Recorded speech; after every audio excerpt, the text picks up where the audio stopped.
Hey, welcome back to Métropole Grid. My name is Andre. Thanks so much for tuning in. It is March 6th, 2026. It's a Friday. The final stream of the long Vantage Point week streams. It's been fun so far this week. We got 2 streams in yesterday. The one last night, Pat joined for me. We played a couple games. It was a good time. I'm exactly on time. Lucy, how's it going? We're doing this one early just to kind of like dunk on the West Coast a bit, make sure we can sneak in before they wake up. We're going to be starting early today. Hopefully we're going to be going a bit later than normal. Maybe. I worry at some point I'm going to get really hungry because I haven't figured out how you're meant to eat on stream and all that sort of stuff. Hey, Eric, how's your Friday? Jeff, this man can't be stopped. I mean, this is a whole week. You got to do one whole week. We do one whole week a year, or we see how it is. And then we like, for the rest of the year, we look backwards at it fondly for the days we were young. Ellis, how's it going? Hey, Joel, very excited for the long stream. You and I both. And Brendan is awake, West Coast style. Let's go. I'm going to send you a link. Would you mind sharing it on stream? It'll likely save you some work. Agenda maths.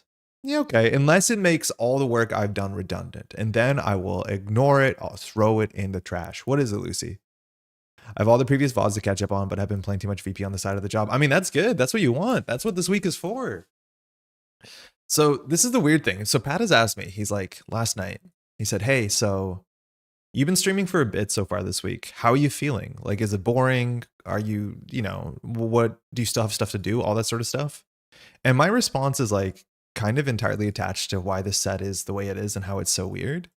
And I mentioned this on stream, I think yesterday, if not the day before, that compared to some other sets, like we brought up Borealis sets were all about one idea, right? Like here's all the mark cards, here's all the sabotage cards, here's all the charge cards. And so you could play Borealis for a week and then probably see most everything. And I don't mean solve everything. I don't mean have the best competitive games, but I just mean like see everything.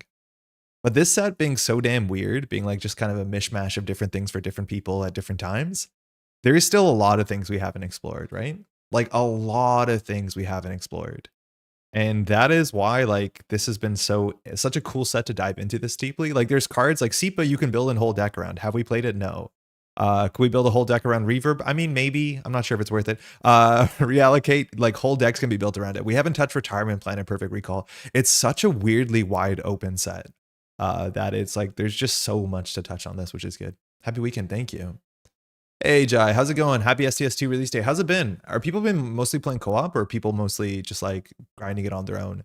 Does it seem harder or the same or easier than old Slay the Spire? And what do you think it should be? I'm trying out SIPA and DAO. It seems like they work well together. Oh yeah, that's cool. I would try SIPA and DAO. I would try SIPA in Dewi just because 2MU is good abstractly. This ability is like not bad. It's also kind of cool in Arsana because it means that you can double do your Trojans on the same ice on the same server. So it's like a built-in spree. Because you pass the outermost piece of ice, you can also now move your stowaway to that server and make a successful run. We played Arsana yesterday, and I think that the deck that we actually had was pretty good. It's just like really high skill cap, and we also drew pretty terribly. But I do think the Arsana deck that we played on stream or something like it is probably like proper good. So a lot more testing, a lot more skill has to be done there. It calculates agenda densities and can run simulations like deep dive catalogers. A bit like a hypergeometric calculator you pull up when you want to. Okay, hold on. Let me pull it up, Lucy. Let me open Discord. Difficulty level is about the same. I've been playing solo so far, unlocked all the characters, and I love them all so much. So much more content. The game is wildly impressive. Very cool. There's like 2 new characters, right? There's there's like some sort of spellcaster, and then there's a necromancer, right? All right, Lucy shared this. Ooh, it's bright. Okay, so this is agenda density calculator. Lucy, is this done through math or it's done through like calculations? Because I brute forced it. So total cards 49. So say that we go for the classic. What is it? We want to do 7-2. So 9 agendas. No vanities, no government takeovers, no Vacherons. Funny, that's actually really important. No let them dreams, no GFIs. Remaining cards 49, 2 points removed, 3 points removed, 2 points stolen. Access is 17.03. So this is pure maths, okay? So I don't know what this is on the bottom. This is to give you like different looks at different things that you could do. Like different agenda suites, I'm assuming. I'm not sure what this is. Oh, this is, yeah, what is this? And why is this ordered like this? These numbers seem really high. Oh no, these are points numbers, density numbers. I'm not sure I know what this is. These are sample densities. So like the different times you ran it, I guess. I'm not 100% sure. So For those who don't know, let's add Let Them Dreams. This number should go to like 20. Yeah, it goes to 20. So that's important. This is, mind you, the number is the amount of accesses on the runner needs on average to have at least a 50% win rate if they're just hitting the top of R&D over and over again with no like, you know, a thought about how the game is going. And then you can do things like this, where you can go like, try doing 1-3. It's about the same. This is an agenda suite that more people might actually consider playing. What about if we do one fewer here? Let's do, I guess, 5-4-2. About the same. Necrobinder's Peak. Hey, Idaho, how's it going? I think it's easier than SDS1 for sure. You get a lot more angles of attack to improve your deck, but we're all in low ascension so far, of course. We'll be trying co-op with Axu soon. Oh, very cool. Some really, really direct Netrunner references: a call card Royal Gamble that gains 9 for 5, and a beverage card that costs 0 and draws cards. Seafood Trajan sounds cool, but I'm not back in the game enough to figure out how to build and run that. Jar Jars, you and I both. Most calculations, I think yours included do median, so it'll be slightly different. Interesting. Can we add negative points? I guess we can't Nightmare Archives, can we? Hey, Code Marvis, I can see you on Twitch. Restream wasn't working last night. It's working now. How you doing? Maybe average agenda point per axis would be a more intuitive metric than the number of accesses to a 50% win rate. Magnus, I actually think this number is more important. Okay, average agenda point per axis. I see what you're getting at. I think they're kind of similar. Well, I'm not sure. I have my thing can actually graph the thing that so you can see on every axis, how much it goes up, which is kind of neat. So I haven't been able to show you the graphing because I know it's in there, but the thing that I coded a couple of years ago has graphing. So you actually can see like each axis, what it adds to your rate. And then you can see the sort of curve over time, because of course it's like not linear. It gets sharply, it sharply increases over the middle. I think the median is better the metric than mean. I'm not stats pilled enough to know what that means. Then as much as that's high school stats. Then the game section lets you set up a scenario so remaining cards as cards left in RD, points removed from scores. So you can like simulate a deep dive, right? This is neat. Math stream, hello, positive. Hey Aris, how's it going? This will graph if you plug in a run, say a twinning C take 3. I don't know how to do this. Oh, C3, what's take? Like how much they'll steal on the run? So this can this can do a deep dive simulator, right? So we have a full deck. It looks like this. Say they see 8. I don't know what take is. We'll just leave it at 0. No, take is not 0. I don't know what this means. So if they just deep dive on turn 1, which this is below turn 1, because in turn 1 you probably draw like 6 cards. So let's put this to 43. Yeah, the whiff chance is only 7%. Take is axis. Okay, so how many axes they have? So a double click deep dive is this. So the whiff differential doesn't change, obviously, but the chance of them getting 4 points is about 40%. Well, you deep dive on turn 1, you have a 60% chance of stealing an agenda. Admittedly, there should be one agenda in hand. So let's say there's a 2-pointer in hand. Yeah, I mean, you're getting 2 points most of the time. Is that worth your whole turn? It might be. This is cool, Lucy. This sort of tool is actually like super, super valuable, especially with the Let Them Dream coming in, because what it does to your deck is not super intuitive, and like running the math is like super, super, super important. For sure it is. Cool. I had a lot of pierogies for breakfast to try and like prepare for this, which is not a good thing to do. You've set C8 take 8? No shot. I did. C8 take 8. I did. I don't know how I did that. I didn't hit the 8 button, did I? I mean, there's a 3% chance you win if you access all 8. That's actually kind of funny. Okay, so today we're going to be playing a whole bunch of tag stuff. This is the deck that I played last night on stream, and I want to play it more and I want to tune it because it's actually really quite fun. I'm surprised to say that a Synapse deck is fun. Remind you, for the runner, I don't think removing tags is fun, but that's not my problem, it turns out. But this is Synapse, and Synapse seems to have gotten a lot better. And I just want to explain like my thoughts about this deck, and then if you have any suggestions, please let me know. So 45-15. We can click to remove a tag to gain 2 credits, which is fine. And it says the first time each turn a tag is removed, you may reveal and install a card from HQ for free, ignoring all costs, which won't really matter in this deck. But it means we can put agendas if they clear a tag last click, which is pretty important. And if we can clear a tag, we can fire something at the same time. So no surprises with the Flood the Market deck. I think we probably should be on 3 Flood the Markets. I played a couple HB decks where we only wanted to be on 2, but that's also because it costs influence. I think in NBN at home, we probably should be playing 3. It's just not a great card in your opening hand, so I can't tell how many copies you want to play. The idea is that we're playing a lot of assets and ice so that we can get that done and flood the market for 3, 4, or 5 consistently. And then we have pretty good agendas to do that. One thing I want to do that I haven't got to do yet is flood the market embedded reporting. Because if flood the market worked this turn, it's very likely to work the next turn. And then you can use embedded reporting to get a counter on it and spend the counter to put a flood the market on top of your deck and just go over and over and over again. And that sounds kind of fun. That's something that I want to do. We haven't done it yet, but that's an option. The other cool thing I want to do is Oracle Thinktank, because Oracle Thinktank is a card that will guarantee give the runner a tag. And if the runner takes a tag, they probably have to clear a tag, because if they don't clear a tag, we can shuffle these back, and that's good for us. The other thing, though, is if they steal this and clear a tag, we can install a card, and that means we can install Hype Machine, and they have stolen agenda this turn, so we can just go ahead and put this behind ice and res it. And now they probably only have 1 to 2 clicks left, and they have to run our server where the Hype Machine is there. As much as the Hype Machine only threatens to score out admittedly more than half of our agendas, but we only have a couple 3-2s. So the embedded reportings, which are fine, and then of course we have the Oracle Thinktanks themselves, which I think you often have to score one of these because we're not very good at getting to 7 points. We have a lot of even point agendas and the Thinktanks and 1-5-3. That's the thing. We have the 1-5-3. It's ugly. You can score it out. You actually can fast advance it too. But if the runner steal this, like, I don't know if you lose the game because it's a really good text box, but it means now the runner can win a lot faster than anything else. The runner probably have to steal about 5 agenda points because of these Oracle Think Tank thing, and shuffling them back makes it go longer for sure.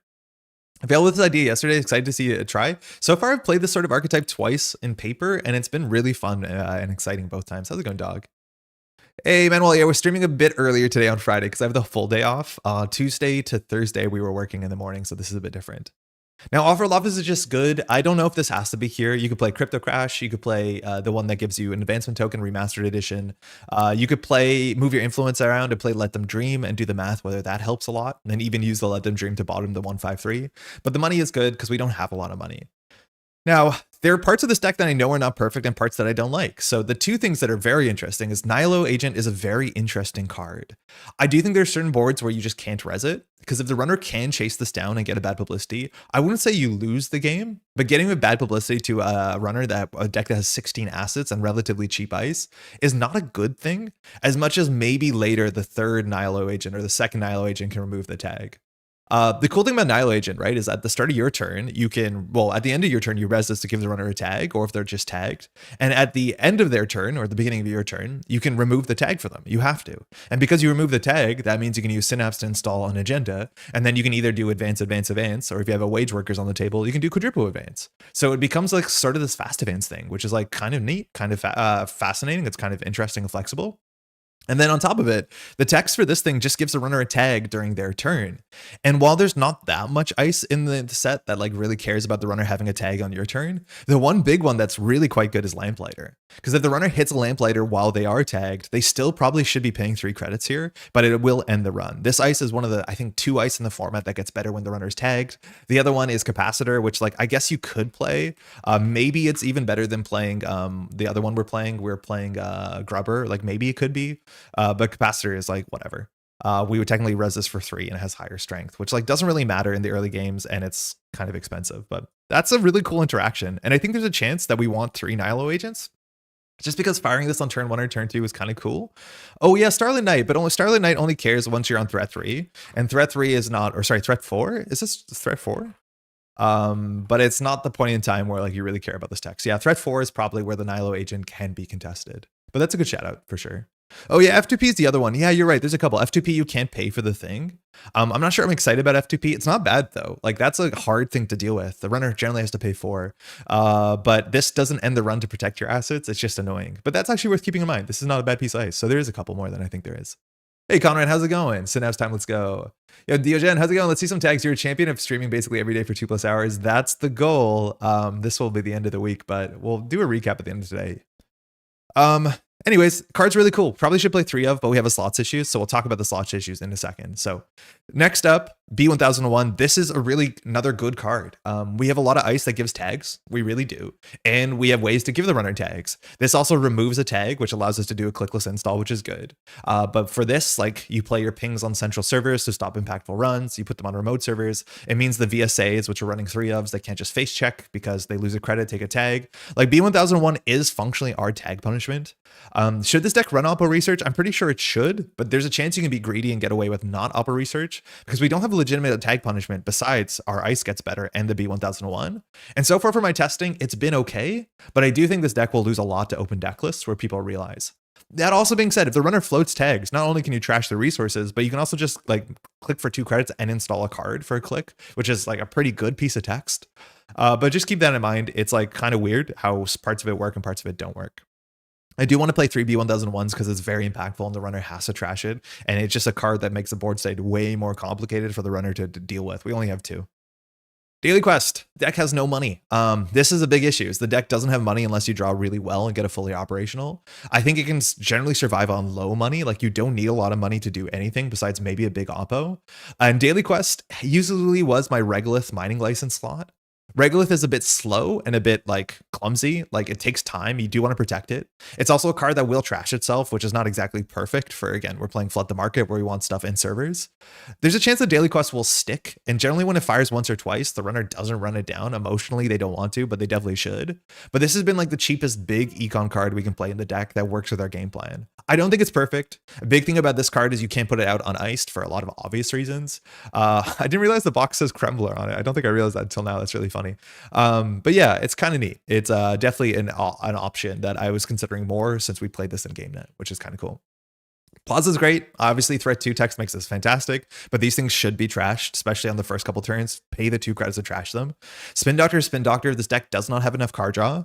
Powers That Be is very good. I do want to see one always, so we're playing 2. It is influence. And the cool interaction we have with Powers That Be is if we score an agenda, we can go grab something, and we can grab a Hype Machine and just res it for free because a thing was scored, let alone it just makes sure our servers are filled, and if our servers are filled, our Flood the Market still work. So that card seems good. And then finally we have Wage Workers, and Wage Workers is both very good because it's hard to trash and has great text on it, but maybe we could do something else with the influence. And there's a couple things I'm considering in these slots. Firstly, we talked about Let Them Dream, but no joke, I'm thinking about Calvin Bailey, because one of the issues we have in the deck is that we don't draw a lot, and Synapse is only good if you have a lot of options in hand, and nobody wants to trash Calvin Bailey. I think there's a chance getting a Bailey on the table, which 3 trash cost and we draw 2 cards is kind of exactly what we want in this deck. An ability to draw 2 every turn means our hand is full, means we can flood the market, means we can do everything we want to do and just put things on the table. Are we looking only at flop list today or Exploration and Glacier? I think we're going to play this in Vic and maybe we'll see how much time we have. I think Meliasu is like the one thing we haven't played this week, and it's like, it's just Jinteki Glacier. I don't think it's that different, so we'll find out. If you have float tag, you can also surprise Resonilo for an FA score. Yeah, for sure. For sure. Calvin being 0-3 and enabling spam is legit, but the cost of Wage Workers, rough trade. The thing is, like, our deck, I wouldn't say it doesn't need Wage Workers. The interaction with Nilo Agent install 4-2 needs Wage Workers, and Wage Workers is good. There's a chance we can cut it fully operational and get a couple slots in. That's another point that we could work at. But I'm not sure. Like, I think maybe you can cut a Powers That Be. I just think Calvin Bailey looks really kind of cool in this list. Vicetron, how's it going, by the way? We have 2 Flood the Market. Maybe it should be 3. I can't tell. It's not good in your opening hand, but you always want to find one in the mid game. And maybe if we do an embedded reporting score, we can get it back. We have Oppo just to be annoying because it works with our stuff. We have Hype Machine because of course we do. And then we have the ice here. And the ice is like really good for what we want it to be. Lamplighter is just gross. They break it for more than we res it always, just about. Let alone when they're tagged, it's a hard end to run. I think we might want to drop the Messna Chest Foam. I usually believe that your big, like these sort of NBN scoring decks should have one remote server ice that is like the annoying ice for them to deal with. We currently have 2, and Grubber technically can be beat by bad publicity. We'll never put this on the central server, but the runner can always go through this for 6 credits without a breaker, which is still a lot of money, and that's an okay trade. And then the other side, we have Messna Chestfo, which reses for the same, but has actually a bad face check, and we could technically advance it, I guess. I don't know if we need to have both of these. I think it's probably a bit better that we have a third white space instead of the Messna Chestfo or instead of the Grubber, because white space VSA are like some of our best ice early. Grubber's really good, don't get me wrong. And then of course we have ping because we care about tags, but I do think for the 3 VSA to make more sense and the 3 ping to make some more sense, we probably need 3 B1001s. So without 3 B1001s, I think that this VSA should be a white space and we should go 2-3 instead of 3-2. Drop Mesty for another grub. I think we actually need less big ice. I think we only need one big ice. I'm not sure we need two big ice. So I'd probably drop what a Mesty for another white space and then just have the grubber. I'm not 100% sure. But is Planogram a consideration? It is. It is a card draw card technically. It's just like slots are really difficult. I think we have enough ice. We might have slightly too many assets, as much as that's a hard thing to say. But we are constrained in a couple different ways. At the end of the day, it's like actually probably very likely the thing that we don't want to do is Hype Machine. Like we probably don't need Hype Machine, and then we could play more card draw or something a bit more like, you know, consistent on more board states. This card is a bit cute. The interaction with like Stink Tank is like super, super cute. And you also could cut the Stink Tanks and play another 5/3, which I'm not entirely sure that we want to do that considering we don't protect centrals well. But that also gets you some slots back. But I think Stink Tank is just like so fun in Synapse because it's like a guaranteed tag thing. Backroom. Yeah, Backroom is the other one that I would consider playing as like our tag punishment. I don't know if I love playing one Backroom and then like two Oppos. That doesn't seem good enough unless the runner like really kind of shits the bed and goes tag me for fun. But this is really good with our agenda suite because we could score 2/2/2 into 1. That being said, we have Oracles, so as long as we score an Oracle, we'll be okay. Are you saying Stink Tank? Yeah, Stinky in Archives. This is a Stink Tank. It's stinky. It stinks, smell bad. That's the list, and I don't know what to do with it yet because I think we need to get more testing. But I do want to try testing 3 Nihilo agents. I do want to have more money in the deck because I'm not sure 2 daily quests is it. I'm pretty sure we can try dropping the Mesny for another white space because it's just such a good face check, and we cannot res this on turn 1 for sure. But this list is slightly cuter than it probably is going to be optimal. And I think eventually we can optimize the fun out of this thing and it'll be really good and probably still fun. Like that's the cool thing is Synapse actually gives you a lot of interesting decisions on both sides of the table. I know I talked about with Pat off camera yesterday, but the problem with NBN or this sort of identity, if you're the runner, is clearing a tag is the least fun thing you can do in Netrunner. And an ID that asks you to do that a lot might not be that fun for your opponent. I think that's actually a really big boon for Vic, where you actually feel clever clearing a tag. It's fun to feel clever losing, but you know what I mean? Like that at least is a really good reason why Vic will feel a lot better. At least it'll be better than GameNet. It's so much better than GameNet. It's so much better than GameNet. So far, my experience with this has actually been pretty good. The GameNet was awful, didn't even fire, but our ability fires relevantly, and it also makes our opponent a bit like scared because they can't clear a tag last click. If someone does that, it's like game losing. Which maybe that's good for you. Corp deck. This is, I guess, Nihilo Synapse.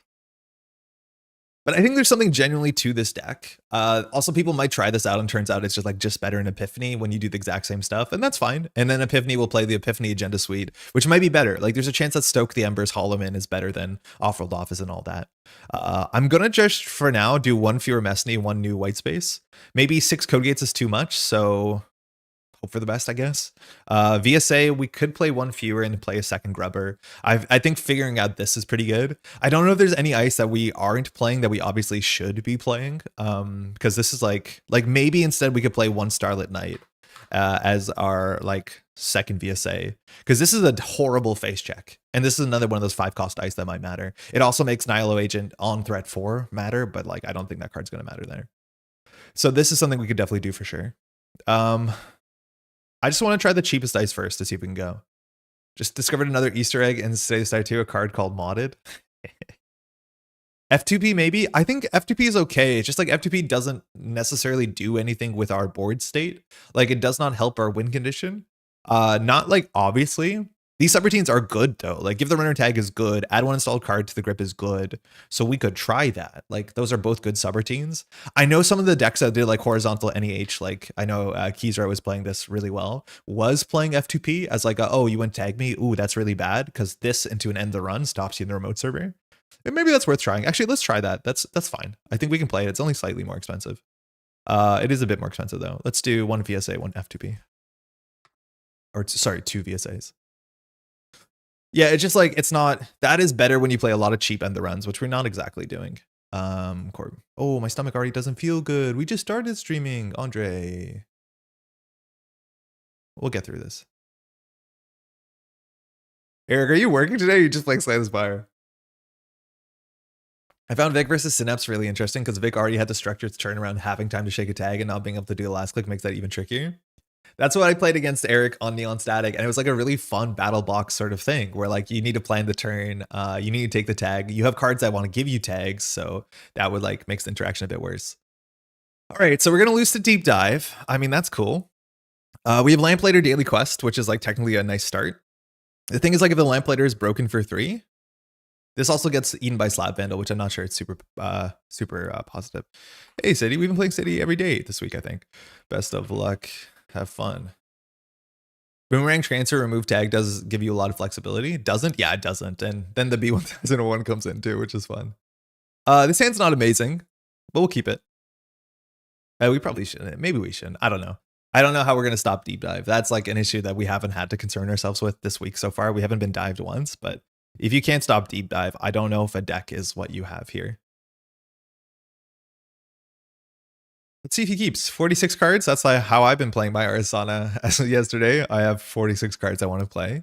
It's kind of a big deal because you are a bit of a combo deck. You need to find a couple of your engine pieces in the right order. Oh, it looks like a reluctant keep. All right, so I actually think we're going to do ping, daily quest, res it. We can put Lamplighter on Centrals is not amazing, so we could do this probably the other way. We'll put this on HQ. I guess we'll put on R&D to respect illumination. We'll do new remote server 1. We have to pre-res this. So we'll see if the Lamplighter gets charged down.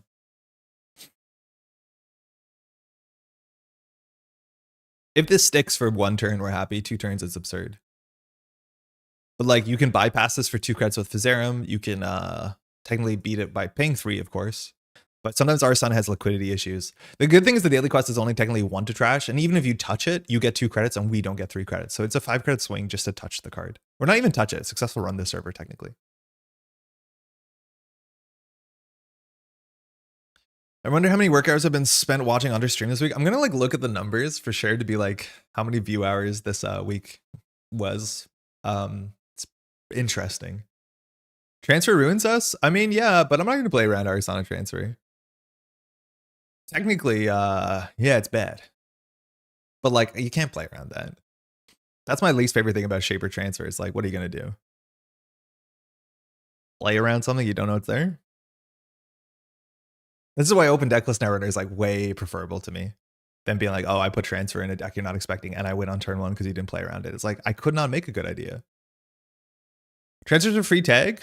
It kind of is. Oh, sick. So we could still res this and res this. This gives a tag, so we can install daily quest clicklessly, I guess. I guess City could have hushed here, but now clearing the tag slightly harder. The thing is, like, we don't have a good install. If we had like a nice little asset that we wanted to install naked, we would with the tag removal. So now City has to commit to breaking the ping. Oh, okay. See if City floats a tag. I'm not 100% sure. Now with this tag, this Lamplighter actually does end the run, which is cool. But this looks like definitely an Arsana start. You also want to make sure you don't go too low in credits. We will just install this into a new remote, revealing what it is. We can't res it because you can't. You can't, right? You literally cannot. Yeah, only during activation. Throwing out Deva Data Drones and Chromatophores, that's scary. So hey, we got a daily quest. We want to ice this up. Let's draw once. Let's draw once. Put this on the table. Go. What do you do? Not too much, it seems. If this gets touched, we're happy. And if a tag gets cleared last click off the headline or the think tank, we can install the embedded and score it. I mean, just getting forward means your opponent has to play faster. There's a testing. That's what we wanted to get down. Coalescence. Okay. Hey, Warlock, how's it going? How's your VP been? Be cool? Yeah, we're totally cool. We're getting all these credits. So this is something we also want to put on the table. I want to ice this up. I think we just put more cards on the table, huh? One of these will score the other one. Maybe the headline is better in hand. We have definitely flooded the heck up. And we haven't rezzed any of these. I guess we're touching some of these. Knickknack, Coalescence, good runs. Hitting the headline, and this will be last click, so at least we can score an agenda here really, really well. We can even score an agenda with a click left. So City has to clear the tag here, the Knickknack goes down, and then we can just res the Hype Machine last click. All the runners are cringe. Yeah, the corp stuff seems way cooler than the runner stuff. The last click tag, uh-oh. So we can reveal and install a card. We'll put the embedded reporting. Actually, let's score the off-world office. It's more fun. So we'll put it here. We'll res the Hype Machine for free. Like, just kind of cool. I wish we had powers. We could technically draw chop deck of powers here. We don't have it. Okay, we'll just do advance, advance, advance. Place advancement score. It might have been better to do embedded reporting. If we were set up for like a flood the market of fully op, we would get this. But like that's kind of cool, isn't it? Like that's just kind of cool. It's like a cool interaction.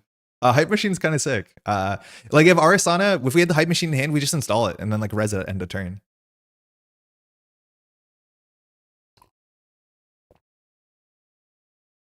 And same thing, if a tag gets cleared last click, we can install them embedded to go.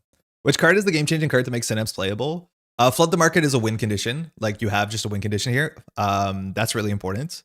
We can also now just put the embedded reporting behind the Lamplighter. Nilo's kind of nice. I think Hype Machine's kind of cool. I think we should be playing 3 Nilo. All right, Thinktank. So you have to clear the tag now. And we can just decide to put the agenda in this remote server and go really, really rushy. I think we will. So in theory, City can run this last click. Not to mention that Wayland stops a bunch of playstyles that, oh, that one is cringe. What do you mean, Jardros? City can run this down. The problem is if this is a ping, like they have to play around it. So he might not run this. We did reveal this card. And with 2 cards in hand, maybe Arasana can deal with it. If it wants some use, you can deal with it.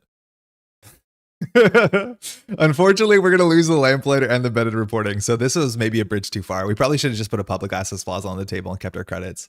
I did not think City would run this, and it's a good call. We're going to res the Lamplighter too. If we top deck an Oppo, we're okay, because we actually can afford big Oppo here. But we're going to lose our ice. Yeah, fire all. Bummer. Might have been a bridge too far, and now we're on game point.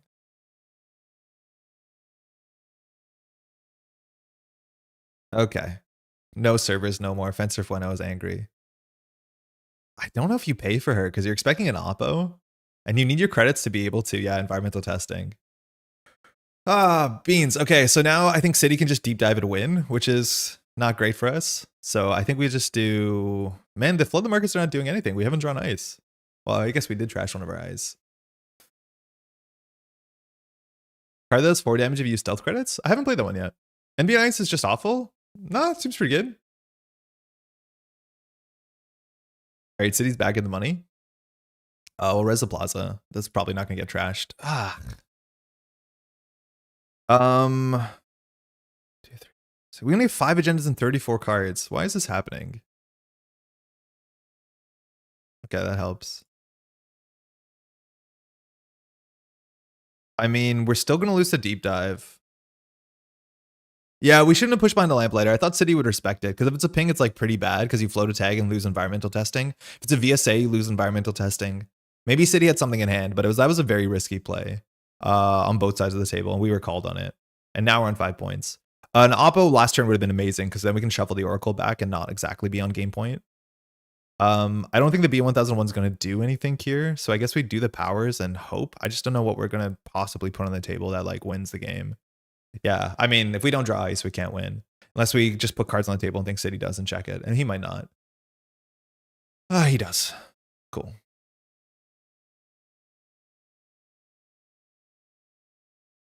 I got a bit roasted for Shackleton Grid yesterday on your Sengren's stream. I want to be very clear. I don't think the card does anything. And I think a lot of people are misplaying it, so it makes it seem powerful where they res it and the runner dies. Like, just don't use your stealth credits. The ice is not as bad as for meat damage. I just don't like the design on the card. This will maybe make him want to check this server, because if this is an unadvanced 4-2, we win. Or not win, we score 2 points. That's very different than winning. And this is where like the daily quest is a bit, you know, suspect. In Arasana? Paladin? Okay. That's a Paladin.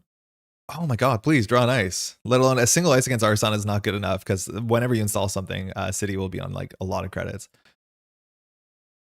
Yikes.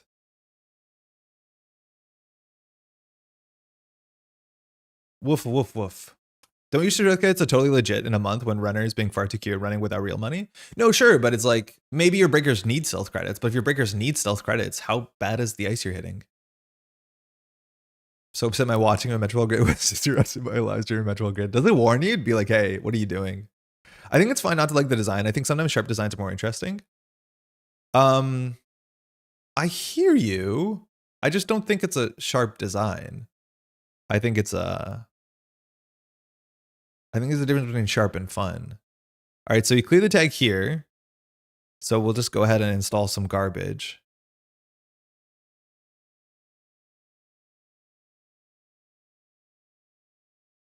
Okay, this is the powers. This is such a non-game. Oh my god. We have drawn 20 cards almost entirely. Well, we drew 2 ice. I think we have 14 ice in the deck. This shouldn't be happening. Shagon's are great against Overclock, Runner, Air Check. Sure. I just don't know why we need a card that stuffs those cards in a way that does nothing else. Yeah, pretty blunt. Exactly. Just blunt. Not sharp, blunt. Team sponsored? No, now you can think about it. Oh, I have been. Team sponsorship was not unique. Played a lot of team sponsorship. Card was good. Okay, so the B1001 is here. So like maybe City can't run and twice and deal with it. I don't think that's good enough for us, but we could like draw. Grubber's actually probably worse than the ping. The ping we're saying we can't run back twice, which we probably can. We're gonna lose the game anyways, so I think we just have to make a play like this. We could have not iced it up. But like the best thing we have is here's ping 1001. So if City runs this and floats the tag and can't run back. I miss Team Spo. I mean, I played a heck of a lot of Team Spo. And this is not Team Spo, but it's way more healthy. If this card was an influence, would it be everywhere? I'm thinking in this deck like of running CSR campaign, and that's because we just need more card draw. Like Synapse needs card draw. This obviously is not good, but you know what I mean? Like anything for card draw. I'm gonna wait for a second for action. Or as a ping. And if we have a slap vandal or a fractor, we lose the game.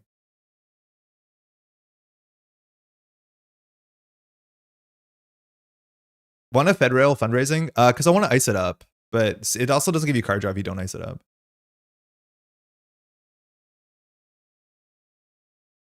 F healthy, we're playing a card game. I don't want carrots on McDonald's. Nice. Clear click, last click. Clear click, last click. Clear click, last click. Come on, you want to. You know you want to. Blunt is probably a better word than sharp. I mean, its effects were quite acute, but given how conditional triggered, the effect needs to be big. But like Jeff, that's the thing that I agree with you. It's like, this card doesn't matter to Jeff because you don't think it should see play. And I agree. I don't expect to run into it at top tables, but I don't think it makes it a healthy card. Right? Like, why do we print cards to be like, oh, this is miserable and there's not a lot you can do about it, but it doesn't matter because it's not good? I just don't get it. Why can't we do both? Okay, so he floated a tag. So we have no triggers here. Start a turn. So we don't get the free install. So I think we just like powers that be embedded. We could do some tag punishment here. We don't really have anything.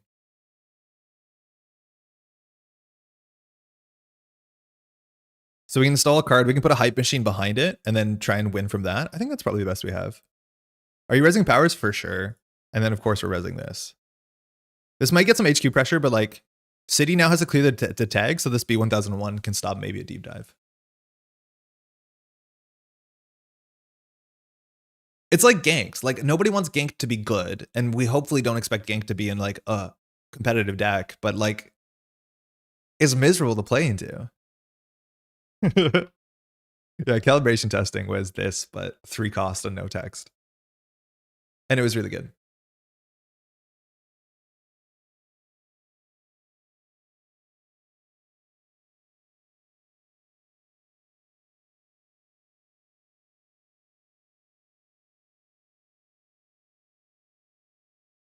Lotus Ace was ganked is ... fun. No, it's not. It's probably like way less consistent than what's it called? The other thing. So we can install a piece of ice.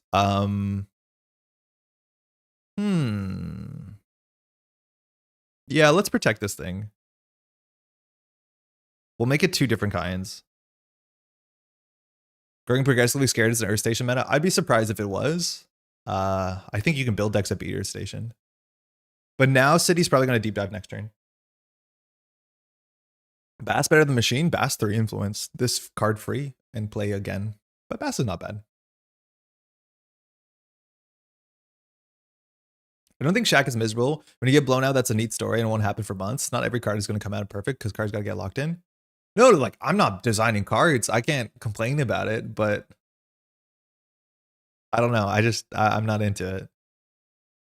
All right, we can score this embedded and then we can grab a card. I want to technically get, what we should have done here is install this white space and trash the ping. I think that actually was the play here, because when the ping is trashed, we can now install it on a central to stop the deep dive we're going to lose to. Admittedly, the hush was thrown out.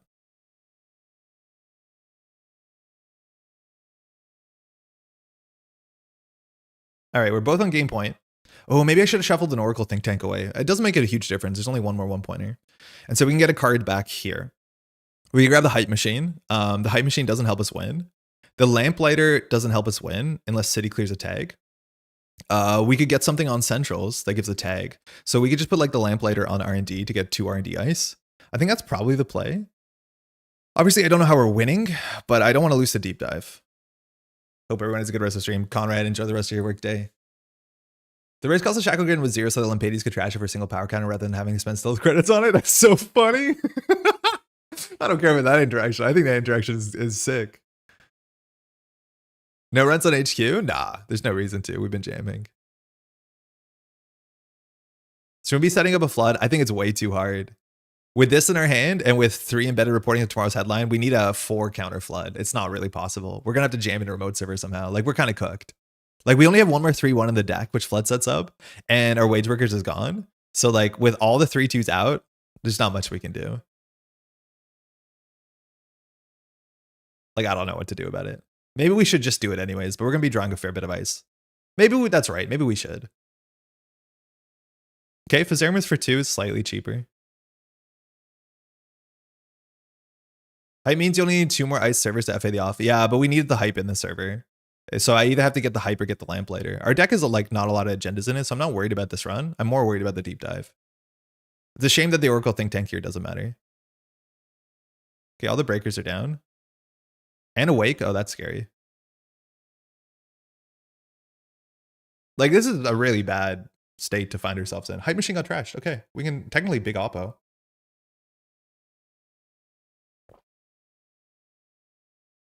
Okay, so there's a lot of pressure on HQ. We have a Nihilo agent, which Wage Worker's Nihilo agent lets us score the off-world. This white space is broken for 2. This is broken for 1, so this is not good. We probably just need to ice up. I think we have to just draw here and be cool. This is 2 credits to break. It's actually not bad. So I think we have to like hope that the off-world doesn't get hit. I'm assuming you're gonna do run HQ, run HQ, run R&D with 1 card. So we could do, oh, we can only install 2 cards.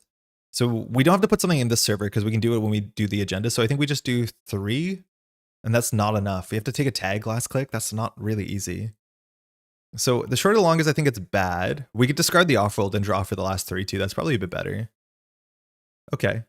These both break for the same because of the Texan Oiler. So I think we just have to make HQ slightly harder to run. We don't need to flood the markets unless it gets cupped. This one, technically, you can let fire. This one, you can't. So maybe this one actually was better. We can't do anything with this. Ice 2 things actually less good. Yeah, we needed to click left. This requires 2 credits. The other one requires 2 credits. But if City wants to go tag me, City doesn't have to break this on the last turn. So that's why this is worse. Accidentally killed 3 runners with Shackleton on Jaina and cut it because it wasn't fun. I also thought it bugged and worked multiple times a turn. It shouldn't, but like, how did you accidentally kill them? Why did they just not use their stealth credits? You can't like it's not, that's the thing is like people are talking about Shackleton like it's a trap. You have to res it. And then they have to be like, I'm choosing to use my credits. What happens if they don't? This is expensive for them.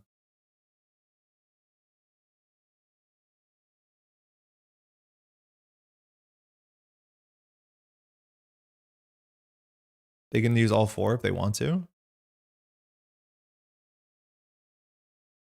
Oh, they accidentally misclicked? Oh, that's funny. 5 floods in hand? I mean, got it. I bought 2 VPs. Got 6. Yeah, if you're allowed to buy multiple Vantage Points, you can actually play more copies. It's just limited what your collection is.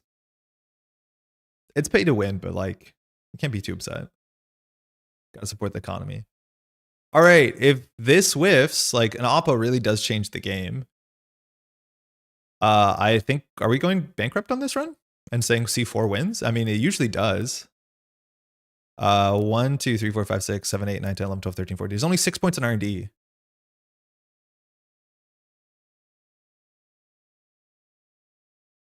Wait, what? Oh, we break this for 1, right? Echelon. Yeah, never mind. We're not super bankrupt.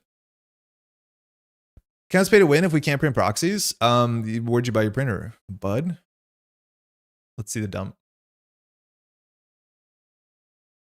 Yeah, SRN, what you're describing is like, I guess, legitimate. It's just like the chance of that happening is so low. Like I would not put it in a deck for that reason. Oh, we survive. No steal, no trash though, so no oppo. Seems okay. If someone accidentally forgets to spend BP hosted during a run on tournament, you can't undo because of the fact you chose so gave info. All right, it's a plaza. So we can res a Nihilo. That allows us to get an agenda. The problem is the next 3 cards in R&D are locked. So I think we just have to set up this play. Pocket of energy. So I think we do 1.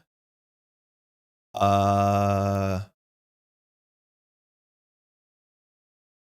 think I'll do this 2. And I think I'll do this 3. And I'm actually going to res this guy. We could res the Nihilo agent as well. I think it's interesting. Yeah, let's try it. I think giving bad pub to Arasan is a disaster. But this means the Lamplighter costs 1 more to break. The issues of the next 3 cards on R&D are unknown. We can always just like shuffle at start of turn and Nihilo could draw. It has to be unfortunately the 1-3-1 because we have only 4 2s left and 3-1 and 1-5-3. So that's the problem, is that we cannot score without a wage workers on the table with Nihilo. So this might not actually be worth much. Yeah, I've been using my work printer for my proxies. It's color, it's nice.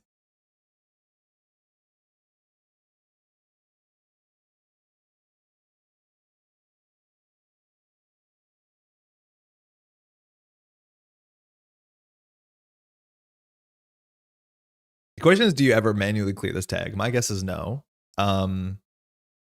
Nice, HQ run. The bad P actually, wait, makes up for the Lamplighter subroutine, so it's not that good. It's almost impossible to miss, and if it's missed, it's pretty clear take back. I'm gonna call the judge. So yeah, these runs are a lot cheaper. This Nihilo agent res was actually really bad because now we subsidize the HQ runs, and the HQ runs we cut them in half. This was really, really bad. Oh, we're just going tag me. Okay. This is why we should have had the white space there instead of the VSA. That's on us. With tag me, we can shuffle the oracles back into the deck, and actually we can win off of those. This is actually kind of important. You also don't lose the bad pub, so the bad pub change is helping the VSA here because the runner has to lose from the credit pool. Oh my god, I forgot we have B1000 as 1. Oh yeah, I forgot about this guy. That seems important. Yeah, wait, that's sick. Thank you, Addison. We should have iced this up. Yeah, this is gonna be a disaster. Because we're gonna shuffle these away. Yeah, this can't be the play, right?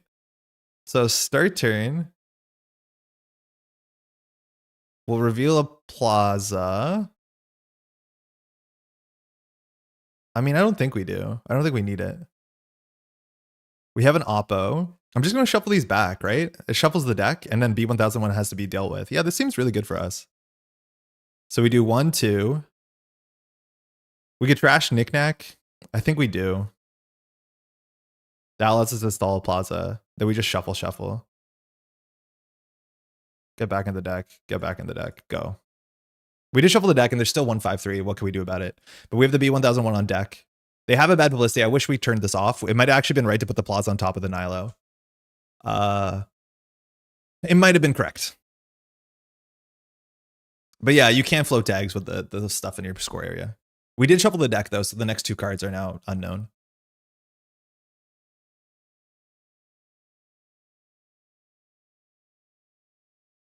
We're guaranteed to lose to NBT steal? Yeah. I think there's a big chance. It's not unlikely. It might have been right to shuffle. No, we had to shuffle 2 if we're gonna shuffle 1 because we have a lot of we have 2 more off worlds. 1, yeah, maybe it wasn't actually right to shuffle.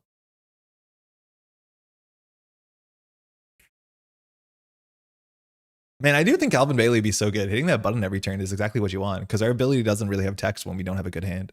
And this is the cards that end up in our hand. We need another ice in our hand so that we can clicklessly install it because then we can install the agenda, hit the thing because we can only score a 3-2 here or a 3-1. The good thing is we have now 3 3-1s in the deck because we added all the 3-1s back. And that does win the game. Why don't you tag install the public access? Because it's not really important. If we ever draw 5-3, we might want to keep our hand padded. The public access on the table doesn't do much. In our hand, it just protects our hand. We are not going to need the 1 credit from it. It actually is also useful that if we want to turn off the Nihilo, we can just install on top of the Nihilo. That might have been better. But yes, just putting cards on the table for the sake of it, like, increases complexity, but I don't think it's meaningful on this turn. And we might have to draw an ugly agenda. I can't believe I'm doing that. I can't wait to see what this is.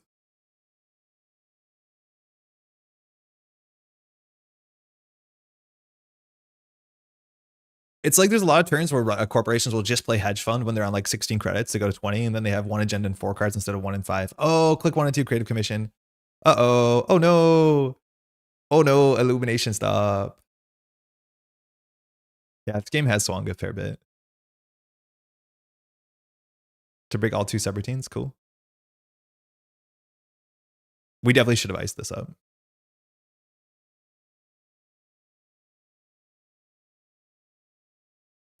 We can install a card here. It'd be so sick if it actually mattered. No. Stop. So now they have 1 click left, so we probably won't see an impactful run. If I could ice up the B1001 there by removing the tag on the B1001, it's so good. Like, icing this guy up is so good when it fires its text, because you only ice it when it matters. You took the tags, not me. I'm just helping. Yeah, I didn't think that he wanted the tags. I thought he'd be happy about that. That's kind of really weird. Yeah, the grubber should be on the B1001. I just iced this up, but yeah, definitely you just iced this up. I don't know why we did this. This is not important. If it fires, we win. Issues if even if we top deck. No, if we top deck a 3-1, we win. We just do install flood. Has to remove a tag. Okay. So we get a clickless install. We don't need it. Draw 3-1 win. Awful. Make sure to overinstall the Nihilo. I don't think we need to. On 1 credit, can he run this? I mean, there's a chance. There's no ping here. Ugly.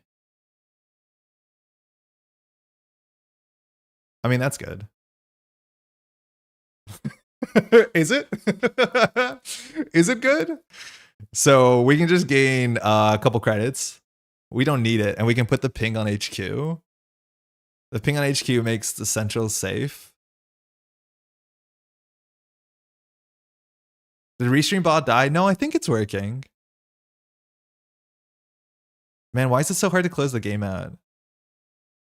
We should have drawn once more here. There's no oppo. We don't need this plaza. Yeah, we should have drawn once more. Okay. Ping remote for flood win. It just has to run B1001, runs the remote. So 2 things we could do here. We can install the spin doctor and throw out all the agendas on top of the Nihilo. I think that's probably the play. Ping on remote to set up FTM next turn. Yeah, but now we're flooded a bit too bad. I think we just put a ping. We just replace this with a spin doctor and throw out the agendas. I think that's a play. Want to prep for off by icing a random remote? Because I think we went to the think tank just as soon, if not more consistently. And then all he has to do is trash 1 of these cards and like we don't exactly have it. We also, if we keep the ice in hand and he gets a tag and removes a tag, then we're also fine, right? So ping remote, hold off. I think it's, I don't know. I think I want to do spin doctor hand management because he's just going to send it through the VSA. Actually, with the B, you can't really. I don't want to give the bad publicity on this turn. I think I'm going to do this. This can be stolen. We don't care. This can be stolen. We don't care. This one can't. So we'll bury this and this we can give. And then if he steals and we have to take a tag, that's when we install the ice and set up. Like we can set up the tag thing with oppo. That being said, maybe that's why we shouldn't have overinstalled this because we can clear the tag to install the agenda for. Yeah, that was probably wrong. The Nihilo actually can make us win next turn. You're right. We can have to aim the Oracle. I shouldn't have thrown out the Oracle. Sorry, 1 second. Yeah, you're right. I forgot the Oracle actually is a win con. This is better. Okay, better. Thank you. Yeah, if they steal it, it's fine. And then if they ever remove the tag too late on the turn, we can put the off-world in the remote server. Like, we have options here. We also can spin doctor to like make our hand better. Yeah, we keep the think tank. Cool. I mean, Synapse is cool. Like, there's a lot of play angles. It's genuinely like very interesting. Yes, nice. So this is all the credits. We can do this. And so now we can't lose. This turn. It's impossible.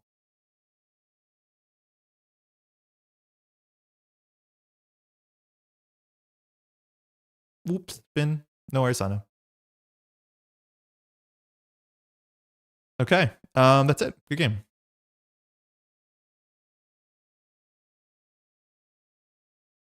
We came back from that. Like, that was really bad for a bit. That was a 30-minute game, 15 turns, not too bad. Thanks for the game. Yeah, we definitely crawled back. I think there was definitely better lines there at the end.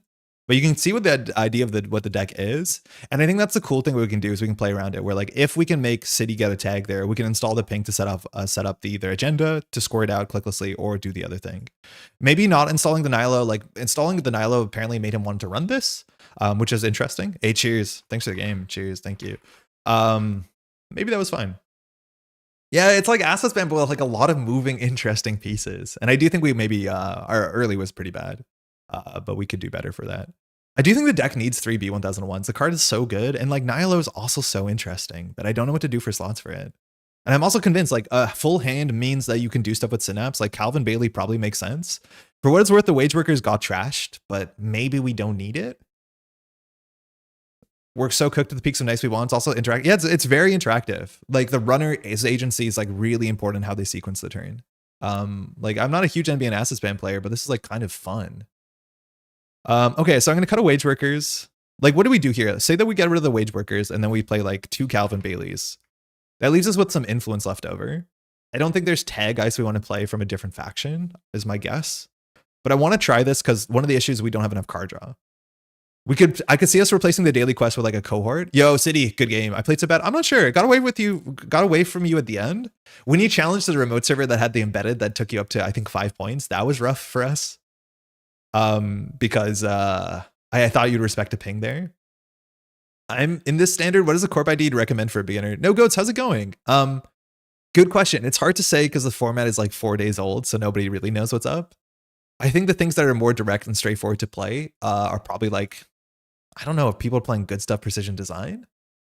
I think playing Zwicky is really fun. Like just playing transactions and going is really fun. We played this deck yesterday. This sort of like not modernism, but like the Myoshu Zwicky seems relatively straightforward. You have ice, you have wasteless jam in a remote server, and then you have a lot of money. Like maybe screen cap this. It's posted in the deck list of yesterday. That's something you might want to do. Why about Jagarundi? I do not care for core damage. It does not matter in the matchup. Reg PD could be fun. I just don't know what Reg PD looks like. All the PD players I know are playing like assets, which is a bit more tricky. But yeah, Wayland Rush is fine. You can put a measured response in here instead of the Myoshu and the Malapert, like 2 measured. That's probably good too. But it seems like straightforward to play. Thank you. Yeah, let me know how it goes. We could play cohort. That's really good. And we could play or like we could play Nico campaign, stuff like that. This could be a slot. And then that could take our daily quest slot. Then we could play a 3rd B. I don't know if Calvin Bailey is more money overall, but we could try this. The Wage Workers are very good because of our weird interaction points, but I just want to try this guy out. This guy seems fun. We could cut a powers that be for a 2nd cohort and play only 1 Bailey. That also could be fine. I just think that this card's actually kind of good with Hype Machine. But cohort's also really good. And these cards are actually good together. It's wild to cut Wage Workers and do this. We probably have like, how much money did we get from our daily quest? Like a lot of money. I think it's hard to understate how much money we got off the daily quests.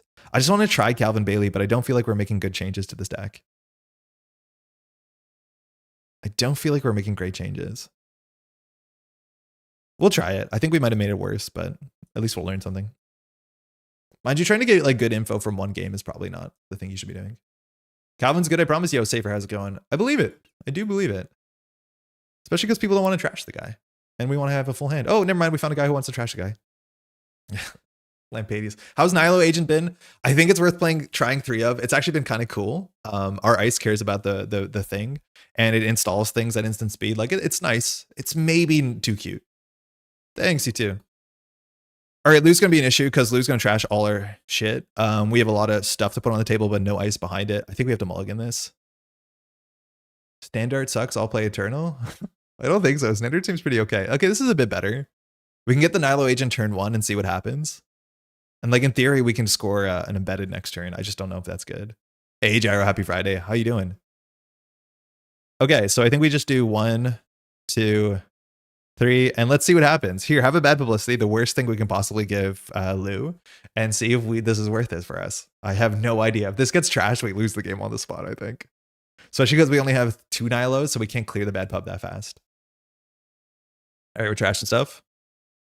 Gourmand and bad pub. And the cool thing is we res the Spin Doctor before. So score the headline.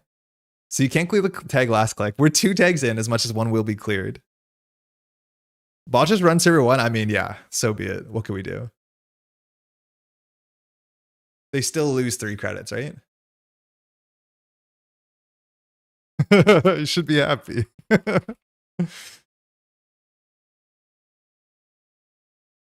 Going back, ignoring the table. Wow. It looks like we're floating a tag here, and like rightfully so. I don't think we actually can punish tags that much. Trash the powers. So here they clear a tag. We're gonna clear a tag anyways, so we can put them embedded on the table and just score it. It puts us on pretty low credits, but like this is kind of what you do, right? And then we can res the Spin Doctor to get something on the table with Nilo. I just don't think we can outrush Lou. Oh, that's cool. So now we can reveal another card. I guess, yeah, get 2 installs is like kind of sick. The problem is we're going to go down to a few credits, and few credits is bad. That helps so much. Like this is kind of nice. This is why you do it, right? Because now we don't have to score out. We get a fully operational setup on turn 1. Like this board state for turn 1 is why Nilo Agent, admittedly tomorrow's headline, but like why Synapse can do a thing. Okay, good. HQ is going to have pressure for sure. We can always install the grubber. Ice spin. Yeah, we probably should have ice spinned first there. Yeah, that was not right. Yeah. We messed that up bad. Yeah, the grubber on the Spin Doctor is good enough. And I think we'll just put this on HQ. We've seen 1 Gourmand so far. This is very expensive. We can put the white space on R&D. It's probably good enough. That will attract a pressure on HQ. If this gets Gourmanded, we're upset. But I think I'd rather embedded reporting flood the market. Yeah, that could have been so much better. We could have got more credit there. Yeah, grubber for the extra trigger was totally right. I think we'll try that. Yeah, partly operational. I'm really excited for the fully up new art. But now we can get embedded reported with a counter and grab another fully op or do whatever we want here. Nilo Agent can install a card. Not really necessary here. We could have not installed the white space. Because here we can install a card. I don't think we are. That would have been good. So now we can flood the market advance. We go down to 4 credits. Now we get to put a fully op on top of the deck. I'm in. Dividends. We'll do Nilo, I guess. Search for an operation, fully op on top of the deck. Like this card's kind of cool with flood the market. Want to take the free Nilo install? Because we have to install one of these. I don't want to install this uniced. I don't want to install this uniced. This we didn't have in our hand. Play may have been ice, creating new remote, then Nilo removing tag installs, Oracle behind ice, and FTM. We didn't have ice for the Nilo though, no?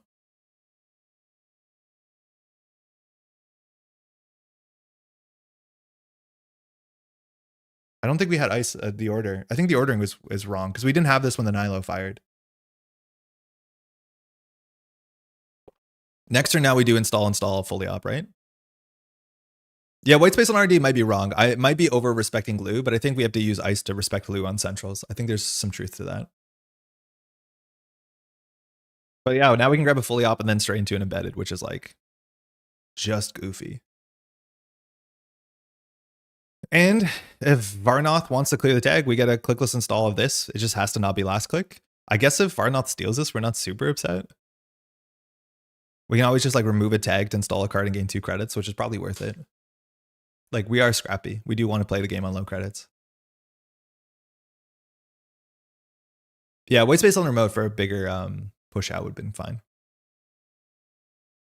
Odore. Okay, floating a tag. Sick. Okay.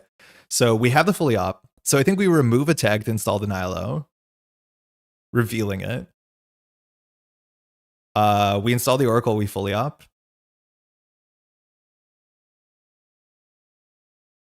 Yeah. We can Lamplighter HQ. It's not the best place. How much do you break a Lamplighter for 5 credits? Imagine spending 9 credits to break your first Lamplighter. Yeah, we'll remove a tag to gain 2. We'll reveal the Nihilo here to keep doing the thing. We'll put this on server 3 as a secret. We'll just do this. I think we have to draw it into an open HQ and hope for the best. Seems fine. And then I'm just going to get money. Here we can put it on top of our deck, flood the market. Might not be necessary because it's not the best board state for it. Oh, and I should have rezzed this. Oh, sorry. Missed that trigger. You mind taking a tag and a BP? Did I get it? Wait, does he have a BP? Undo turn. That'll be easiest. Okay, so we have to do the same turn again. So we did undo, install the Nylon server 1. I'll just res it so I don't forget. Server 3, fully op, draw 2, gain. Yeah, he actually has bad pub. Yeah, because the previous agent ends with bad pub. That sucks. Flood the market. Okay. Yeah, it dies, it leaves 1. I don't love that. We need to overinstall this one when it's flipped, or not flipped on our turn, which shouldn't be that hard.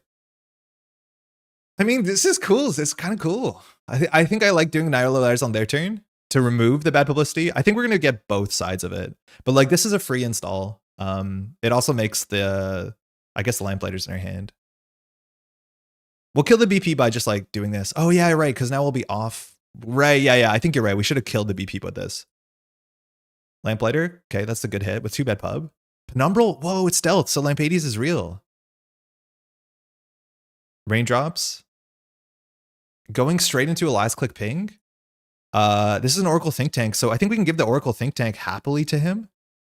So that we don't give him, it's a tag, or do you want a point in a tag? I think you can have a point in a tag and we can just trash your Penumbral. It's virtual, also for the Adore. Does the tag overstall Nihilo dodge the BP? Yes, if this is trashed, it doesn't do the thing. I'd res, I think I want to keep this later for the B1001 to be relevant. It's much more relevant later. All right, so we clear a tag so we can install a card. So I'm going to put the public access plaza on server 3. The issue is we're drawing a flood the market, which isn't good. We probably should have gone for the 3rd fully op. We also can overinstall in the Nihilo agent. At some point we will do that. But yeah, flood the market was not a good top deck here. I wonder if we should have like 1 predictive for card draw. Or like this is another reason to play 1 copy of, not that we played here, but Backroom Machinations. Because Tempo Backroom is also fine because it installs a card. I think we put just Lamplighter in a new server. I don't think we want to show the ice. This we can show, I guess. Putting it behind the ping is not my favorite thing. So I guess we draw once. Okay. Wanted the line to be interesting. It's so much influence that it's not like a small change to the deck. Trashing Penumbral is fine. We need to overinstall the Nihilo agent, I think. So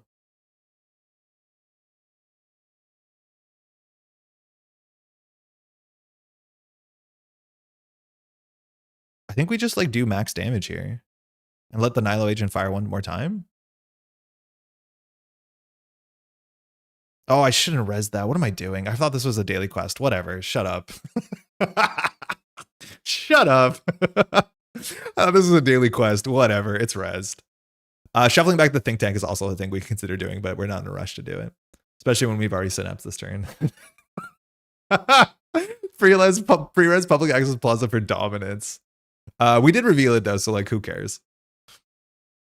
Yeah, we're playing around D-res and expose. 6 credit touchdown, sick. Okay, so money's coming in. Nihilo is gonna fire. Is it gonna trash itself? When your turn begins, remove a tag. No, so we need to discard this now. So I'll put the B1001 on top of it, revealing it. They should know it's there. It's now trashed. Okay, cool. We have an F2P. That's fine. Yeah. This is fine. So we can do Hype Machine Lamplighter into the remote server. We can get this Oracle Thinktank back into the deck. It's not super important right now. We actually want the tag because it gives us more control with this B1001. Fully up would be good here, but we don't have many of them. That's scary. But we can score this next turn if we do install. Let's see how like aggressive they are. But in theory, we can score this next turn if we have 4 credits, right? Click when clearing a tag. Oh, that's kind of cool. I think we put this on HQ. I don't know. Yo, Yeti, how's it going? Raindrops. Straight into the white space. It's a B1001. This drops us down to 1 credit, so we can't res the Lamplighter. They have bad pubs, so the B1001 has to go down. Show match tomorrow. Oh, sick. Vantage Point show match. Very, very cool. Agenda behind Lamplighter? Yeah, it's fine. It's okay. We're not going to regret this. So this is not known. This is a white space. If we res it, they have to lose all their money and it ends the run. The problem puts us on 1 credit, so they could steal the next big thing. The B1001 can just go down for 2 credits. I think this is fine. They draw 2 cards. I'd rather not have them not draw cards. This next thing we probably should have just discarded. It's on Axus channel. What time does it start? And is it not a Slay the Spire 2 stream?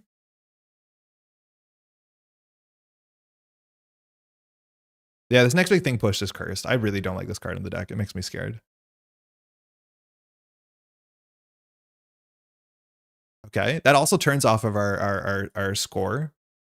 Okay, that's good. So here we could put 3 advancements, not better than anything else. We can't score anymore if they trash the B1000. Also, hello. Yeah, exactly. Not that we could before, because we could only do 4 advancements. So the math was just wrong. It wasn't right. So I think we do a Spin Doctor behind the white space. 6 p.m. UTC. That's 1 o'clock here, I think. I think we just get rid of this guy because I don't want to score it. Do we use this Spin Doctor? No. Honestly, yeah, maybe, because the fully ops are that good. But now we have no servers to do the cool thing we want to do. Oh, that's sick. Wait, that's sick. We can't do Big Oppo, but like that never stopped us. Gained 1 from PAP, so your math was right. You could just FTM advance. But that only does 4 advancements, right? No, it does 5 advancements. No, yeah, you're right. Yeah, it was 5 advancements. Maybe we should have done it. I just think if we went to 1 credit, they would check this. So I think we do Hype Machine fully op and just kind of get back into it. I'm going to do it here. We could wait for next turn, but we just don't have a good click here. So I think we do it. Draw 2. And I'll just gain a lot of money. Because next turn we could do install Offward Office Flood, res a Hype Machine, kind of hype. It's fun. It's so fun. Why is NBN Assets this fun? It shouldn't be. Sick. What a draw. Okay. Server 2, Flood, score, res, go. Technically on game point with 5-3 in the archives. Don't worry about it. Well, the market's best Netrunner card. Yeah, people just need to trash stuff. You just need to constantly trash stuff. Which is hard because the face checks are mean and bad. Yeah, that's what we're expecting. Hype Machine does got a 6 on it. This is printed, right? Send the credits for stealth credits, host a power can pay the printed res cost. Yeah, so this is 6, no matter how you slice it. And Trickster Taka says for programs, the Lempades does work. This was a hardware, it would not work.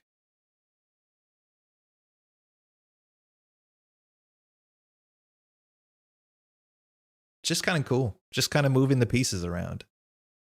Maybe they're on Corsair. Corsair is actually like 4 to break Grubber, which is not bad, but they have to be stealth credits. Sure. What's up?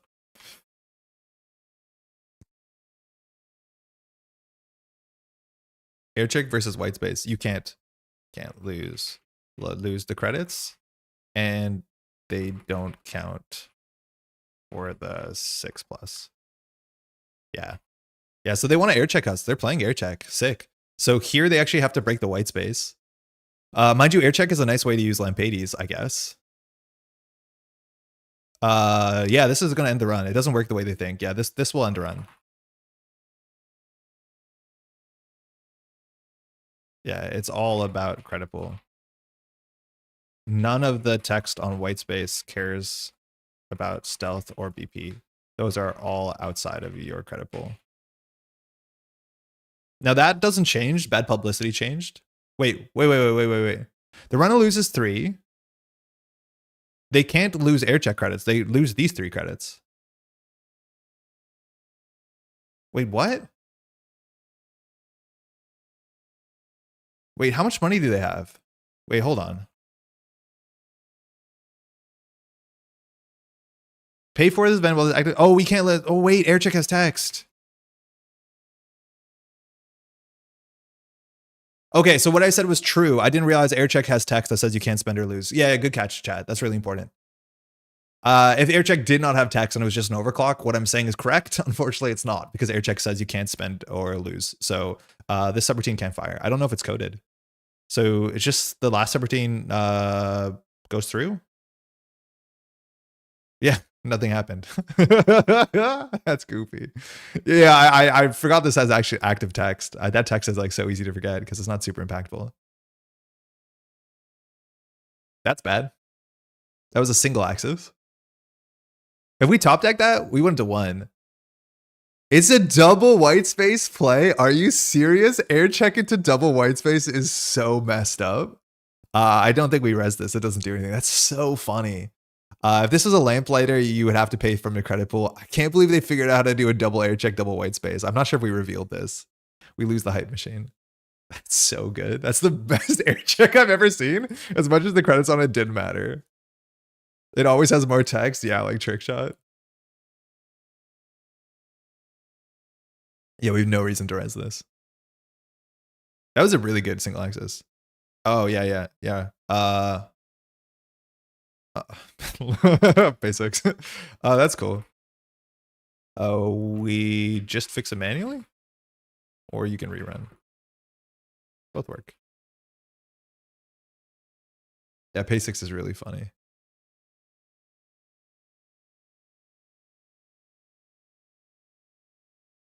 I mean, yeah, you might as well. No, I don't know if that's true.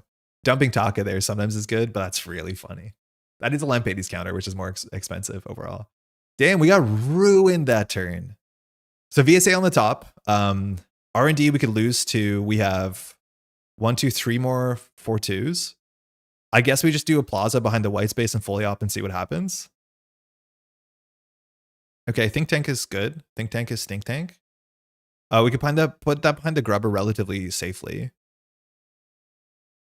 I think we draw more. Okay. So we're gonna need back our Flood the Markets. This deck is only on 2 Flood the Markets, which like might not be right. Our archives is not spoken for. So I want a Powers That Be that we don't have. Oh wow, we have a lot of card draw in this. I think we just do Big Oppo, and if they clear the Big Oppo tags, we install the Oracle Thinktank. I mean, our board state's not that good into Big Oppo.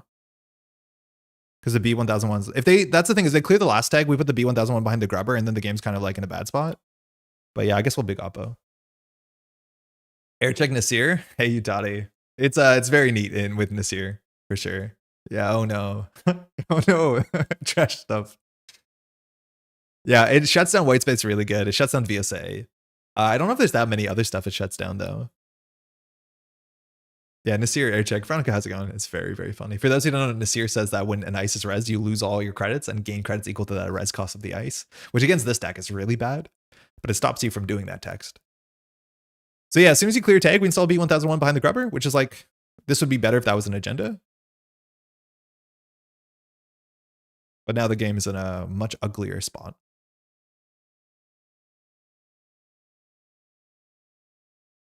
Man, Synapse is fun. Why have I become a Synapse enjoyer? What happened?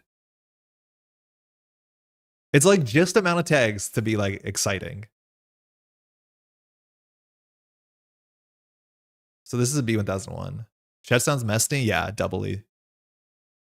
Sheds a white space, Messney. Toxin, I think, has a 2 credit loss subroutine.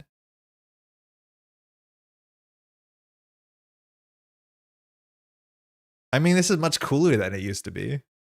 But yeah, revealing a B1001 when they clear the first tag is like just gross. They're on 1 credit, and I don't think we can do much about it. There's an argument not to res this because the information is more valuable than the credit, but whatever. We don't really have a server that's iced. We could probably do Oracle VSA and then just like go to 5, go to 7. We also could fully operational here. The thing is, like, we need to use Spin Doctor to shuffle back in the flood the markets to have a chance. But yeah, I think we have to. Don't you want to install the Oracle? Oh, that might have been better. Yeah, Oracle behind Grubber would have been good. I think we just do this, which I means I don't know. Are they gonna pressure HQ? This doesn't end the run. Yeah, maybe the Oracle was actually better there.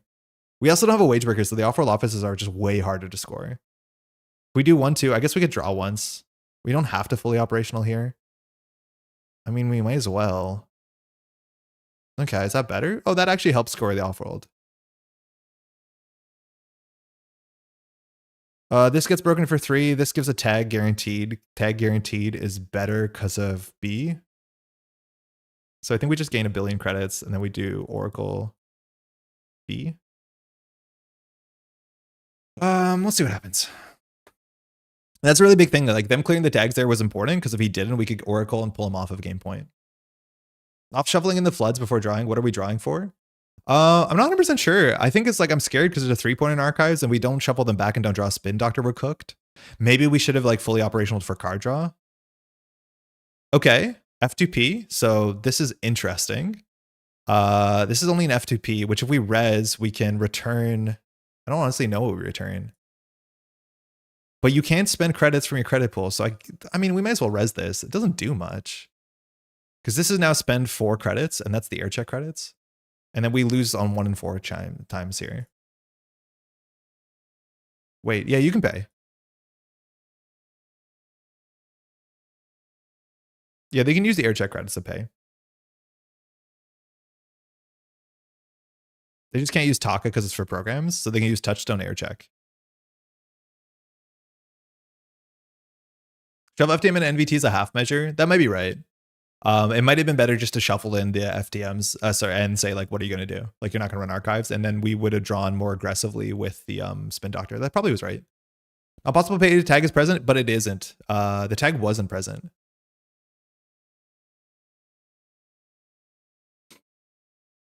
Yeah, do it up. Yeah, because the tag fired off the subroutine.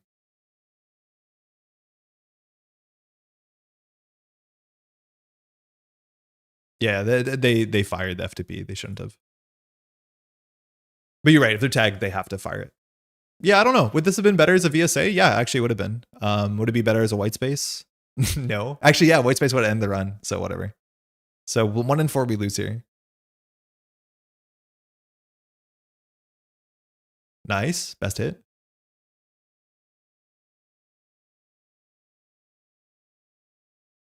Oh, they still trash it? Yeah, right. Lamplighter goes down because of Lampades. This is a grubber. So the grubber will end the run. They have... Lampades is once per turn? No. I guess we do res this. So they do not have 6, so this will end the run. They know this is the B1001. I wish I had a way to mark cards that are publicly known.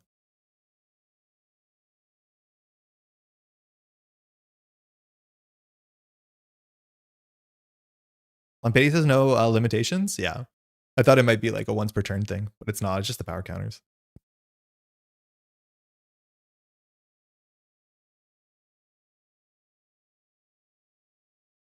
It's going to be hard for us to close the game out. I think we do have to Spin Doctor back the things. If we Spin Doctor back a 5-3 and then the fully operate, like, we could technically win if we had everything we need, but we don't. This is a good res. Fires. They get a tag. We can remove the tag and install a card, so we can install a cohort. He can trash the cohort if he wants, I guess.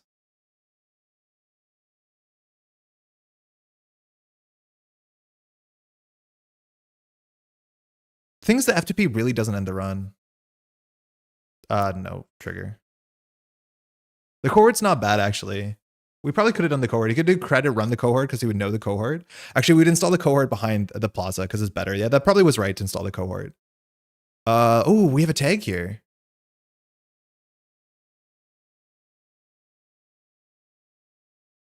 This is actually a tag. That's important because we can put the think tank away. Our money went fast. I'm glad that we did our big money last turn. Hey, Dame, how's it going? They can't break this. If they want to break with a door, it's 5 credits. They don't have 3 credits to pay, so they're going to take a tag. And which ends the run. This card's really, really, really, really good. This card is so good. Dory can break it with infinite. Oh, actually, no, you're right. They have enough money. Sorry, I shouldn't have fired that. Yeah, you're right. You're right. BP and Touchstone Taka. So they're paying 5. Okay, cool. Wait, what? 3's less than 5? No, it should be 5. How did they break that for so cheap? 2 from Lamplighter.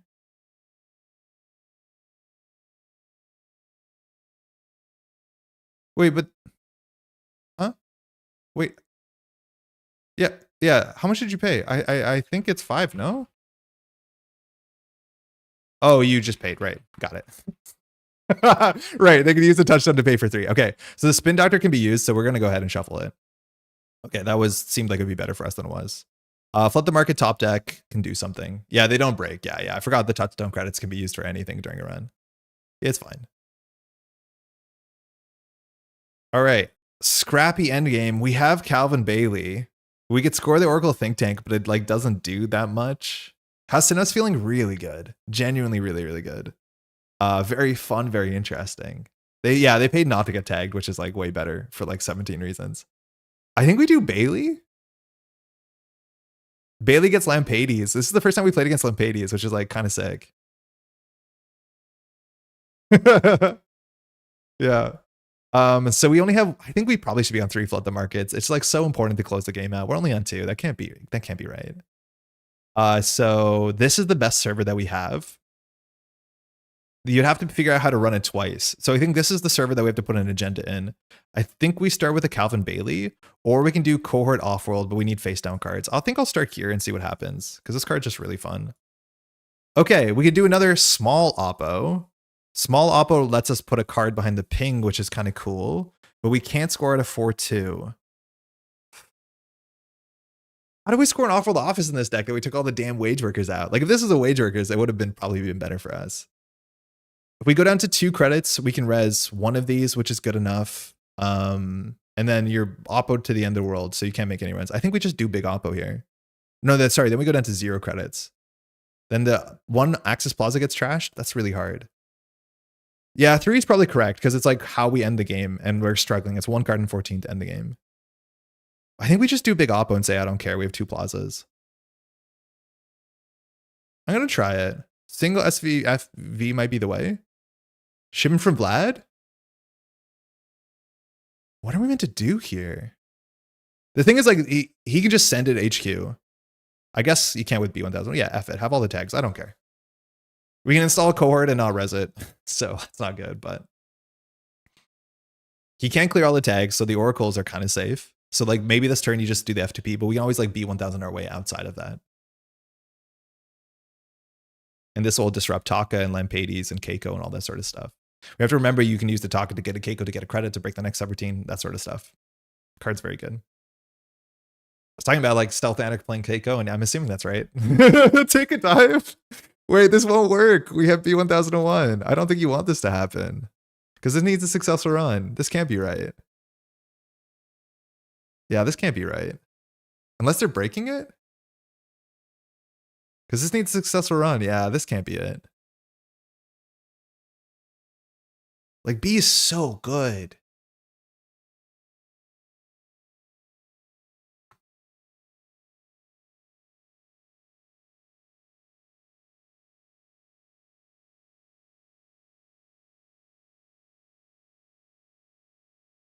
So if they want to break this, it's very expensive. Fire? Can I not break 1 sub with touchdown on bad pub? 3, 4, 5. No, boost is...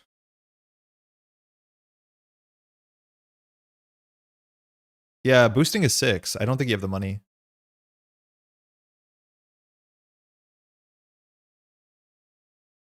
Yeah, Dory has really bad numbers. Oh, if you want to break, you can't, because you're tagged. Yeah, that part too. Yeah, using touchstone to pay for these things is really cool, but the problem is you can undo run if you want. Yeah, they're trying to break it with tagged, and this text says you can't when they're tagged. That's what he's struggling with. Yeah, of course. Yeah, that run made no sense with known board state. So like whatever. We've never done that. Yeah, they're talking about the ability on the card. I've always like focused on wait, the numbers on this are bad, but the truth is like Taka Touchstone actually, well, mostly Touchstone does with a lot of stuff. Same with the bad pub. Yeah, this is what's gonna happen. We could lose this white space. We lose a credit. They trash us either for 1 or Taka, which actually gains them 2 credits, which is kind of cool. If we want to be 1001, we probably do it on the last run of the turn, but that's actually not that good. We're 1 credit short here of being cool. I mean, there's the only thing is whether we be this click. I think we do be this click. I think we do. I don't think we install. Maybe we don't because it's not super impactful and we have to spend now 2 more B counters. Yeah, that was probably wrong. And now they know that we're not installing cards from hand. Yeah, that probably wasn't it. I think we could let the plaza go. Getting 2 credits is really good for us though. Because we can do, no, we're 1 credit short of top decking a flood the market. Okay, clearing a tag, 2 tags left. Trickster Taka, she's angry, can't take another tag. She's gone. Oh, so good that she's gone. So good that she's gone. Okay, so this is 2 credits. We can shuffle away the Oracle Thinktank. Flood time. I mean, I'm short cash. I'm going to shuffle this away just so they don't win on an off-rolled. Trickster Tata. This is so weird. We need to find another spin doctor. There's only 1 left because there's only 1 flood the market in the deck. I am going to shuffle this away. That allows us to install a card. So Lampades can deal with this, which is not good, but it's not the end of the world if that happens. We can also install over this Oracle Think Tank if we wanted to, or more likely install over this this white space. So I think we're going to put a cohort in server 1 just so we can draw a bit deeper. We reveal it's a cohort so they know it. Here we could do Calvin Bailey. We should have done that first click. Don't at me. And then we can just click for credit, throw out a Bailey, I think. And then if we top deck, I mean, we need to score on this Think Tank. I want a powers that be so bad so we can bring back a hype machine and actually do something. We're like, this is the point, is like, we're not oiled enough to like really slam games closed. And I think that's just like the deck not being perfect yet. If they trash Calvin get 2 cards, yeah, they won't though. There's no shot they're running a Lamplighter and trashing this for, at least with Lampades, it's free. Vantage Point just arrived my doorstep. Got to figure out if they want to remove update 2021 or for my kitchen table. Oh, just try it out. It's a format that not a lot of people have tested. Last click install. I mean, we can put the plaza out there. It's credit positive. If we're confident we're going to draw an agenda. Oh, we have a face down. We can score the off-world office. Oh, so sick. So unbelievably sick. Last clear tag is so cursed. Because start turn, mandatory draw, cohort, we reveal a Bailey, which say that we did that on purpose to flip the off-world, drew the flood the market. So we can't win, but we can next turn. Yes. Okay, good. That's the interaction you want. That's so good. Can we? Yeah, we can. Yeah, we can. Calvin was played an old version of Loud PE. It wasn't bad, but I think Planogram was better influence spend in that deck. Yeah, now that we have a bigger reason to keep stuff in servers because of flood the market and fully op, I could see Calvin being good.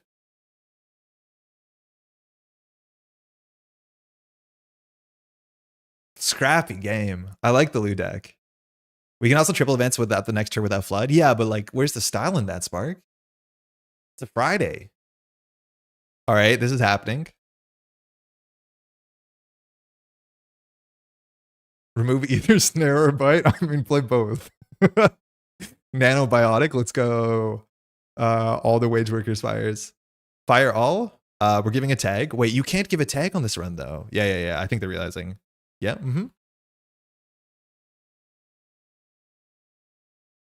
Yeah, you can't give B1001 a tag. Yeah, exactly. You gotta probably pay both.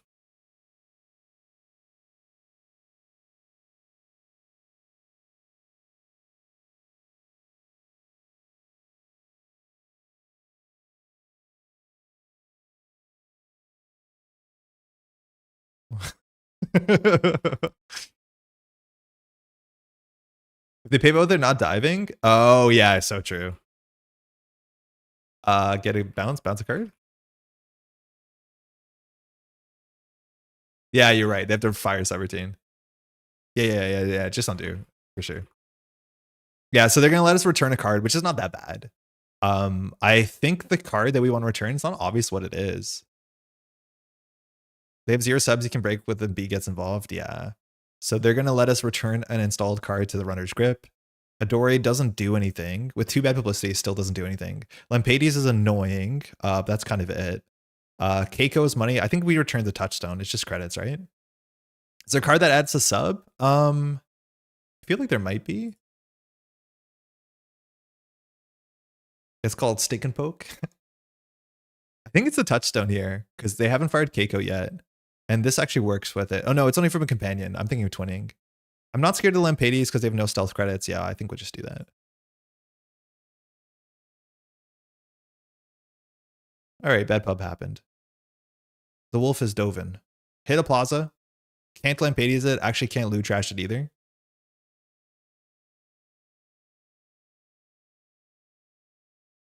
I could play Synapse all day. That's the unfortunate thing. Just some start of turn triggers. Cohort, we'll get rid of Plaza. We'll just do the fun thing. Score. Embedded with counters is really good. I think we messed up by grabbing the flood the market aggressively. We should probably have stabilized first. Because thanks for the game. Grabbing the fully op there in the early game was so good. We also messed up our first fully op, which is like really important. These turns this deck does like snowball. So if you like stumble and don't draw 2 extra cards on turn 2 or turn 3, whatever we did, it's kind of a lot worse. Oh no, what was the updates? What are the updates, if you don't mind?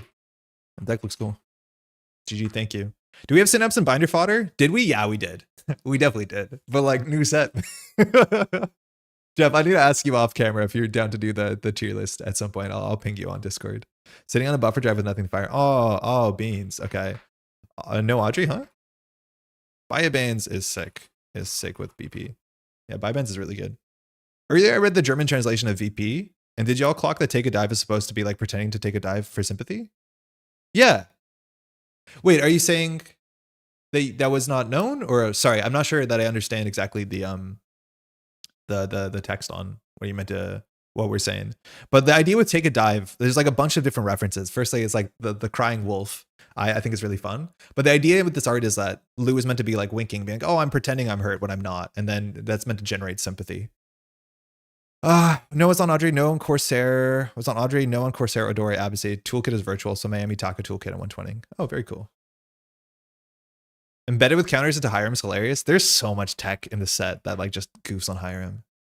Take a dive is boxing terminology for throwing a fight. Yeah, if you're told to take a dive, you're throwing the fight as well. So it's all about like feigning injury or feigning loss.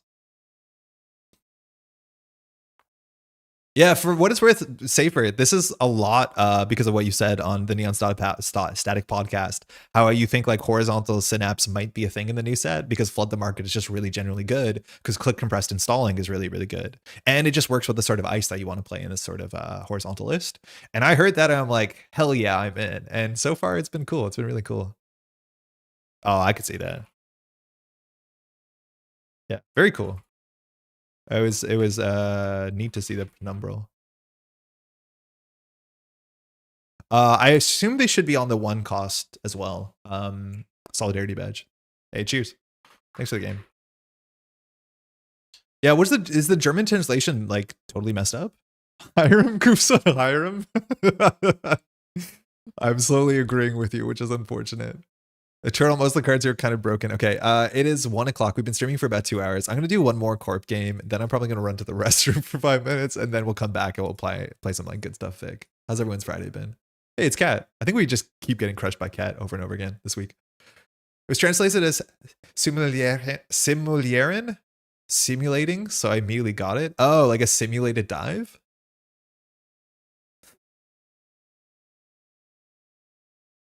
Oh, Veronica, sorry, slightly too late. What's up? What's that? Oh, no idea. The new ban list is good. Here already. Sometimes it's at the bottom. Okay, sick. Hey, aloha, David. How's Friday been? It's doing all right. I mean, hey, Friday morning. Phoenix. Some of our ice phoenixes. This hand is bad. Nursing a new tattoo. What'd you get, Cranked? More knives? Thanks, you too. I don't know what Phoenix's pressure is. I think Phoenix has to have pressure on centrals. A lot of our ice does get Phoenix pretty poorly because we only have one ice that has one end the run subroutine. Like Grubber, VSA, we have a lot of really bad Phoenix ice. That's a lot better, I think. I got the Death Tarot card on my forearm. Cool, like Scythe and all. What number is Death? Is it 13 or is that 2 on the nose? Okay. So sticking to VSA early is okay. Into I assume it to be a Nihilo, but that's not that good. Double Oppo early is good. Public Access Plaza is like worth icing up, but we have to ice up the Nihilo. So I think we just do this and see what happens. We have no reason to res the Nihilo, so I won't because we have no click compress install here. This just like sets up fully op. This might be wrong. It is 13. Okay, cool. Yeah, that tracks. Good money. The Plaza is the one that should go down, especially before threat. But we'll see where Cap puts her pressure. The art is based on the classic Rider Weight deck. Same art that the Blatcher Tarot cards are based on. Oh, cool. Yeah, Tarot art is pretty good. I like Tarot art a lot. My partner bought me a nice Tarot deck recently as a gift. It was something that I always wanted. And I don't think you're like allowed to technically buy your own Tarot deck. That's meant to be kind of gauche or like, you know, bad mojo or whatever. Lose a card to VSA, gain a card from Phoenix. I mean, the tag is good. But yeah, this actually probably should be icing this because we're not going to res this until it's iced, and this we need to protect because this is very important for our deck. This is less important. So resing this might be a mistake if we don't draw an ice. That's perfect. All right, draw. Draw once more. We'll ice this up to set up. That's like the weird thing about Phoenix. If you have ice on HQ and you can protect the Spin Doctor, you can just throw out the agendas. Like it means you can't lose on HQ. Yeah, it's meant to be a gift. Yeah, that's what I've heard. So I got a nice gift one, and she got a gift one later, actually. We are trucking along. Maybe we should have resed a Nihilo this turn. Because now she has the money to maybe interact with it. And I don't know if giving Phoenix bad pub is bad. Oh, that's good. Okay. So 2 powers is a bit much. We're not really scoring out here. We just need to get our credits up to be able to do the oppo. So I think we install powers, credit, Nihilo. Like it's not a good turn. We could do double powers. Credit, res this and see what happens. So she now has a bad publicity, which makes this play a bit worse, but she also has a tag. So now face checking into a Lamplighter, which is, I'm not sure something that people respect, is like not tenable, even for Phoenix. I gifted one to my wife and that she picked it out, bought it, and then I gave it to her and she brought it home. I mean, like, that sates all the conditions. Okay, botchless on VSA. Probably still worth resing. The Nihilo is going to go down and we're going to find the bad part of it. So we res this. We go down to 4. She loses a credit, which can't be the bad pub. She takes a tag. I think we'll trade this for the tag. We probably should install 2 powers and click for credit here because we don't have a good install. Especially because with the bad publicity, now the hype machine is kind of shit. Yeah, this Nihilo is a real risk. I think we probably should have put something else in front of it. So we take a tag. We're on 2 tags. Oh, that's cute. We're on 2 tags. The Nihilo is going to go down, so she's going to keep the tag, but she's going to keep the bad pub. She clears a tag. So I think we just put the hype machine in server 1. Can't res it. What's the right time to res before start a turn on Jaina? I've been struggling with that. If you hit turn start, you want to res, then hit mandatory draw. Unfortunately, mandatory draw is coded to be start a turn triggers. It's not what you think it is, but res, then mandatory. 1 and 3 here is huge, but we get a free hype machine. She steals it. We get a free hype machine. And I do think running there on HQ makes some amount of sense on the basis that like, hey, we clearly didn't install, we stalled a non-agenda from hand. Okay, so we have the Plaza ticking. We can trash a Paladin. We can purge. We can also do small oppo and just kind of put her in hell. Yeah, maybe. If she did, I might have thrown out the agenda, I'll be honest. So here we could do, like, Purge is actually pretty bad. We can install the Nihilo if we want to. I think Purge is not awful here. Jano is yelling at me. Yeah, we'll try and show it off because we have a couple starter turn triggers. But start turn, res your stuff, then hit the mandatory. The mandatory button should be changed to starter turn triggers because technically that happens before mandatory draw. It just says mandatory draw, which is not totally right. Okay, I think purging is okay because she's kind of in the hole here. And we can technically install the Nihilo. This is where like you want Bailey because card draw's bad. And if we top deck a 3-2, I guess we can score. I don't know. Pretty weak purge.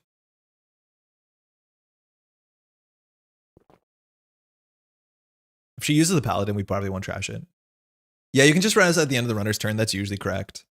Nihilo on table is just cards on table. Actually, keeping the Nihilo in hand is something we throw out to Phoenix. That probably isn't correct.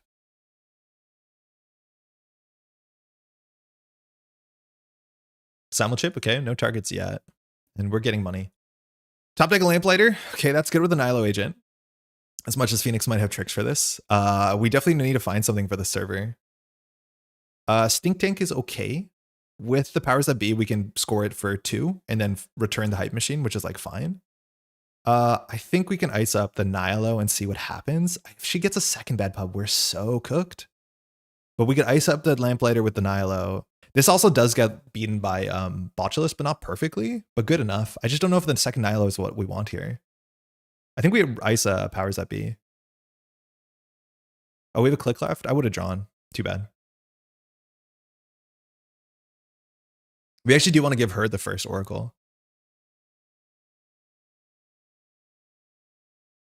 We also could have made another server because if we score, we can like powers that be something into the Lamplighter server. Her money's all this fermenter. And maybe even toolboxing him a viruses go with powers. Oh, Swift. Oh, that's scary. I don't think this is deep dive, but that is frightening. Okay. So we can just do this. Server 1. Advance. Trash. Score. Powers. Server 1. Res. Go. Any chance we find a slot or 2 for Maze? I don't think so. The issue is like our tag punishment's not that strong. We generally fast advance a lot of agendas, so a Maze doesn't like have a great home. Like I could be playing slightly more like that if we tuned the ice, but notice how we're not putting agendas on the table. You technically can't amaze into a server where the runner has stolen if they clear a tag during a run. I mean, no, that actually is not an interaction that's worth understanding. Cool, yeah, it is cool. Hype Machine's kind of cool. Here, she needs to touch the top of R&D, otherwise things are in a bad spot. And this public access plaza, you need to trash it on turn 1 or turn 2. Because so far this has given us everything we need. There's a Hantu. So Hantu breaks for 1 credit. The Lamplighter's not bad. Astrotrain? I mean, it is Astrotrain. We're going to keep going, and we're just going to keep hyping it. Like, this is just kind of fun. Cool. Astrotrain. Go. Res. It's an infinite Sansan. Let's go. Kind of cool. And we're on threat 3 now, as much as we can't afford a big oppo. You can solve the maze if you want, if you just won't be res unless it's from an op trigger. The clear tag while breaching, you can install into the server, but there's no window to res it. Yeah, there's no window to do it, but also like they have to clear the tag during the access step, which is also not possible. There's just like no way that it makes a lot of sense. Jailbreak HQ. Oh, perfect. 2 oppos? Yeah, 2 oppos, you know it. Fanside at home. It's so good.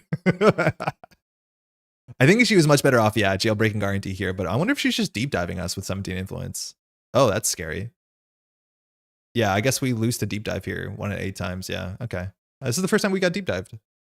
Oh no, it could be chain reaction. Full whiff off the deep dive. Oh, it's good to be back. Full whiff. But yeah, when we see the Swift there, that makes sense. But there's nothing of value here. She could trash something if she wants to. It turns on the oppo she sees. But her money's okay, as much as it doesn't seem consistent. She's trashing a Hype Machine. Okay. And now the top of R&D is shuffled. And she has the tag. We need more card draw. Like we generally do. The Calvin Baileys might be right. Why does she trash the Hype Machine? Because the VSA gives her a tag. I think that's the reason. I think she could and she should. But now the top of R&D is unknown, so we top deck a 3-2. We could be on game point. She's gone for it, floating a tag. I hope she hits an Oracle. She didn't. Okay. Start a turn. We have a VSA again. Does fire Rio's text, which is good. We don't have much going on here. Purges the Hantu, so then the Lamplighters have text. This Nihilo I don't think matters. I think we can just do credit small oppo. If she clears a tag, we get an ice on R&D. She doesn't know we have an F2P. The F2P into the Hanto requires both of the counters. Maybe predictive. Yeah, we could play predictive. It's just not an asset, but like it's very good, especially if they do float tags like this. It's just slots. Slots are hard. Has Phoenix fired? No, could have fired once, but like admittedly 1 ice has been dealt with. That's the Phoenix issue. Is that there's a lot of games where it's not great text. You do have 17 influence. I think I'll just put this R&D credit oppo and see what happens. No. We could have done big oppo, but I don't think we need to. And we have to remember we can just remove a tag to get 2 credits, which we could have done actually there to make a bigger oppo. Oh, it would have been better to like clear a tag from her to do a bigger oppo and be on 1. VSA. If a subroutine fires, we have to discard the oppo. I mean, I will do this. It actually might have been right to, sorry. Can you undo? I think I'm going to replace this. Thanks.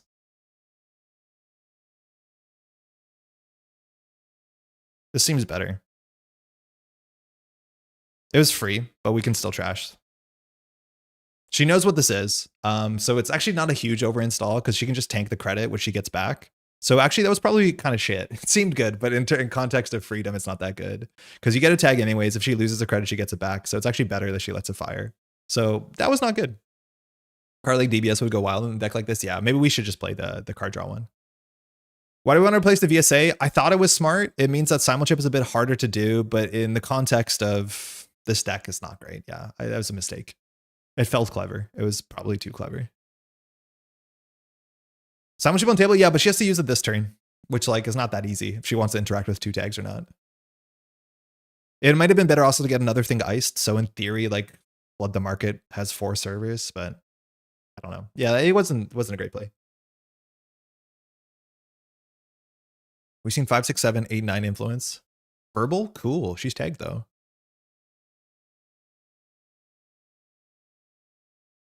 She did hit 2 good agendas. So let's see if she just pulls a fermenter. She botchless the FTP, fine. Do we keep doing it? Do we keep doing it? We could trash her verbal to install the Oracle. I mean, like, that's so fun. Oh, that doesn't remove a tag. Excuse me, I messed up. That was not what we wanted. I thought it would trash and remove a tag. I forgot. It's one of the 2. I think we will trash that. I guess now we draw second click like an absolute chump. Oh God, we're so bad at this game. Oh, we're so bad at this game. Why did I do that? Draw last click. Fine, shut up. I will take no questions. Yeah, 100% that was wrong. I thought I was going to install a card. We could have cleared a tag to install the Oracle, gaining 2 and score the Oracle and do the whole loop again. Shut up. That was terrible. Creatively not good. Trash draw is like the worst version of that turn by a mile.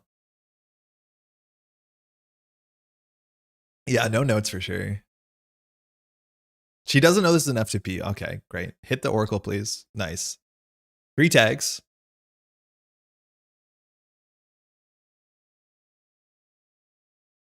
There's no shot she cleared a tag last click. Oh, she's deep diving again? Okay. GG, I guess. God, I hate deep dive. Divas Federal will be broken AF in Epiphany. Is there a B? Who knows?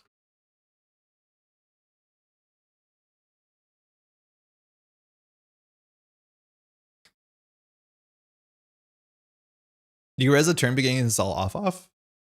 Yeah, you're right. We can res the agent to just get on the table and we'll have enough money. Oh, Katurga for deep dive. That's sick. That's actually really, really cool.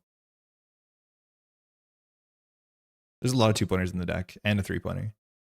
Good game. Yeah, I don't like deep dive. Like, I don't know what you're meant to do. There's not enough tech in the world. Yeah, that makes me salty. We did mess that up. We could have got the game point, but like she can ignore our board state because I don't think we win faster enough than that. If we put a VSA on HQ, it doesn't matter. This is a chain reaction deck. I didn't draw a single. Oh, that tracks. Once I saw the Swift, I thought we were cooked. Yeah, chain reaction would also be pretty bad. Cloud Eater in front of archives. I mean, it doesn't do anything. Let alone paying 10 credits for that's pretty bad. Good game. Yeah, very cool. Very cool. But it's hard because you have to fire wizard chest before or after, so they could like chain reaction the wizard chest, but you don't know what it is and what it is. We also could have lost on like turn 4 because of deep dive. I think she got good singles on their first 2 turns, but like, yeah, that spirals. And that's the thing with deep dive that like gets me. It's like, if you have a bad early game and they steal 4 points, like you can't, the amount of like, emotionally, this is what it is to me, right? Like say that you have a bad early game and your opponent steals like 2 to 3 points off of centrals. Now they don't have to worry about this game plan But the problem is they still pressure this game plan abstractly. But now you have to overcorrect centrals. But if you're overcorrecting centrals, you're not winning, right? So it's like very, very hard to win from the back foot against deep dive, unless you're like have deep dive tech based on your ID. If it's just B1001, yeah, she was playing around B1001, and by playing around, she said like, F it, if we have it, we have it. Unfortunately, we only have 2 Bs in this deck, so maybe we should have been on 3. But with Swift, like she still could have done it. Can I host you a game? Yeah, for sure. B is definitely the way. Yeah, it's like she could play around it. And the thing is, like, if we res a B, she just deep dives next turn. Like, it doesn't actually matter. The cool thing about B is it would have installed an agenda on the Hype Machine. We'd score an off-world office and be on game point. Like, that's actually really, really good. She also could have whiffed on the HQ run and we would have been fine. But at the end of the day, like the B1001 just buys you a turn. VSA on R&D, I don't think does it. Because we need a VSA and a B, but then she just disables the B. Hey, hello, how's it going? It's been a while. Yeah, Veronica, sorry, you can host if you like.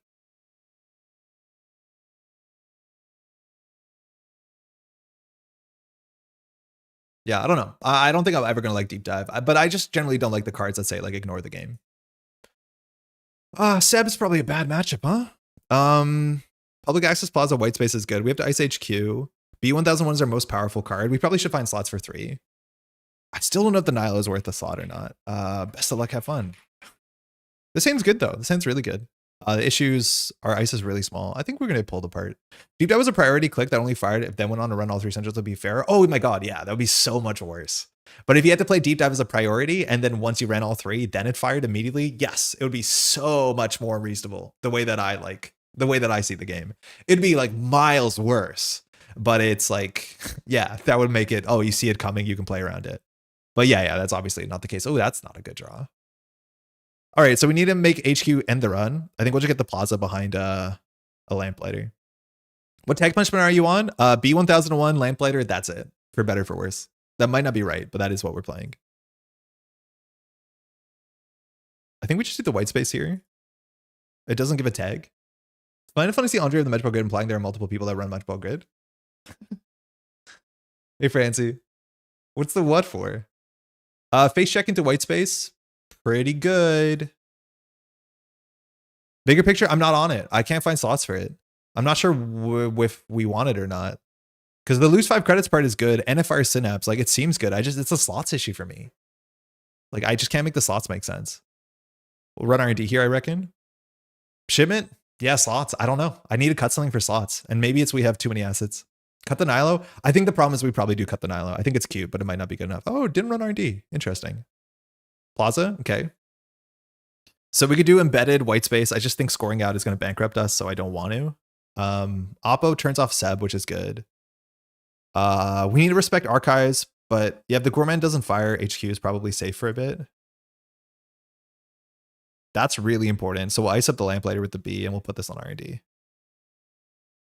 A bit slower, but Seb can snowball with the sort of start.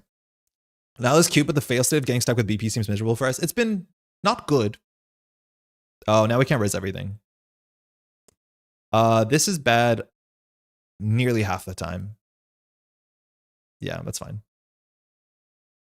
Let's see if Seb does a cheap install here. It has to be super cheap.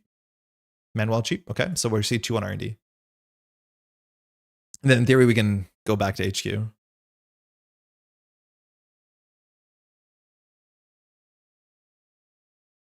Nihilo does have cool art. Unfortunately, we're also not playing Lethe if that's our metric. This matchup is going to be really weird. In theory, Synapse to Seb like can be like lopsided. I'm pretty sure this is not going to be good for us. Nihilo, maybe for Tall Glacier? Maybe, but then you have to ice both things up. Floating the tag. Love to see it. So we can do B behind 1 lamplighter. The thing is like, we're just going to get transferred soon. If we do B1001, yeah, I guess we're fine into transfer. Didn't clear the tag. If we want to trash Manuel, it's expensive. It's a card from hand. Let alone its credits. I mean, maybe. Yeah, I don't want to play Synapse Glacier. Like the idea that I use Synapse to install the ice clicklessly, like I don't like that sort of install big ice tall. It's not my favorite play style at all. It's definitely a cool way to get Synapse value though, because the installs are free, just like Atea, and that's a very, very good way to multiply the power of the effect. I'd rather go horizontal than tall. Install a card. I mean, we can't really put a Nihilo on the table, I don't think. F it. There's a chance this is bad because now there's something that Audrey can feed on. We might not have needed to ice R&D against Seb. There's not going to be a lot of pressure besides the one Manuel. Yeah, Fast and Loose is not only better, it's just way more fun. Okay, another public access plaza. We're not on threat. Purging the Audrey here is like not good because the Nilo goes down. I mean, maybe we can just do this till we find a badge and then the whole game falls apart. But yeah, you definitely need to trash these. We're not too upset if one of them goes down. We already have this one. I'm good. Yeah, the Nilos are garbage in this matchup because like it fires Seb's text at Seb's start a turn. That is an interaction that's not worth doing.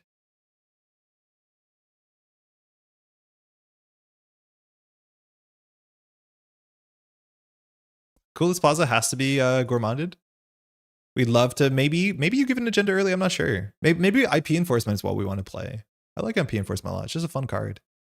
So now transfer's bad. Friend of a friend is down. We'll res this one, I guess. We have a VSA, which is pretty good because the B is iced up. So we could do an embedded VSA push. If we purge this turn, that actually is kind of meaningful. She'll probably end up taking a tag just to go up to 10. And then clears the tag, go down to 9. So that's scary. But I think we have to get cards out of hand. I think we're going to lose the next big thing soon, which is bad. But yeah, we just need more card draw on this deck. Like CSR campaign maybe is real. It's just slots are so hard. But yeah, this probably is not worth a slot. It's really bad in this matchup. Anytime somebody does Jinja things with their IDs, I cry inside. Yeah, Solomir, I really hated Jinja. Just not fun.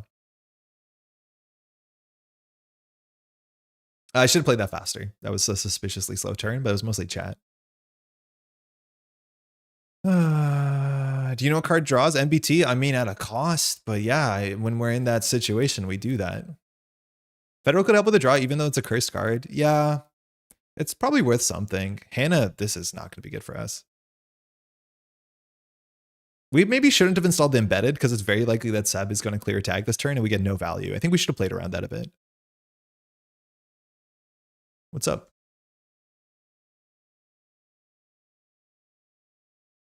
Yeah, we probably, like, Seb is definitely clearing a tag this turn. We don't want to be, do we B1000 win this? Yeah, I think we do, because then she keeps a tag.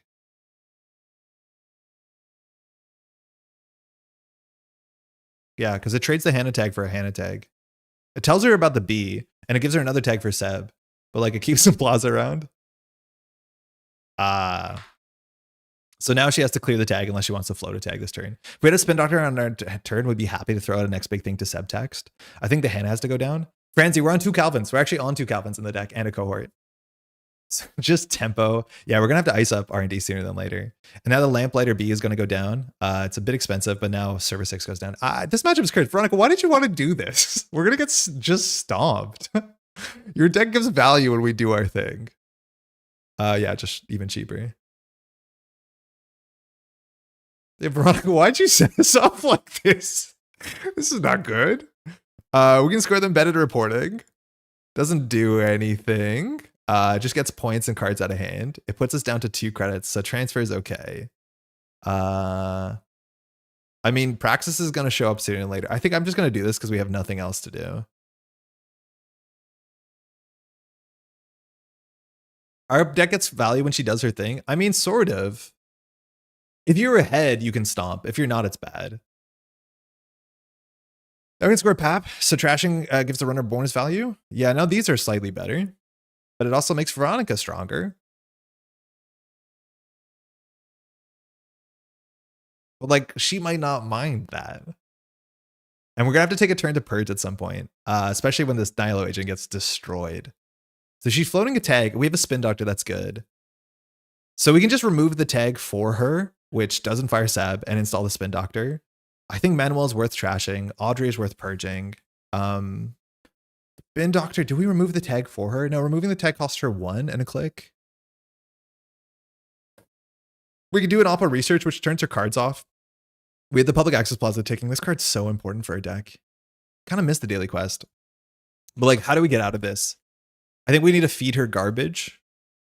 Because this, she can't float a tag at the end of her turn anymore. Remember Sebtext? Yeah, no, that's fine. It allows us to throw out the next big thing. And like, it actually helps us, right? And it's only for connections. So yeah, I guess both of these. How many copies does Valentina Seb usually play? 1, I think. And then you practice it back. Resmart streamer told me to trash the public. I mean, yeah, for sure. We can start with the Spin Doctor, but I think we're gonna remove the tag. We can do it with Synapse. We can remove the tag, Val doesn't fire. Yeah, but Val doesn't like do that much. It gives you a credit to do the bad thing. You don't lose on centrals. I do appreciate that. Yeah, I think we can just like Synapse the Spin Doctor. Yeah, that's fine. We'll remove the tag. We'll install the Spin Doctor. It's a good install. We need money. Res. Okay, that's cool. FTP is cool. I want to ice this up just because I don't want to do the text. We have to be worried about transfer. We could put an FTP on HQ, which actually would have been better with our ability text, but how do you beat this? We also need to put ice on archives. The cool thing is Praxis FTP on archives is pretty good. It requires an Audrey, but I do think icing up archives is worth something. I think we put this on server 6 and then we put this on archives. There's actually a chance we put the Spin Doctor on top of the Nilo because we have to not have an uniced stuff. Stall spin trash manual and ditch NBT. Yeah, that might be right, especially because threat 3 text is not online. It's just like with Praxis, this comes back. Can we oppo? We can. It's expensive for us, but we definitely can. Yeah, this is the Praxis that we want to like play around. At least it's a small Praxis. If we res an FTP here, she has to like break it. Oh, you get the tag on success. Oh, this is not like Eru. So the FTP actually here was not great. But this only works if you're not tagged. But only play. So this FTP is really, really not good. So if we res it, we go down to 1 credit. Yeah, this was not right. I forgot. I thought this was like you get the tag when you make the run, but it's on success. So she can dump 3 cards here. Or sorry, 2 cards. 1 from the bin, 1 from the table. From the bin, it's only Hannah, which like that's pretty bad for us. But if we res this, we go down to 1. She has to Audrey 2 cards and break subroutines. It costs 2 cards, yeah, but maybe that's fine. I guess we have to res it anyways. Yeah, I'll try it. Let's see what happens. If this was a VSA, we'd be happier. And I think we cut a VSA for the FTP here. It could hit a transfer. I mean, it's her choice. But if she has to spend 2 cards on this, she can't really do her text. It also lets us like purge the Audrey, right? Soft Audrey purge if it fires. And if she takes a tag, she'll be 2 tags in, and we can stink tank on top of the Nihilo agent. Or we can also like put the NBT on top of the spin. No, that doesn't work. I mean, it's not a bad ice. It's just like she can always practice through this if she puts her mind to it.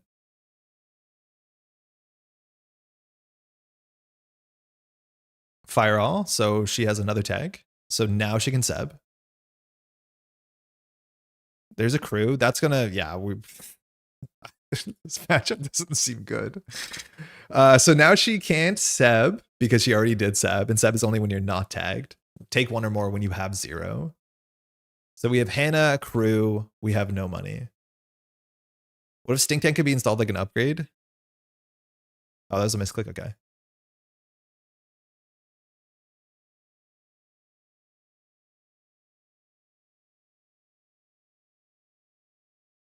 So what else are you getting if it's not Hannah? Friendo? You can't.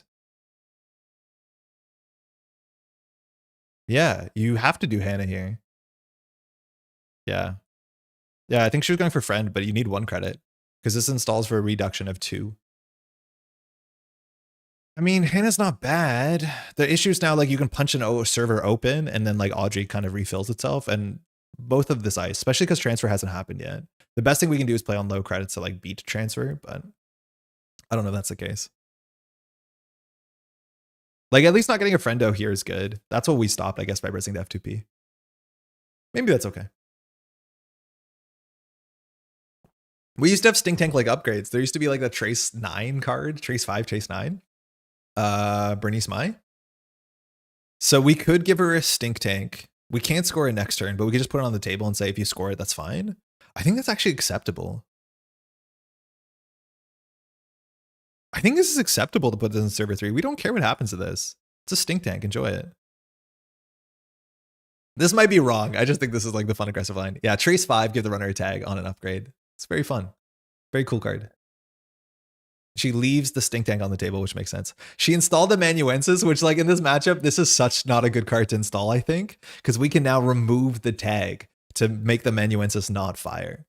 So things we can do, we can trash the crew, which is probably right. We can remove the tag to install the ping in front of HQ. So it's double ping, which like, okay. We can install on top of this, which is not super important. We can trash the spin doctor to res another spin doctor. It actually probably would be better to put the think tank on top of this lamplighter. That should have been better, I think. But yeah, we definitely want to trash the crew, and we definitely want to remove the tag with amanuensis. And we can do both. So we'll trash the crew, discarding the next big thing. Then we'll remove the tag so she can't amanuensis. We'll install the ping. I think maybe in front of HQ is a bit too much because we don't have to play around transfer if we don't have money. Yeah, the Bernice Mai from ONR was like Trace 9 or something. So I'm thinking of that one. So I think we just put this here. And then we just take a credit. Maybe next turn we purge. I don't know. This matchup's hella weird. This just a strange matchup. But you notice how every time our board states are like the same. Do I know server 6? No, I don't think so. That is, yeah. Yep. Yeah, we're not afraid of transfer now. We'll be afraid of transfer later. Okay, we're afraid of transfer now. We don't have a B1001. Yeah, we can't duck this transfer at all. Maybe the ping should have been here. Yeah, this is a bad transfer because she goes from 0 to 6. All right, Ashen's on the bottom. Yeah, this is a bad transfer. Shit, that's on me. Yeah, Lamau, I didn't realize that too. I was like, there's no way we can't duck. No. Yeah, we should have put the ping on front of HQ. She could still beat it.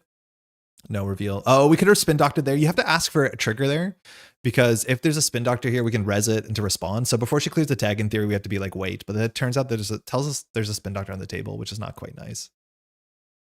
Lagu's good. Top deck, Grubber. Okay, so she has...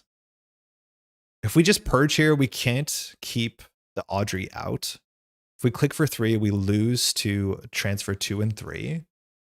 So that's bad. Still seems okay. I mean, it's ugly because we're locked here. So we probably have to do the spin doctor and just like get more cards to jam, like a cohort. That's good. So we can do cohort in server 2, which puts us back into the game, and then Calvin into a new server. We can just let this Oracle chill here. Trash the Gourmand, doesn't matter, goes bottom of the deck. We can do Calvin in a new remote server, just click for credit. We can duck most of this. This means we can res all our ice, sort of. But yeah, we need to take a window to trash Audrey. And then we just have to play around crew, which like, issue is scoring out is not easy. I guess if we draw Flood the Market to the off-world office, we're kind of off to the off-world office races. And that'll be really good. Maybe that's the best we have.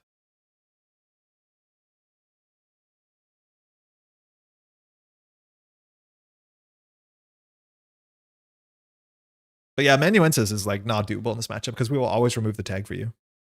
So it does not have text besides, it's literally still 2 MU, sorry, 1 MU for 2 credits, which is like kind of what you want it to be. I think here we have to get rid of the Grubber. Yeah, we probably get rid of the Grubber. Oppa is actually really good against Seb because it turns off all the Seb cards. Ooh, she's going for it. Good for her. You need to do this. This card has been so important. I wish here we had cards to install. We don't. Takes a tag. Synapse firing on her turn also lets her fire Lagu if we install stuff in servers, which is like another good interaction point she has. But yeah, good for her taking that down. She has Bad, she has Audrey. If cohort fires, I think we purge, because maybe she doesn't trash the Bailey. Why not Grubber? We have to throw something out. Like, the Oppo research seems a bit better. Oh, she floats a tag. Oh, so she probably floats a tag. So maybe we install the Grubber. Let's throw out the Oppo then.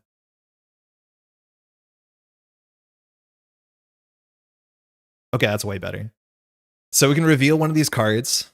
We have to remove the tag from her. We want to remove the tag.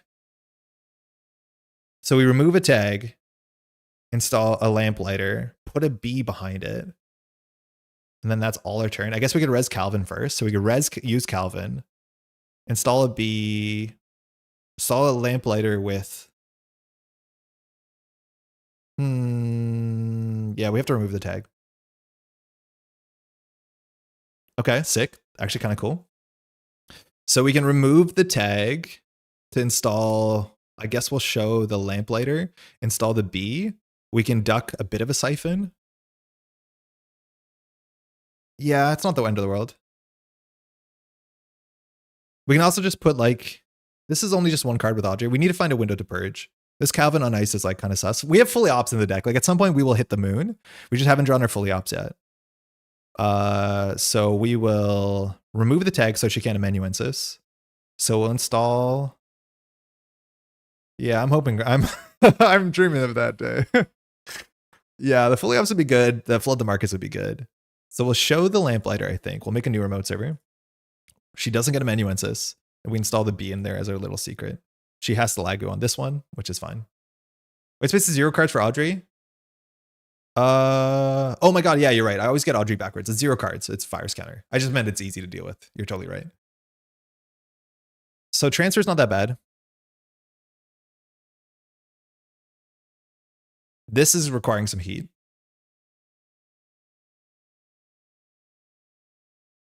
Using Synapse to deny manuals is hilarious. Yes, it is the 60-60 matchup.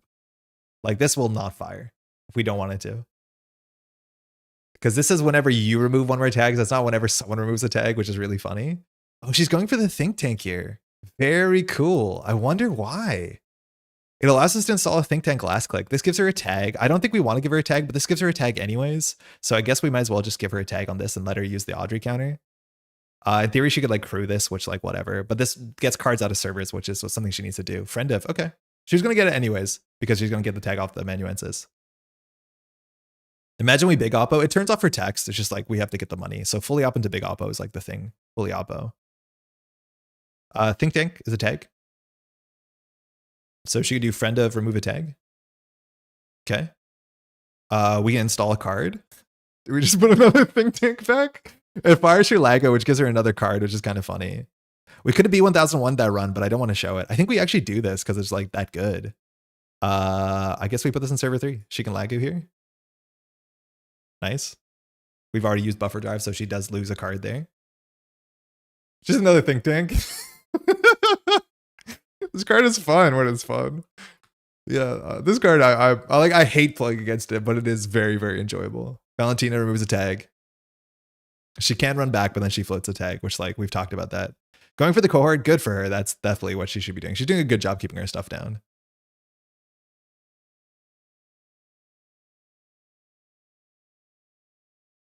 Audrey will have 1 counter.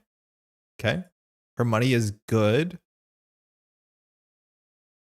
So the problem is we only draw 1 card a turn now, so we can't get a flood the market play. Okay, so she doesn't have a tag. If we purge, I guess we always just do Calvin Bailey and put 2 cards on the table, right? That's good. VSA is really good. We haven't seen one yet. That's really, really quite good. So we can do...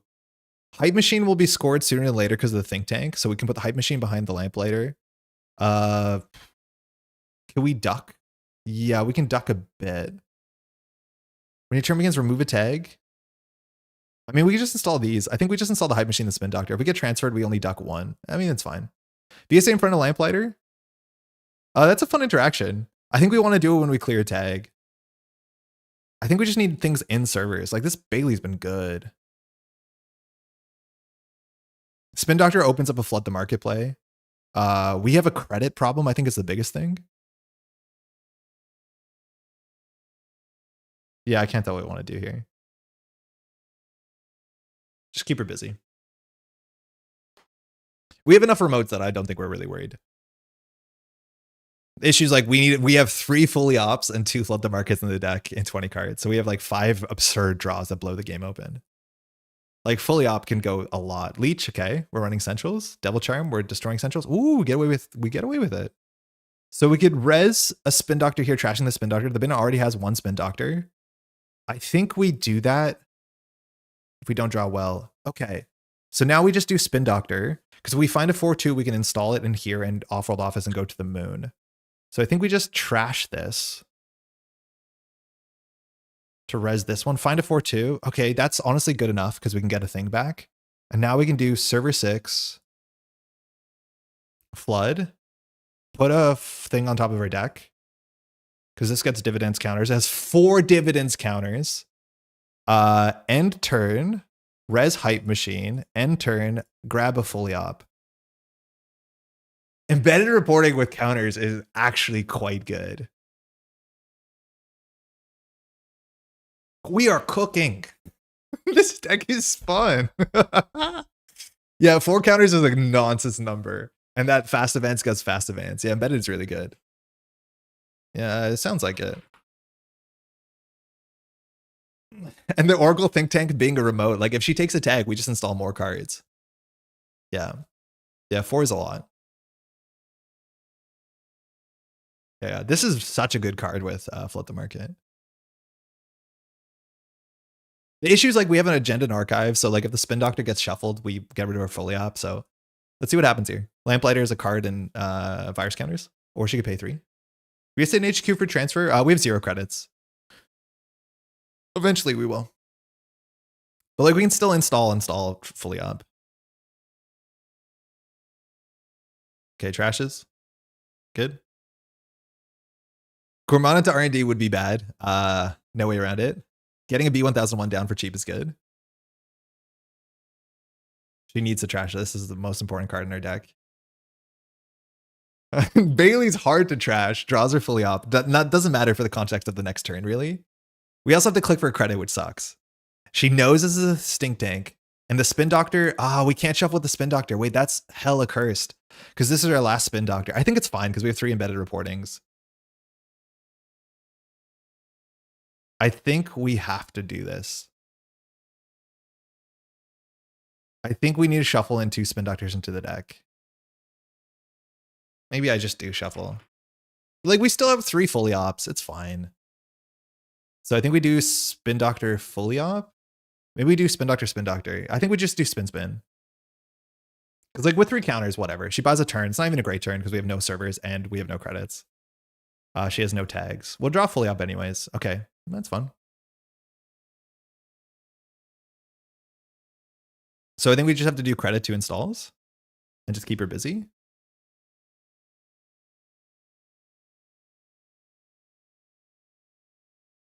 And just do the same thing. We also can like grab an oppo on a turn that we're like have the money. But like we just keep doing this. And the cool thing is when the Oracle gets stolen, if she clears the tag, we can put an ice on Bailey.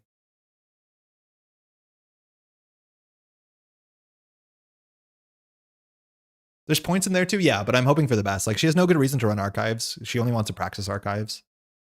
Like if she does, she does. But what can we do? I don't want this back in the game.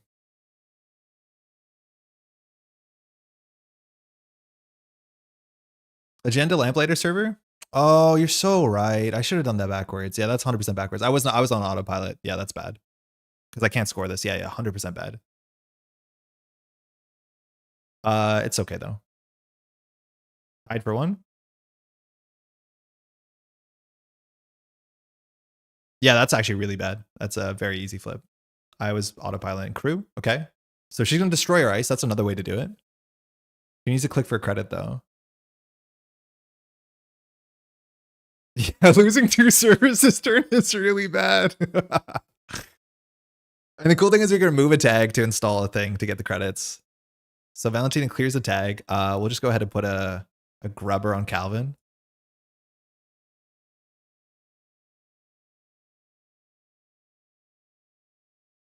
Yeah, don't do this. This is bad. Throws a steel skin. We've already bottomed a card, I think. Okay. So no tag. So I think we just do this. It's pretty good. We'll draw 2. Okay, Flood the Market's incredible. I think we just want to gain 6 credits. We can always duck a transfer with a Hype Machine.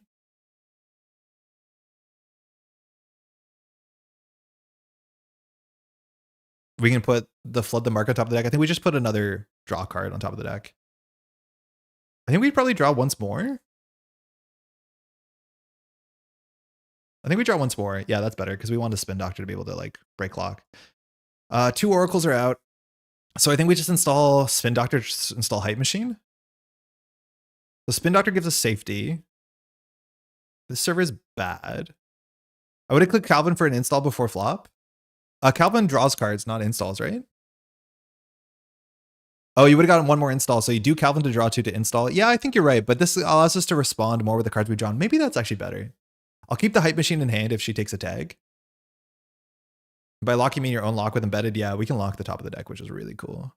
So I'll put this in server 6 because that's the one that she's most likely gets a tag, as much as I guess she's cruised that, which gives her a tag. Overinstall the Oracle. I don't think I care too much. I think we have enough embedded stuff. I guess we're looking for a big embedded server. Yeah, maybe that's not true. And I think if we click for a credit here, we can no longer duck well. So I think we put another ice on HQ. Goes down to 3.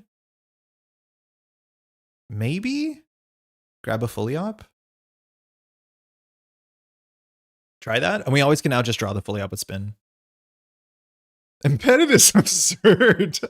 Every turn fully op in the mid game is so goofy. Clickless steel skin on our turn, I believe, to be able to just like Audrey to draw cards. So goofy. And with 3 credits, we can do install, score, flood the market. If we get an agenda. The thing is, like, one of the cards we're drawing is known, the other is unknown. So we'll draw 2 unknown cards off start of turn. Yep, Praxis. If she blows us up, we're like slightly upset. She ends up getting a tag, so we can install the Hype Machine maybe. She can't not touch the cards. She didn't take a tag. She just... Wait, how did the ice blow up without taking a tag? Oh no, she has a tag. She didn't clear the tag. This deck looks sick. It's sick. It's generally sick. It's generally so fun. Top viewers, hold on. I didn't need to destroy this. Okay. So she has 2 clicks left. She has a Gourmand. We can install a flood the market into us servers just so she runs it. I think we're happy with that idea, especially because this is iced. We can put it here on the Lamplighter server, which is fine. I think we'll just keep her busy. Hey, Esteban, how's it going? Hannah's really good.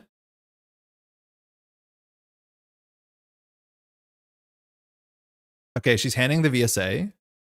This one, she has to take a tag. It puts us to 1 credit, which is not amazing.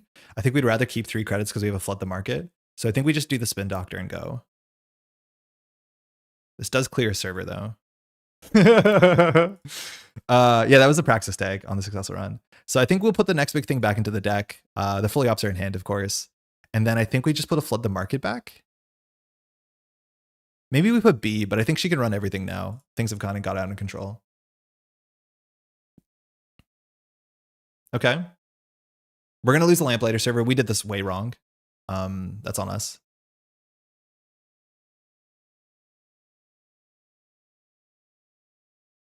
And we don't res the Hype Machine till last click. It's a good score area. Bye. That sucks. She clears the tag last click, we get the Hype Machine. And then we can top deck a 5-3 and win, I guess. Top deck. Oh, she has a click left? What's going on? Oh, that was the Oracle click? Yeah, okay. So I guess she could hand it here for more clicks to deal with the table, which, like, that's a really cool turn. She's an absolutely absurd turn, honestly. Tell me about it.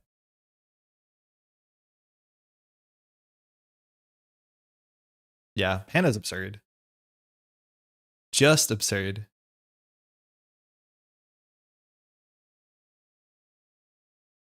Yeah. Mm-hmm. Yeah, she didn't want to clear a tag last click, but if she clears a tag, we can Hype Machine and we actually can top deck the win.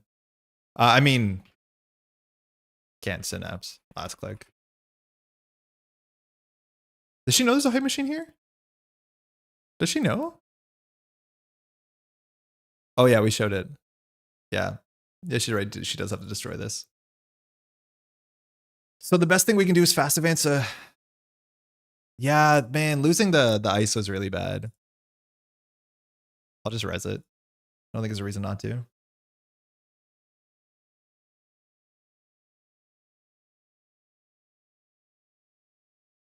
I feel like we needed to flood the market pop off a bit sooner. That was an absurd pop off turn and there was one more practice. Yeah, she's just clearing the whole board. This is what you should be doing. And we were a bit too slow here. We get a big oppo, maybe there's something, but yeah, I think we're kind of cornered.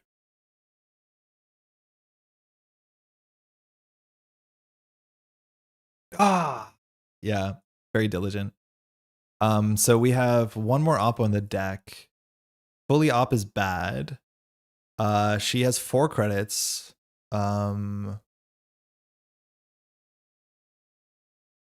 I mean, I think we fall over. We win from top decks? No, we don't. The whole thing is messed up. Yeah, that turn is just too much, right? Like she took like 8-9 clicks. She took like 9 clicks in a single turn. Because it was 4 plus like 3 free installs and then another 3 clicks with Hannah. It was like really, really good. Yeah, the deck is going to speed up points. I think we fold now because our ice doesn't, like the only thing we can do is purge and hope that Audrey doesn't break anything and he can't break VSAs. We have to be a bit careful. We have just to keep her going and we have to purge at some point. The issue is like we're going to lose to the last practice so bad and she still has an Ashen, right? Right, like she has one more Praxis and the Ashen was on the bottom of the deck. Jam off Calvin flop? I mean, we can't really jam it. She's going to check everything all the time. It's the best we have because it keeps her busy. The problem is the Grubber server is like kind of the good server, but we need to spread out. So I think we do just like 1, 2, 3, fully opt for money. We can put an op on top of the deck. Like that's the fun, I guess, subtext. VSA is 2 and a tag. That's kind of interesting. Because we don't have cohort or wage workers, we can't like off-world office last click. I think we do this. This takes a counter. Yeah, I don't know. We're flailing. Praxis on the bottom of the stack is nice. So we know where that is. She can always like buffer drive. Like that's the thing. You can always keep like not fire buffer drive here and it might be right. And then just put it in the heap and then buffer drive the Praxis to the top of the stack, draw with Solidarity Badge and win the game. Like sometimes it's right to not like auto buffer drive Lagu because it has good text. Draw 2. Okay. Surge R&D for an operation? I think we do. I think we just grab an oppo here.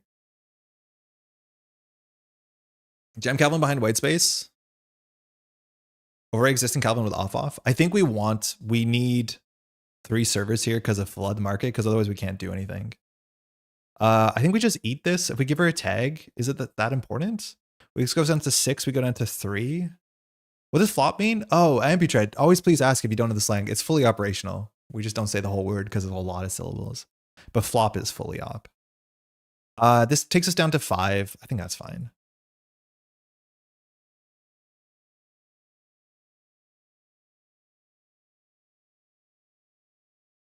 It hits the off-world, we lose this turn.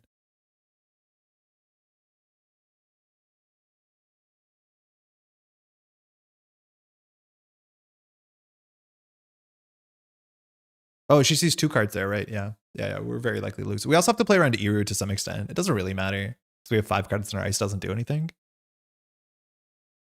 I think one Mavirus helps us match up a lot. But yeah, we're in a really don't do anything spot. Want to res VSA? Because we'll have more money. Having more money is good. Otherwise we'd be down to 3 credits and that means we can't res a ramp later and like do a thing. There the install is not particularly good. Here she needs to run one of these cards.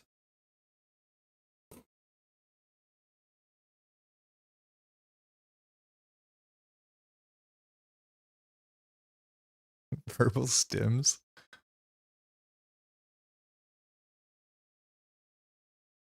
Yeah, even if we score this off-world, I don't think we can win. Yeah, good game. I think we're gonna concede here. Yeah, GG. Yeah, I think that's a no. Grubber is on 7. Yeah, none of our ice does anything. Thanks for the game.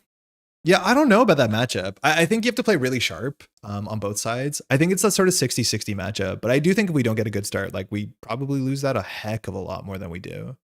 Pink Archives feels like a worthwhile install. Aren't they on 3 points? Yeah, but as soon as she takes this and she's on 5 points, like we can't, like we don't lose to this run. It's just, I don't think we can win. Because all we have is, like we'd have to flood the market 3-2, flood the market 3-2. We have 1 3-pointer. What is actually happening? Would you prefer to just hop into stream? Oh, I just threw the towel in. There's off in here. Right? Like we have to beat Praxis, we have to beat Transfer. Hey Veronica, good game. We have to beat Praxis, Transfer. We can't do the oppo anymore. Like there's no way for us to close the game anymore. Because if our servers don't have things in it, our only win condition is flood the market. Because our ice doesn't matter. Yeah, that matchup is like really, really strange. I think it's like super lopsided. Seb is really good versus single ice assets like this. Yeah. This matchup is like not going to be great for us. The fact that a lot of our ice reses like give tempo is bad. The only cool thing is we turn off amanuensis, but like, yeah, this is very, very tech to do our thing. Like the turn that like we can't stop the praxis, and when the praxis goes off and you get like 9 clicks, that is the turn that we lost the game on the spot. And then like actually trashing everything is exactly what Veronica she needed to do, and she did. And then we have no shot from here. I think you're being patient with me. Oh no, there's no patience to be had. I think you played that at pretty good speed. Yeah, I'm not sure what we're meant to do. Like, I don't know what our macro game plan is meant to be for this matchup. We have to respect transfer. The transfer we did take was not good, but we can't do anything about it. The one misplay we definitely made is by we should have swapped. Obviously, we shouldn't have put the thing behind the lamplighter and put the, like swap the servers. We ended up losing an ice on the server, which didn't really matter. I think, Veronica, the one thing that might have been worth doing is you're in such a commanding spot is that when you trash the Praxis to Lagu, I think you don't buffer drive it. And then you just buffer drive immediately to put the Praxis on top of the stack and then play a Praxis. And I think you win. Fly Swatter helps with a lot with this matchup. Yeah, a virus or a Fly Swatter would help a lot because I don't think she has a decoder. It just forces the crew to the ice. But in like, I don't know if that actually does enough. I was holding a third transfer. Yeah, the transfer doesn't matter too much. Because it's not like the oppo is going to do anything anyways. You maybe got variance on your power cards are putting low in the deck. I mean, we scored the second embedded with 4 counters and we're like, this is bulletproof. And then maybe we stretch ourselves too thin with the triple spin doctor. Yeah, I don't know. This is like our best ice. Either you crew this or you take a tag no matter what. I do think we had 3 B1001s. That's maybe the better thing for us. But I'd have to watch the replay like really closely to figure out if we goofed that or not. The Calvins, like, maybe they're better. I think the one thing that we're not playing wage workers is we don't have the thing where somebody clears a tag, we put a 4-2 on the table and advance it. Like this card is actually really hard for our deck to score. You're being resilient to oppo. It's kind of a mix. It's not like with a badge, you're resilient to oppo, but if we can big oppo you, it turns off all your power cards. But yeah, I do think this matchup is like very lopsided based off of who's going. Fly Swatter Purge is what gives you a window where they have to go find a new trash bowl, use more resources than they wanted. But I think like if she just keeps a crew for the Fly Swatter, trashes the Fly Swatter, you don't get an Audrey counter because you're not accessing it. But then like, I think it definitely helps, but I don't think it's bulletproof. Like it gives you a small speed bump. I would be way happier if we're scoring agendas and like powers out being back on a virus. Yeah. Yeah, Mavirus fills a server that our opponent doesn't want to run. That's like super, super valuable. So maybe a Calvin should be a Mavirus, but I don't even know if we can afford to res a Mavirus. Seb is weak to Oppo before Valentina. Yeah, Valentina came down pretty early.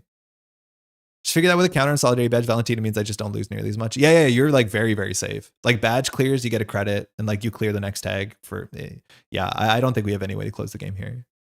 If we had like one key ice to push behind, even that doesn't work because I'm assuming there's a Devil Charm back, but like you can always buffer drive for the Devil Charm, right? Like if you think, oh, we're going to lose because it's a horrible ice, you just take it down. Synapse money looks really right, IMO, right? Correct? We can afford to res it? Res what? Franzi, we cut the 2 wage workers to be able to try playing a cohort and 2 Calvins, which like, the issue I'm running into with Synapse is we don't have enough consistent card draw to be able to threaten Synapse on all board states. And Calvin Bailey can do that abstractly and also is a card that eats a server that nobody wants to trash. I was going to Ashen Epilogue. Yeah, I know there's an Ashen on the bottom. I don't think you need to. I think you can win before that. If you Ashen, I think the tempo, like I'm so far behind the tempo hit's okay, but I think you don't need to play that suffocation. I think you can just close the game out with Manuel, play an Eero. Like we have 10 cards left. Like you don't have to Ashen. So there's a chance that buffer driving for just like more aggro is correct. Sounds like Trent Grid might be good. I don't think so because we don't overinstall stuff in servers that much. Maybe like Trent Grid's good with Synapse. I could see that, but like we don't have things that have a shelf life, you know? But could I just CSR campaign? I thought I had it open. I was considering CSR campaign. It's just slots are so hard. Like I don't know what slots we put the CSR campaign in. Yeah, I think you can push for the win. So for what's worth, Veronica, I do that a lot where like there was no reason for you to have to push for the win. But say that I was on 5 points or like 6 points, then I would push for the win. What about Makota? I don't think Makota is a card that does anything. It's like not a good draw when your ice is rezzed. It's not a good draw when your assets are rezzed. It kind of has the same issues that Tranquility does. But CSR campaign is like the one card draw card we could technically play. It's 2 cost. I pulled it up to, oh, we're on 3B in this list. That's really good. 2 to trash is bad for CSR. Yeah, but you put it behind ice. But yeah, obviously it's like not a great card, seemingly. I think we cut the Nilo agents. They're actually not that good. Like this gives us 2 slots. I figure you cannot flood the next big thing while I was on your remotes. Yeah, I have to score 2 more. I have to score 3-2 and then something else. So I have to install, score 3-2, and then the problem is I only have 1 more 3-2. How do you think the runner about which assets to trash in this list? All of them. It's way more nuanced than that because it depends more about their protection. But this is the most important card. People need to learn to trash this thing. Even if you take a tag, clear the tag, it's fine. But this thing is all our money, unfortunately, if we don't fully op. And if you trash this, not only do we not have money, we don't fully op. That's the most important. Then cohort. And then B1001 is important if your deck cares about tags or you haven't seen the pings yet. That's a priority. But like functionally, you do have to trash everything. But honestly, plus is super important, it turns out. Calvin Bailey, you can let a Bailey stick. I would put Calvin for wage workers and try CSR campaign. Yeah, let's try it. I think we're going to learn something. Sorry that we're just playing this NBN deck today, but oh my God, is it fun. So we can do like 1 wages, 1 cohort. We can try 46 cards. Oh, I guess we got some slots. The CSR campaign is going to feel terrible. We also could, instead of CSR campaign, play like federal fundraising. The thing is like, you don't want to ice these up. We remove Nilo, yeah. Maybe it's like results oriented based off of that matchup, but it's like, it's really high risk. It's nice though. Like click compressed installs are really, really good, but it's like kind of very high risk. This says, look at the top 3. The runner has to trash this. That makes Oppo slightly better. Yeah, let's just try CSR in the slot. We do want to ice it up. What else can we do? More dailies? We cut the daily quests. That was a good econ card for us. That is like good money for sure. Goblin is just +1 card on basic draw. Yeah, but if like people will trash the CSR campaign, it's also 2 credits. People don't trash the Calvin Bailey and it stays in the server and it's 3 credits and 0 credits to res, right? Like Bailey's just better. If we res the CSR campaign, we immediately go down 2 credits for a card draw for no clicks. If we res Calvin, we go up +1 card draw for a click, right? Like, and I think Calvin will fire more consistently. We don't have to ice Calvin as much as we want to ice stuff. Like CSR campaign, we have to ice. I don't know if we can afford to res this for 2 and just let it fire once and die. Calvin's much better than the CSR campaign, but this is the right because of influence. Yeah, this could be right. The Wage Workers is like very, very good. Let's try this. I'm just going to run to the restroom. I'll be right back and put some music on. I won't be gone for more than like a couple seconds, but give me 1 second. Be right back. I'm out.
Flywheel to influence. I mean, I think I'd play Drafter sooner, maybe even Sleipnir or Scatterfield, but good old chair stream. Music is great. Glad you like it. That was Bad Boy or Moon by Bad Boy. It's sometimes hard to see here.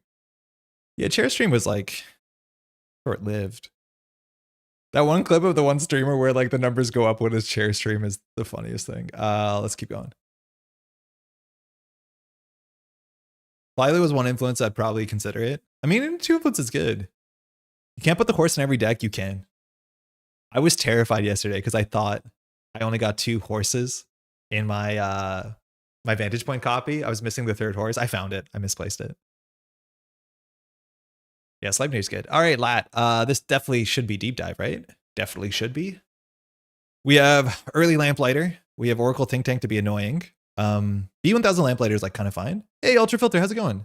Hey. I'm assuming this is going to be deep dive, which the protected B1001 is pretty good for that. I think we can keep this. We definitely want an econ card, but at least a fully op is something we can set up. We don't mind giving the early. Oh, that's good. We can do ping for R&D for illumination. We definitely do this. The question is, do we put a ping on HQ R&D? If they're transfer, they're transfer. This puts us fully further away from fully op. So I think we can just build a remote server with this. If they air check us, so be it. But like we have a fully op in hand. So I think we just need to put stuff on the table. They're not going to deep dive turn 1, right? Okay, they're going to be aggro turn 1. This is bad into oppo. And if they get a tag, at least we get a tempo ping that sets fully up on turn 1. Or into turn 2. Looks like we're reading or deciding to trash. So this might be like a hype machine. Or a CSR campaign. That's both a reader and a maybe not trash. Creative is really good. Okay. We don't res either of these. They see we have a spin doctor. So no tag here. I think we start with a spin ED. We don't want to draw agendas. Yeah, it does correct things for us. And we're going to break lock. Yeah, they definitely read this.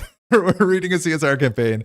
And I don't know if we can afford to like, I guess we do CSR ping. Like, I don't love it. Well, let's see what this thing does for us. Because like, it's expensive, but hopefully it turns on the fully up. I can't believe we drew 2 CSRs. But if this was a Calvin, I think we'd be happier here. I will res this. Then we get a nice and we go. I mean, we need to draw cards, so this is what we put in Ultra. Yeah, we swapped in CSR for this game. So this is 2 more cards. I mean, it's okay. They could take a tag last click, which we can't really punish. They emptied the drones. All right, let's go. CSR fires. So mandatory draw a card. Oh, it's optional. That's good to know. I mean, we didn't draw an ice, which sucks. My face with CSR Synapse's play. I really thought this card had rotated. Yeah, it's a very much like an Ashes card people forgot about. There's a whole bunch of neutral cards in Ashes on the corp side, right? Like Rhyme, CSR, Vulnerability Audit. A lot of them don't have a good taste. We could draw once for ice, or we could just fully op here and say whatever. I think we can just fully op here. They know we have wage workers. And they know we have oppo. Okay, we wouldn't have got ice soon. That's fine. 6 credits. We can do 2 installs. I think I'm good for a public access plaza on wage workers. Wage workers is also nice with CSR because you have more options in hand sooner. Just letting deep dive as open as possible. Eventually we'll get a ping or a VSA on R&D. I hope for a ping. It's harder to deal with.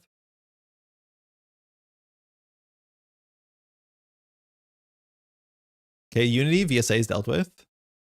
Face shake your last click can be a bit ugly. Just going for singles, okay.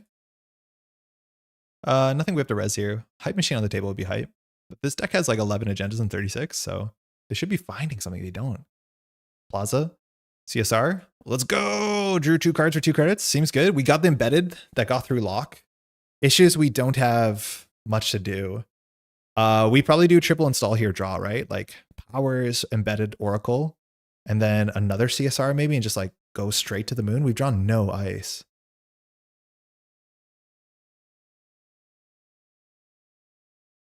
Oh, we were meant to res wage workers there. We didn't. Should have we? Yeah, I think we should have. Excuse me. So we'll just do that. And we can get like another card on the table. I guess we'll do a CSR. I mean, this feels so much worse. This like feels like NBN just like gross acid spam, not interesting, cool acid spam. And I mean, when you only draw no ice, I guess that's what we're doing. Yeah. I don't even know we should be pushing this embedded.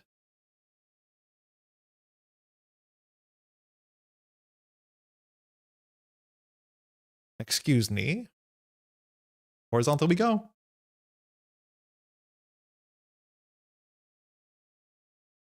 We haven't been playing a lot around lat card draw. Technically we are now. But yeah, we'll just put 4 on the table. Full ass spam. Yeah, this is like very much the NEH I didn't want to be today. We already had a powers on the table. I forgot about that. Maybe a second B was okay. Did they rage quit? Hey, hey. Or are they thinking? Did we spam them out of the game? They're still here, right? Yeah, he's still here. I miss DBS, me too. We could play Federal. We're playing CSR instead. You don't want to ice it, but you can play Federal. Even if you don't ice Federal, like it does something, it protects R&D. Rage thinking. I do that a lot. I do a lot of rage thinking. Are they here? What happened? I'll give another 30 seconds before we maybe QQ. How's everyone doing? How's Friday? I've played Zero Slay the Spire too. I think that's what my weekend's going to be. Get some time to relax. We've been streaming today for only 3 hours. Feels pretty good. We got another 3 hours. Isn't Federal just better CSR? No, because you can ice upset CSR. Oh, they're back. Federal, if you don't ice, you don't draw. That's the difference, right? And we need to ice things up for the thing we're doing. Homesick again? Ah, sorry, Francie. Hopefully it's time to relax. Telework. They played Steel Skin, so they're definitely an Onicom list. They're probably also an Audrey list. Insomnia, so STS 2 night. Oh, nice. I mean, sorry for the Insomnia part, but maybe that helps. Spike is down. So they're maybe with Devadata, they're not on deep dive. I'm assuming they're on both. And it's back to us. There's nothing we need to res here. I'm not doing double CSR. But public access plaza will fire here. We'll do draw. Ugh. Yeah, this does look like the Onicom Audrey list. So we can score embedded, res of powers, get back nothing. It makes us really poor.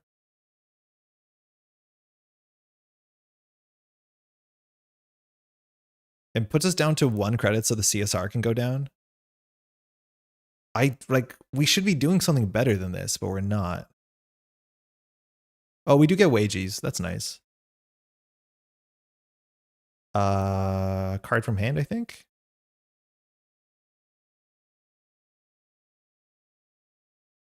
Ugh. This is my least favorite game we played so far today. The spec work, the empty drones. Scoring better with counters. Oh my god, I forgot we could put a counter on this. Yeah, it means we're getting rid of the CSR campaign, but the counter on this is actually, I wouldn't say it's worth anything on this. We could get a fully op. Yeah, we should have got a counter on this. I forgot this is a 4-2 with text. 100% we should have got a counter. All right, they're checking CSR campaigns. If they steal an Oracle next click, we can install embedded and just go to 0. CSR survived the onslaught. Jailbreak, we're going R&D. Nice. Just touching cards. Okay. Yeah, this is a lot more servers than I want, but CSR campaign does as CSR does. I'm not going to res the next CSR. Let's go. Okay, we have ice for centrals. Lamplighter cost 3, FTP cost the same. We can score Think Tank, but we don't have any hype machine stuff to do. So this is not great. If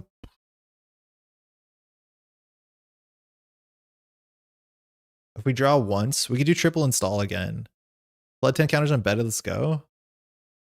We've got 4 counters last game. It was good. It was really good. Not good enough, but it was good. So I think we keep them embedded in hand. So I think we don't wage workers this turn. I think we do draw. Yeah, that's fine. Not into Unity, it's 1 credit. Lamplighter and R&D is also kind of like cursed. I think we just do... We don't have a spin, but maybe we do another draw here because we can discard some of these cards. We can do a tiny oppo. It's not that good. It's so small in our hand. We're so zoomed out here. These are none of the ice we want on R&D because we want something that stops a deep dive. Hey, Ren, I'll go play some Cobalt Core. Oh, Andre's live again. How's Cobalt Core been? I've only played 1 game of it. It was all right. I don't know what to do here. Draw again? Yeah, that's fine. So if we draw one more time, we can discard cards. If we put this on R&D, we have it on R&D. We're good against deep dive, I guess.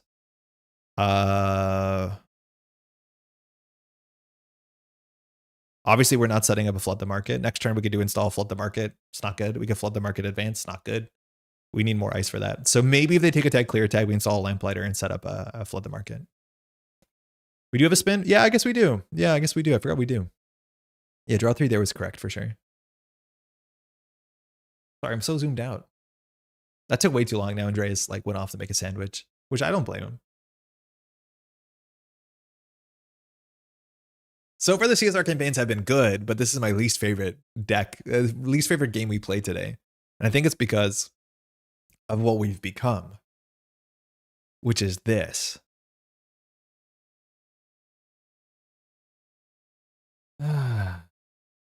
Saw that we have the chess clock thing, right? I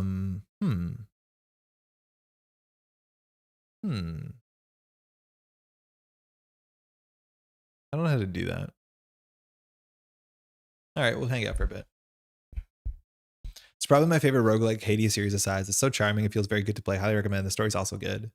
My first run of it didn't like super sell me on the game, but it was like the early runs where things are kind of boring. But the fact that like armor stacks between turn to turn, I like got into a board state where I couldn't die, but I was only chipping 1 damage off the boss a turn. But the issue is like I literally could not die, which like was not a fun experience. The writing was way better than I thought it would be, especially it's not a game that I was like, I'm going to boot this roguelike to have like, you know, characters talk about their feelings and their goals and their fears. And then they did. And I was like, wait, actually, this is kind of nice. The soundtrack is fantastic. I don't remember it enough, but I reckon it might be good. You don't have a chess clock Netrunner tournament? I think people want to. I think I saw some screenshots where you can get like each player's turns above here, which like I'm bringing that up just because there's nothing to talk about. Like we took long on our turn, so whatever. But yeah, I think I need to play more. I played my first 2 games of Star Invaders just the other day because I got in the Humble Bundle. Pat was like really recommending it. I think it's made in Montreal. Also kind of fun. I'm not a big like any sort of game where you have to survive incoming waves, like those sort of what are they called? Horde modes. They're never for me. The sort of like kind of emotional feeling that they present where you're not progressing, you're just defending unending waves. That has always been like a hard sell to me.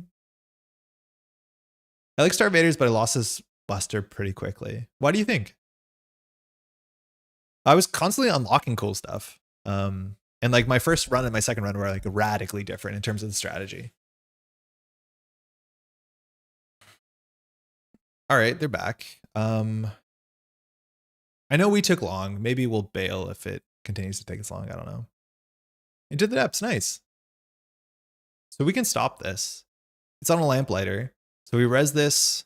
They can get a program that probably just go get their killer. I mean, if this B1000 goes down, it's not the end of the world. Yeah, this is fine.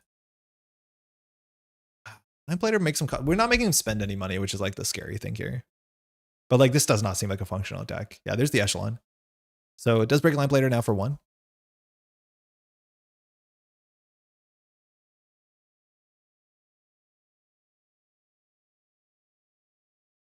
I think the red class felt pretty flat for me after like 5 rounds. Blue just felt like there wasn't much new stuff. I was playing red, I'm pretty sure. Oh, they're trashing our stuff. That's good. Last click Thinktank. I know. They trash the powers. That's good, but we have another one. All right, we're not gonna res the second CSR, but they're not unique. All right, Nor Plaza Public Access Plaza. We have a B1001. We do need to just keep icing stuff up. I think that's interesting. I think we can ice up. We probably do a triple install here, so I'll ice up the wage workers. I'll ice up the Public Access Plaza. Actually, I think I'll ice up the B. And we just click for credit. So we can score an embedded next turn, fast advance. And if they clear a tag too late, we can get 4 advancements. We also could just put them embedded on the table. I'm not sure they're going to check the table anymore. Yeah, maybe quad install was better. They're going to, oh, they're going here. Okay, cool. So we actually can stop this run, which is probably worth it because then they have to clear a tag last click. We'll be on 3 credits, which is enough. This board is complex in some ways. In some other ways, it's pretty flat. Oh, actually, this removes the tag for them. So we don't want to do an install here. But I don't think we want this to go through. We can install another B on the table. That's fine. Stops a card draw. Honeycomb still fires. Yeah, you're right. We removed the tag for them. I forgot about that. Overclock the B. Yep. No point resing here. We now only have 2 ice servers, but it'd be 3 if we install the embedded. So should be okay for us. Okay. We'll break lock. They would have seen an off-world. Okay, so we install the off-world CSR. That's enough. So we can just do embedded reporting. We're a credit short of firing the powers that be, which is like where this gets really good. Yeah, that sucks. We don't have more ice. If we had an ice there, we could install an ice. That would have helped us a lot because installing the asset's not particularly good. Installing the ice is good. We can still get them embedded out of hand and go down to 0 credits. Maybe that's fine. We do install flood. I mean, the flood, 2 in the bin, 1 in the bin. I think we do it. It just doesn't do anything else for us. I don't like this. I feel like we should be setting up better plays than this. Because like just passing with no building board. I've been playing RH Glacier today. Reminded me of Matique Glory Days. It's been pretty great. Played in Jiteki yet? No, I haven't. My guess, Ren, is if you just put it to melee SU, you're going to have a lot more agency and have a very consistent effect that's almost the same. But you're going to like really disincentivize runs and get blowouts every once in a while. I don't think that's it. No, I don't feel good about that either. But yeah, I do think melee SU is just going to be a better RH, is my read. I think the ability is hard to play around in Glacier, and like the blowouts are really, really bad. Like just recurring a bad upgrade, recurring a seamless, an econ card. Otherwise, you're just getting a credit.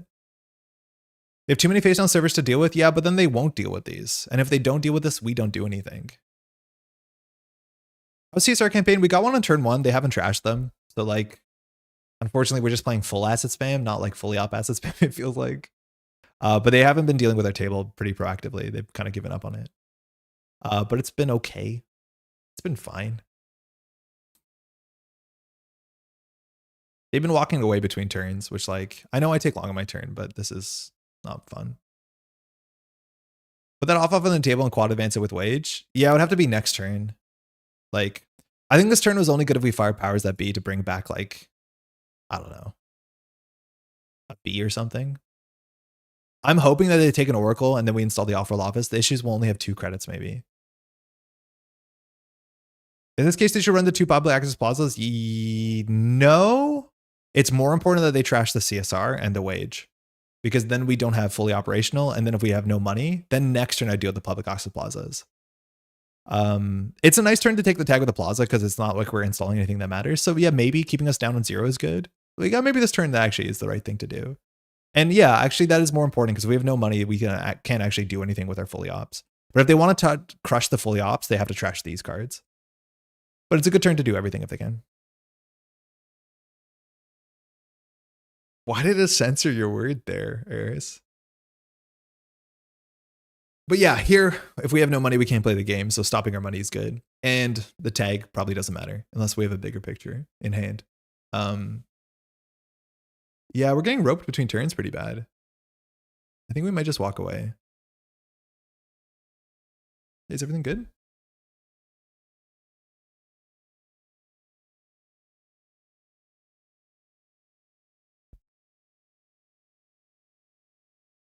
Yeah, I might just leave here.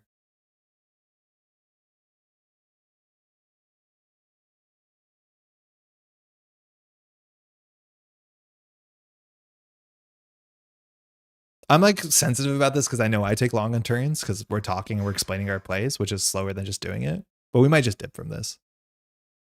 We've been waiting to do our turn for a couple minutes. And like, there's a lot of people watching, which makes bad TV on top of it.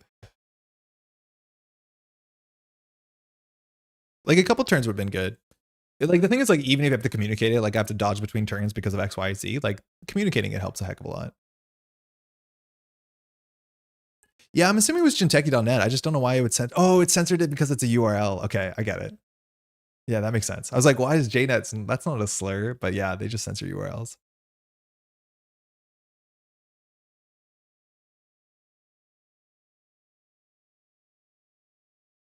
We'll wait another 30 seconds. We'll throw the towels in. How's everyone doing?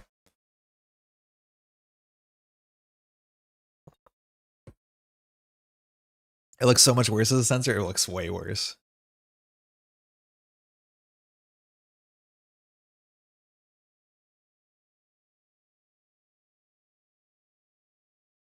Second monitoring JNet. Yeah, I'm just gonna. Hey. I hope everything's all right. I'm gonna toss the towel in on this one. Hosting GNK on Sunday. Very good. Yeah, we're just gonna leave. GG. That sucks. Feels bad. All right, we'll do one more with this list, and then we'll move on to do runner stuff. So far I haven't liked the CSR change. I've been dipping in and out of the streams all week. Thanks for doing so many streams. Luvian, hey, thanks so much. I know you've been dropping in like last night and stuff like that. I'm glad that you're jumping in. I'm worried there's too much content, I'll be honest. Like the stream we did last night probably eats the stream I did yesterday afternoon. The stream I did yesterday afternoon I thought was like really great. Finishing up framing a commissioned alt art for districts I'm running next weekend. Ooh, framing up as in like on card or like as in a frame to put on a wall? Hey, thanks you too. All right, lat again. Do we lose the deep dive? This opening hand's fine. I'll put a ping public. Technically, Hype Machine is like really good on centrals. I think actually we do daily quest ping and see whether you can deal with it. And then we can sneak the public access plaza out. And then if they clear the Oracle Thinktank tag, we get the Hype Machine play, which is like fun. It's been an enjoyable week. Glad to hear it. Man, this sort of stuff, like, I don't know if we could ever make it, what's it called? Sustainable enough to do this as much as we can do it. I'd love to be able to, but I need to make that make more sense. Speaking of runner stuff, I know there's a comment on the stream from the evening stream yesterday, but they put this wiki list under the ARI list, the link of this wiki list. Oh, that's why, because they asked for it. I assumed it was just there. Okay. So we'll dump cards from hand because of this. Honestly, the public access plaza might be better as a CSR campaign. If they take a tag, what would we rather install? Actually, we're going to get the CSR campaign on the table because the public access is slightly better later. And daily quest is our money here. So maybe this is better. Okay, I'll fix the links. Excuse me. I try to do all the publishing after, so sometimes I mess it up. Res daily quest for sure. This card's back. Clean getaway. This is a spin doctor. You're in a really bad spot. So I don't know if you actually make this play. Now, spin doctor turn 1 after uninstall. Maybe that's not what you're expecting, but yeah, clean getaway into this remote server is actually like kind of frightening. I think that's the only thing that can get you. Yeah, we added the DQ back. At the beginning of the day, we were on 2 daily quests, and it's actually pretty good. Let's see if they trash this. It's card you probably want to trash when you're here. I went to build the art list and was sad because I was about to rewatch the stream to build the list. The list for this wiki instead of the art. Oh, wait. So which one's not there? Because I can show you the ARI list.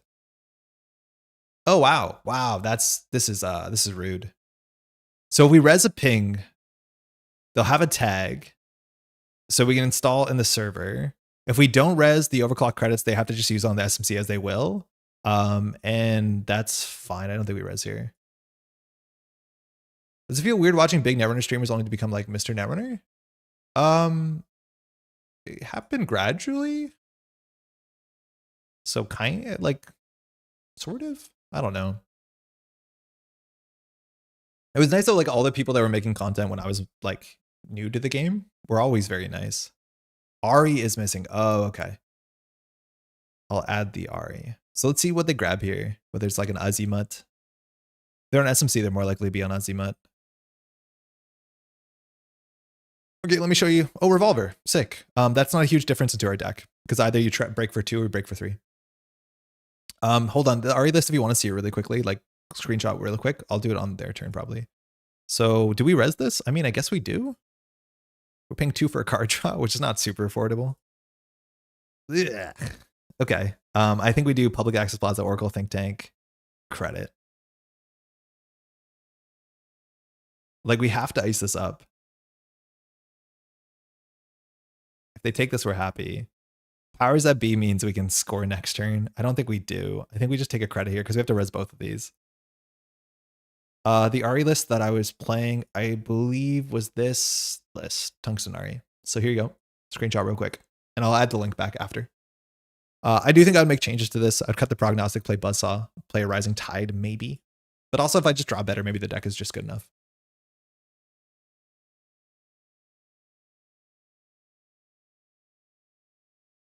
3 cards in hand, makes it harder for Lad as well.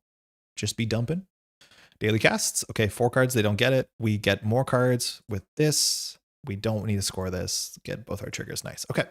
FTP, Off-World Office. Off-World Office is hard for us to deal with quickly. We have to keep pushing or we will flood up. Revolver breaks FTP for 4 credits, actually. It's the same. That's nice. So you might as well pay if you don't have the tag. So I think here we want to draw, install the powers. I think. Oh, that's good. They'll have 10 credits, but we can do white space into Hype Machine. That's like a new server that's good for us, and it gets cards out of hand. And then this gets res cheaply and safely if the Oracle gets stolen, even if they don't clear the tag, which with the cast, they kind of have to. Nuka Nuka go.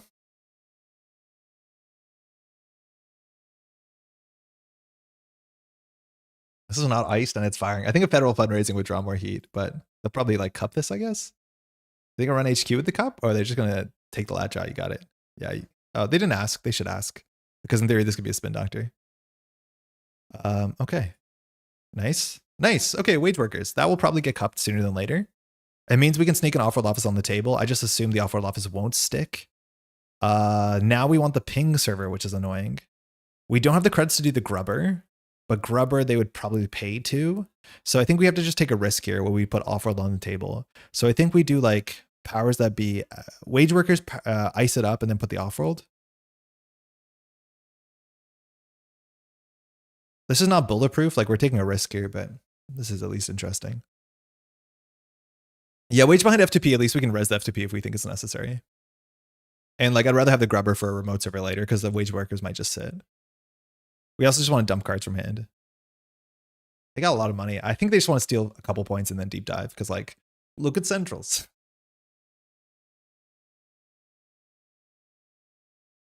Do we even have enough money to score up the Off-World?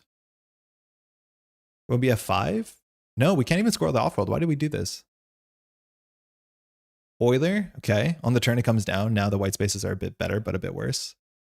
Fully op here would be sick. Flood the mark would be sick too. What about neither? All right, we have no bees on the table to stop the deep dive. 2 Hype Machines on the same server is both very cool, but not very good. This requires 1, 2, 3, 4, 5, 6 credits, so we're credit short. So I don't think there's much we do here. We also want to fire the power, so I think we can draw double install. Okay.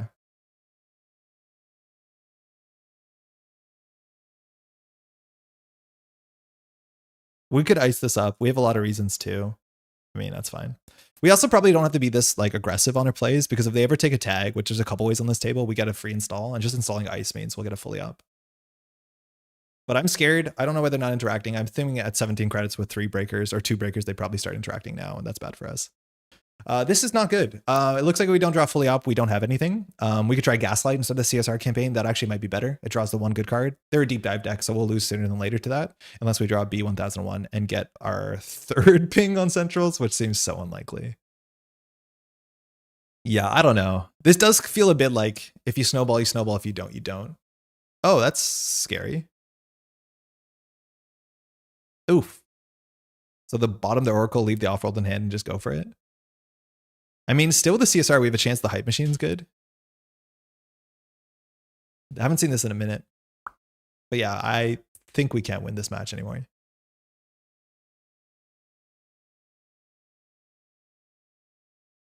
Why does this feel so much worse? Like the CSR campaign feels worse, and it's because we're drawing extra cards. Like every game we play the CSR campaign, it's been like, wait, 2 credits for this is way too expensive. Because we could have scored the Off-World if we had, but then we would have drawn less. Oh, they put the Off-World Office on top of R&D, but of course, and the Oracle's still in hand. So now they're running R&D. Yep. They can't deep dive this turn. We have no spin doctor here. And so now we're going to lose the deep dive because if they find the 3-pointer, we lose the deep dive. And they're going to have a 5-click turn. Maybe even the 6 with Hannah. Stone chip. Okay, so we can still score out, which is fine. We can get the Oracle end of table. So no trigger here.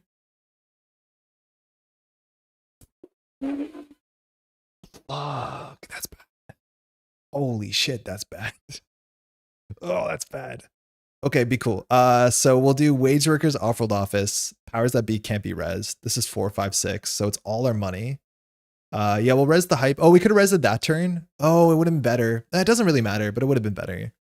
Yeah, we could have resed the hype that turn. We're gonna res it this turn anyways, so whatever. But yeah, not good. Because it only puts an advancement on a card in the server. Score. We can't powers that be.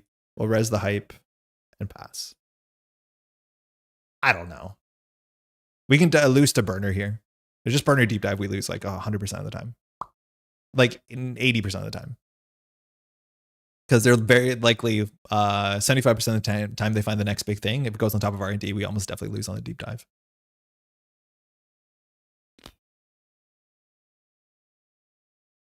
You like a deck, you play it long enough to not like it.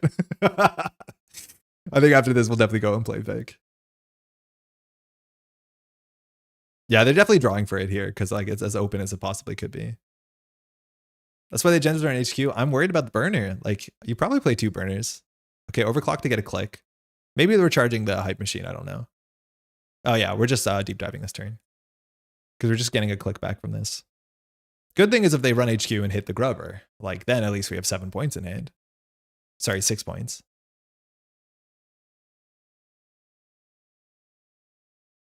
Grubber one time. Grubber! Grubber! Wait, why is it a double axis?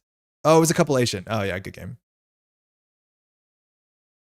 Yeah, good game. I mean, I hate deep dive so much.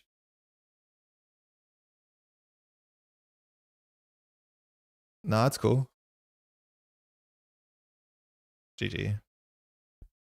Like, they can just ignore the game. And I don't think we have enough ice to deal with this fast enough. I don't get it. It will never make me happy.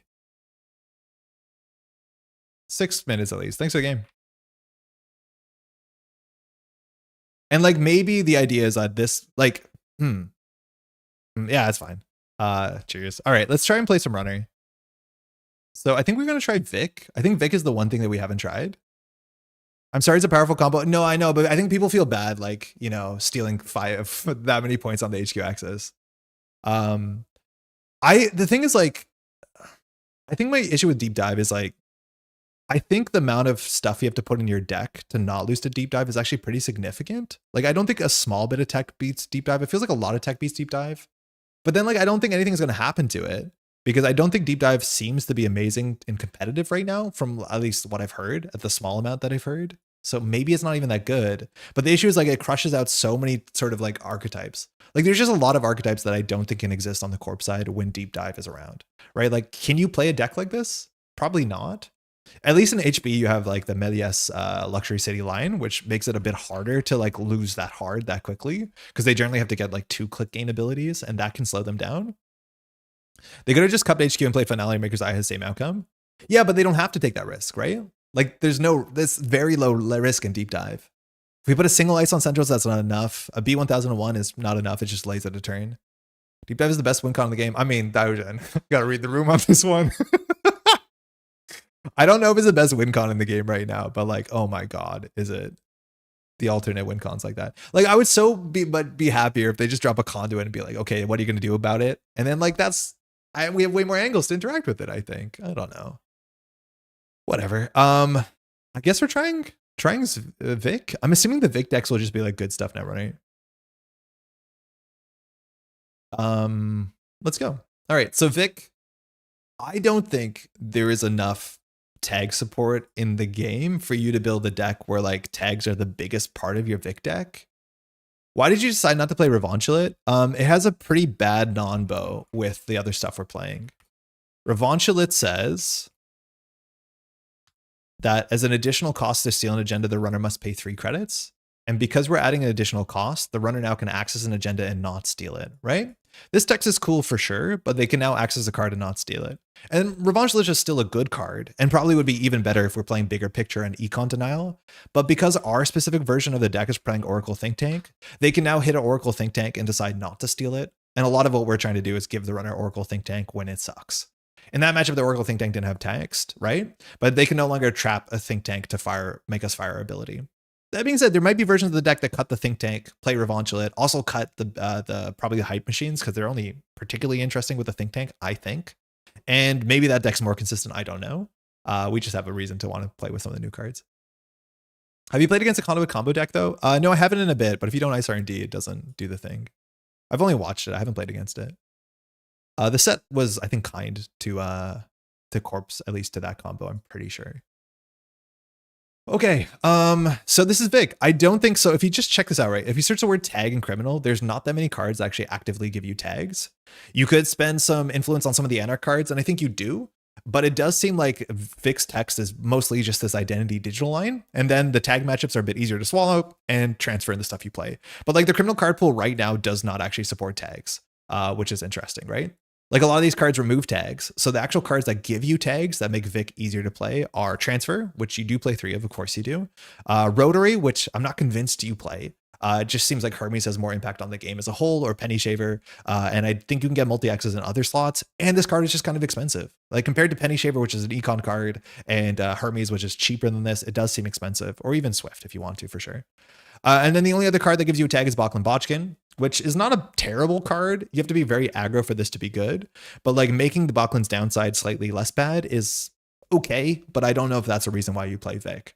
So my guess is when you play Vic, a lot of Vic decks will just play Transfer of Wealth and then just play Eru. And Eru was being played consistently in the competitive Sable decks to this point. And it's just a bit nicer. As much as we're not going to get click back, clearing the tag is going to be a bit better. Other cards, Vic definitely wants Anarch cards, and why it's orange? Slightly orange, yeah. I don't know about that. Like, I'm not convinced Friend of a Friend is worth playing. I think people want to play Friend of a Friend, and I think you can make Friend of a Friend cheaper. But like, once you think about the math, it doesn't start to math that easily. Like, say that we install Friend of a Friend for 3. So we're spend a click and 3 credits. We're down 3. Then we use Friend of a Friend to gain 9 credits. So we spend 2 clicks to gain 6. And then we clear Friend of a Friend. We spend 3 clicks to make 5 credits and a card draw. Is that good? Doesn't sound good. It doesn't sound good. Having your play pattern being, you know, admittedly you can spread one of those clicks on a certain turn, 2 clicks on another turn, but that doesn't sound incredible. And you don't want to use this text because Vic is pretty good at removing tags on its own. So you're basically playing this at a minimum as a 3-click card that gets about 6 credits. Now, of course, that gets better in some way with things like open market, but I wouldn't say better, more so faster to get the open market to be paid off. So I'm not for it. I think you could try it for sure. I'm not hugely for it. People in chat are mentioning privilege access. I think this card's good. It's okay. I think I would play maybe 1 or 2. Maybe this allows you to play fewer breakers because you're better to recursion. Maybe this allows you to recur your other programs. I'm not 100% sure. But we'll see. You need no free lunge or flip switch to survive the retribution lines. Friend of a Friend isn't effective for that. No, it's not. I don't know if we're really scared about the retribution lines. I think playing no free lunch is like both weird. It's like a cromulent tech card if the meta needs it. And I don't know if the meta needs it. I haven't played enough Runner. But it's like a card that seems like it'll work with Vic because Vic wants to take tags. But Vic wants to take like not that many tags. So no free lunch is like probably better as a Baz card, right? I don't know. DreamNet, yeah, 100%. Like DreamNet is the ID text. I have to go to this new ban list. It's technically not legal yet, but if you hit casual works, you just can go to the ban list. It won't show up otherwise. One word, Unleash. I mean, I haven't been hit by an Unleash combo yet. If they do an Unleash combo, I mean, I guess. But yeah, if you're playing against Unleash combos, play no free lunches until people stop playing Unleash combos. Like that's how those sort of things work. It's not something I'm super concerned about when I build the deck. We'll find out if that's the case or not. And then from this point on, you can just play good stuff Criminal. You have Daily Casts, which is new if you want to play it. Might be too slow, not 100% sure. If you're playing Paladin Puemo, Daily Cast gets a bit better because it's not a connection, it's an econ card. But then you're like, are you playing open market or not? I'm not sure. The other question is, do you play Stealth in Criminal?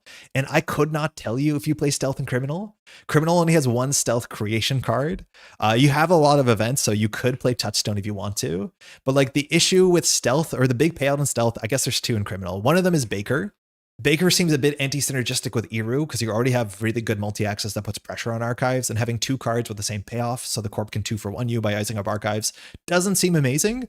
But then the other card is After Image, and After Image is like pretty good card. The problem is like you're not good at presenting the pieces very quickly in the right order to be able to deal with like that early drafter. And sure, maybe you're playing Boomerang to deal with the early drafter, but maybe you can get away with like playing a Revolver or 2 and then playing the After Image, and maybe you practice it back. I don't know. So Yeah. 3 cards. There's 3 cards. What do you mean there's 3 cards? D-Law. The Touchstone Stealth Crim has been what I've been doing. I've been playing. It's been doing very well. Yeah, cool. I don't know. It doesn't feel to me like the payoff is that good, but maybe Touchstone is good enough as a card. For 2 influence, it's like very comparable in my mind to Mystic Miami, as much as like the Stealth Kicker is a bit better. 3 look at, I don't know the laws with the chat delay. It's hard sometimes to say when someone says like there's 3 cards, but it's responding to a sentence I've said like 2 sentences ago. Oh, Safecracker. Yeah. Safecracker. I don't think I like this card. It's very expensive. It requires stealth credits. It doesn't work with Trickster Taka. Moose Safecracker is just like, seems to be a worse version of twinning. It's safer against a lot of other stuff, but generally if you have stealth credits, that means you have twinning charges. The difference with twinning is it's a resource, but no, I know Moose Safecracker. It's just a card that's like never really been relevant, and I'd be surprised if it's relevant today. It's 2 credits to see a card from R&D is absurd. 1 credit to see a card from HQ. It's like you could have just installed a DECKLISTS pass, and that's probably the same card on most board states. All right, let's see what we can build here. I don't know what sort of spice we want to add to the Vic deck. Like, I think we're just gonna play good stuff criminal and see how it goes. Maybe that's gonna be very boring. We'll find out.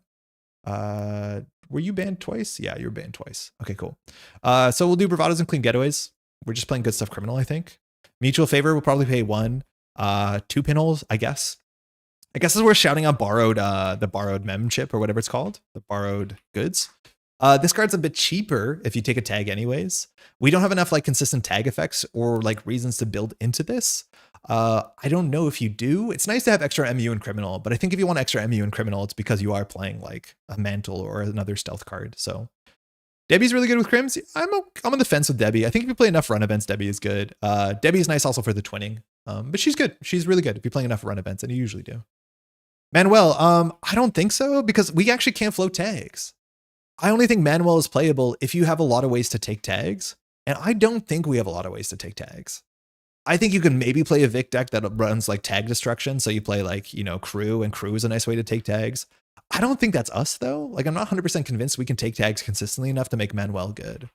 Also, like, for those who don't know, Manuel does not work with Rotary, unfortunately. Now, if you have a tag before the run starts or before you breach, then Manuel and Rotary do compound. But the trigger that you can take the Rotary tag apparently beats the Manuel thing, so it doesn't actually work. You're pretty Manuel's 4 axes, sure, but like you could just play Devadata drones, and that's 1 influence, and it's less moving pieces. So yeah, I'm not 100% sure.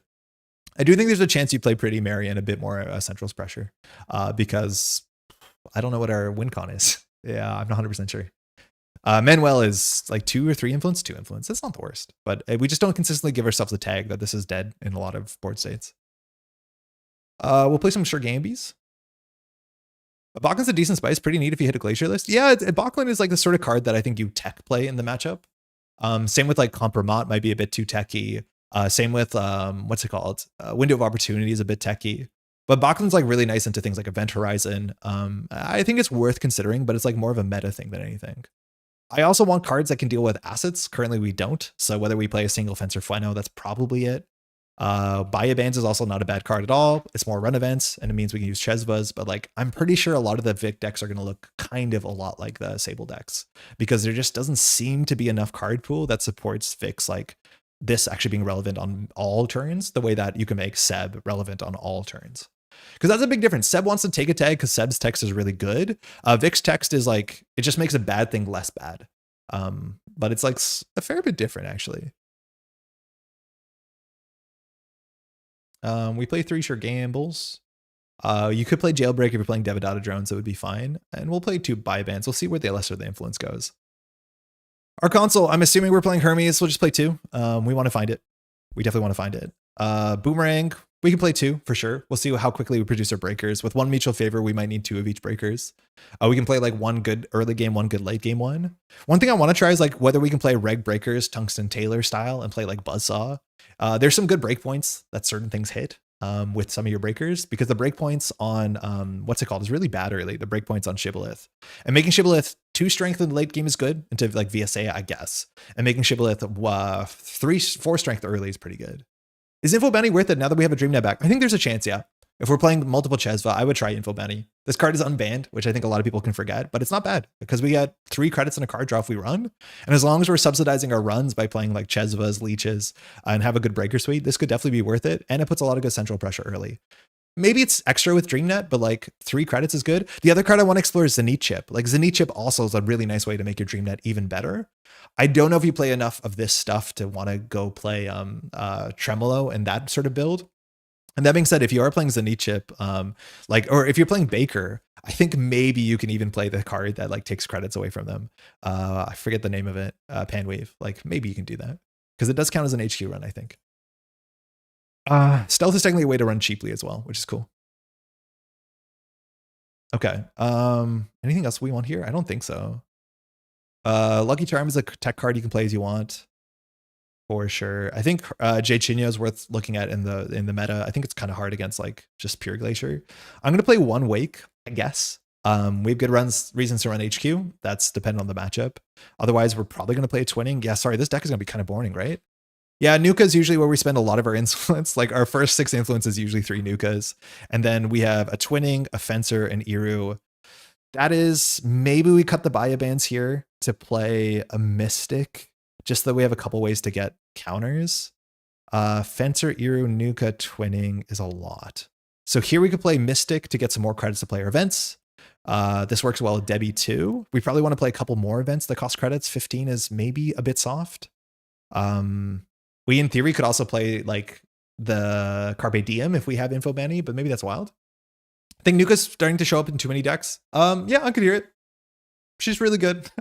There's not a lot of cards that allow you to draw 6 cards in 3 clicks with a single card. She's very, very, very quite good. But yeah, I'm not 100% sure how we spend our influence here. Yeah. I think there's a world where Vic wants to be an Ice Destruction deck and Crew Charm and Compromat. I'm pretty sure if you do that, it might be better in Baz. But maybe that's the downside of Baz. But it's like where it's not 100% obvious where you want to be on that one. Paladin, she's 3 influence? Yeah, she's 3 influence. Mystic is 2. So that gives us some long money. We'll probably play 2 Chezos, I guess. Our Breaker Suite now has to be in faction, so we'll do Kurapira.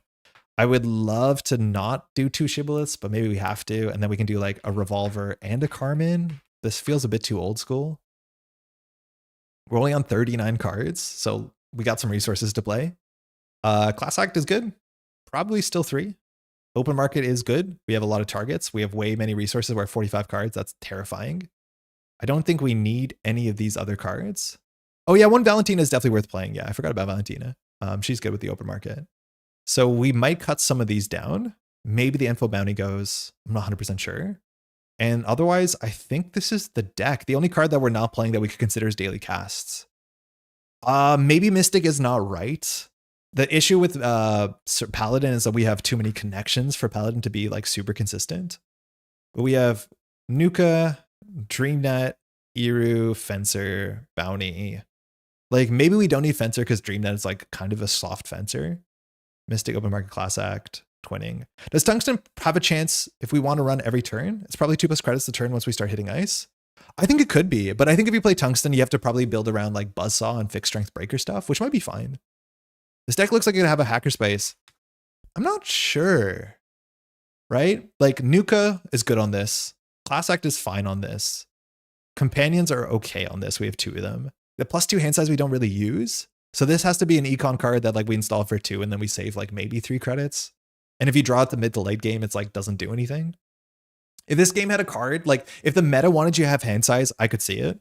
And if this card, the game had a card that interacted with hand size, like we used to have a card that says draw the hand size. We don't have that. I'm not 100% sure. But yeah, Tungsten Tailor I think is definitely worth looking at. The text on it is just like good. It's a lot of influence, but I do think it will change your Breaker Suite, which is not exactly what we're doing here. I feel like we're forgetting like a really important hardware. We could play this. We could cut an Open Market.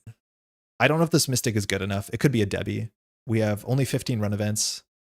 Sorry, we have fewer than 15 run events. We only have 3, 4, 5. Yeah, we don't have enough run events. Mystic is good. But I could see us cutting Fencer and Mystic for a Paladin. Docklands, I don't often play Docklands. Like twinning is usually your Docklands. Unless you're like Zaya where you need to get that value very, very quickly. It's not super, super common. It is a meta thing too, but our big HQ pressure card now is Wake. So we'll see if that lines up.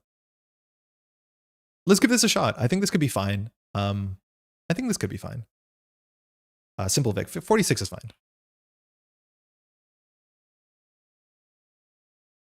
It's been a while since we played Reg Crim on this channel, I think, but it's like really, really, really fun. Oh, one of these is J9. I found it. Runner deck. VIPI. I haven't played Vic at all, so this is my first Vic game, which like I think this is by far been the most popular runner we found in JNet. Oh, it's Cable Carnage. Wonder if Cable will run into us.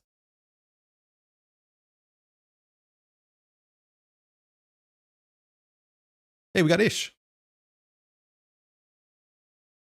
All right, Epiphany. Interesting. So we have good asset tack. Thanks, you too. I'm assuming this is like a world's like list. Our opening hand doesn't have DreamNet, and I think into this matchup, you just like hard mull for DreamNet. Like transfers are actually not amazing because they can duck early. Bravado's okay. Bravadoing into some of the ice is pretty bad, but Vic cares about the face check a lot worse. I'm just going to mulligan to DreamNet. I think it's that important. Our hand did get worse, but I think mulliganing to DreamNet might be right. I think it's that important. I'm going to try a Rotary Pretty Mary Dawkins Amelia Earhart variant. I mean, it seems okay. All right, we can draw once. Federal fundraising we have to deal. We want to double trash though. I think we just draw and set up. Yeah, that's good. So we don't really have to check anything here. We can just do like sure gamble open market. So we can draw once more for DreamNet. Okay, not a great hand, but let's go. Also having info bounty for centrals would be good. So ideally we want to trash 2 things a turn because of Epiphany. This looks like it's a B1001 or wage workers. They reveal a B1001 to get the asset 2 credit. So we need to trash 2 cards so Epiphany doesn't get 2 things. I think mulligan for DreamNet is such a big difference in this opening. Okay, draw. Ice R&D, cool. So this probably should come down. This could be a bite or a behold.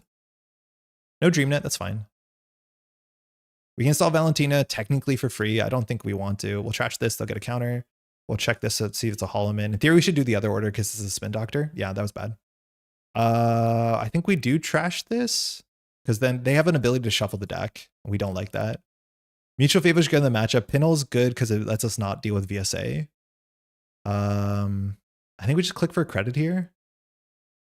Boomerang beats Ping. It doesn't beat VSA. It beats Messney. It beats Starlit Knight. This might just be the world's list. They get small oppo us. It's not the end of the world because of Vic. And we can be a bit more aggressive on the face checks. Boomerang opens up transfer lines, which is good, unless there's a B, which they have a B in hand. Wake is actually really good in the matchup because seeing 2 on R&D consistently is very, very important. I think like the worst card is actually Carmen. But if we destroy it, we're never getting it back. I'll get rid of the Pinhole. That might be wrong. This card's actually good in the matchup to deal with Hollowmans without dealing with the ice. So they can look at 3. So they know the order. They can't rearrange the order. And you can pay attention to the chat log to see which version they installed, which new like ordinal number they installed, first, second, or third.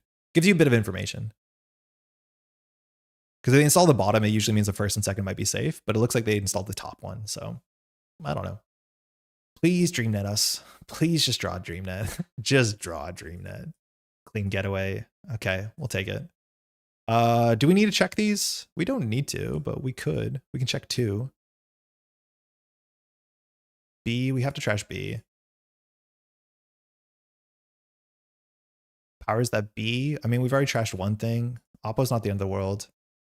I don't think they're on a flood the market deck. I think they're just on a flood the table deck. Lamau.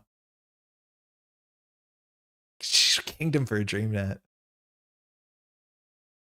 Like getting a card drawn a credit every turn is obviously a bit much. So we know nothing about the hand. We want to multiple trash a turn because giving 1 Epiphany counter is not good. Sorry, trashing 2 for 1 is good. So that's the position 3. So they know the top 2. They always will know 2. With the powers on the table, maybe one of these is an agenda. Let's see if they do a small oppo. Okay, just doing that. Ugh. If we find an agenda, I guess threat 3 is not it. Okay, here we go. We're just going to fire this every turn we can. It's a B, that's fine. Discard. I think we get rid of the favor. So we know this is a B1001, so if this is a ping, we can't transfer. Or on the other side of this match. And we hate it. So we know it's 8. We'll just start touching things. It's a Magistrate Revanchelet. So we don't have to steal the Stoke the Embers. If we do, it's 3 credits. I think we do steal it. I think it's still pretty good. Otherwise, we have to trash a Revanchelit. So we can trash a Revanchelit for 3, then go back. That's cheaper, right? Unless there's another Magistrate. Like, they can oppo us, but we're pretty good at recovering from oppo. So that was server 7. This might not go anywhere, but I would love to install the info bounty. We can here. It's just like the info bounty is pretty bad 1 out of 3 times. We want to keep Valentina as well because of the oppo us. It's a lot better. We can just install Valentina here, I guess. Probably just pay and save the clicks. I mean, we have to deal with Revanchelit anyways, so we just traded a click for 3 credits. Because otherwise we steal, we have to trash Revanchelit later. So we literally kind of click for 3 credits. We can install info for free, Valentina for free. If they oppo us, we install Valentina. We're not on threat 3. They seem flooded. We could check another card. This card they can't really score easily. I think we just click for a credit and throw out a card here. It might be the Carmen. I can't imagine playing it. But the info bounty is like not great unless we run archives. I guess they can't res that much. They can't be running that many sentries. I'm gonna get rid of the Carmen. Like, it's not good into Lamplighter. Okay, that we have to deal with.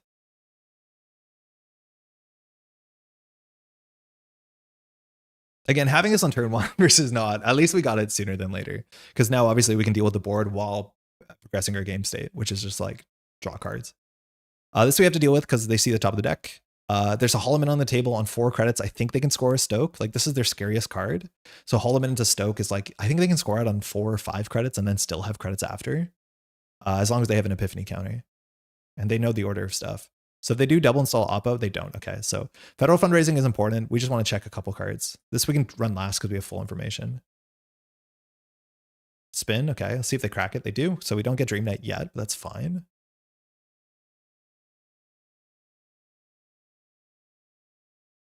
Crypto Crash, okay. They're technically on big oppo. So we can run server 11, run federal. I think we just run the federal. And then if they give us a big oppo, we install Valentina, we clear a tag, we're fine. I think we have to trash this. We've already stolen, so they got their counter. I think we just click for credit and throw out the info bounty here. Like, I don't know if it's actually going to land that well. It's really good on archives for sure, because it's 3 credits on a card job, but we're running anyways. The Chesva's not that important, actually. We have 2 Chesvas. Yeah, I'll get rid of the Chesva. Getting another balanced coverage. Okay, let's see if they should know the order of these, so this should be guaranteed. It's a balanced coverage, reveals. They declined. Oh, wow. They should have known the order there, shouldn't they? Oh, no, they spin Dr. Shuffled. Okay, so it's random. We're looking at the top 3.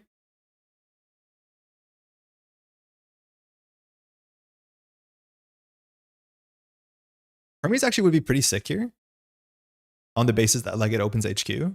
Not that they can't draw a transfer. I know one of these cards we know is a B1001. So if they res this, it can give us a tag a couple ways around. So balance coverage probably should come down because they know the top of the deck. We can check 15 first. One of these cards we know is a B1001. Server 4, server 8. Okay. That's fine. This has to go down so they don't have money. Then we're not super scared about this. I think we'll just start checking and then run down the balance coverage last click if we want to. Ideally here we draw an econ card. That's another balance coverage. So we can trash this for 3, click balance coverage. It means we get oppo locked pretty bad, but I think if they have no money, we're okay.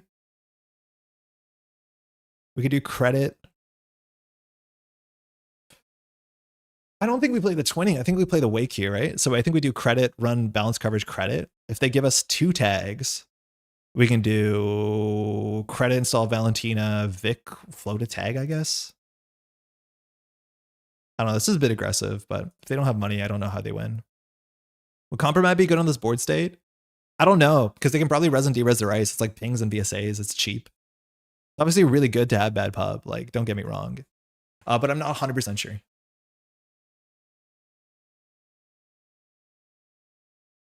Yeah, because Wake is really good. We can probably lose twinning, let alone it's a resource. All right, they just took 2. I mean, sick. That was the 3rd. All right, we just keep chugging along. We want a clean getaway really bad. Harder to bravado. Powers that be. Okay. We have an Eru, which is hard because B is on the table. If we face check this, it could be a ping, which gives us a tag, which we don't care about too much. Because in theory, we can install Valentina for free, draw the card, clear the tag. It forces them to res it. If the VSA, we go down to 1. We just need to make sure we have Revanchelit credits, because if we run through an ice and it's Revanchelit into something, that's pretty bad for us. I think here, if they score out, powers that be brings back, I don't think it's the end of the world, but they could do like triple advance to an embedded, I guess, and score this out.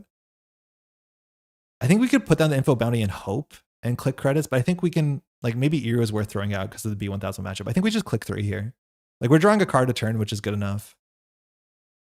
It's probably an info bounty. Eero has a win condition attached, but I think we know server 3 is a B1001. Sorry, server 8's a B1001. I don't know. I haven't done this matchup enough. Eero is really hard into the matchup. It does also see the top 2 of R&D, which like Epiphany struggles against that when they like federal fundraising and keep pushing the agenda down. Okay, they can do Holloman in server 14. That's why we keep the pinhole, actually, because they could do Holloman Stoke. Luckily, we have one.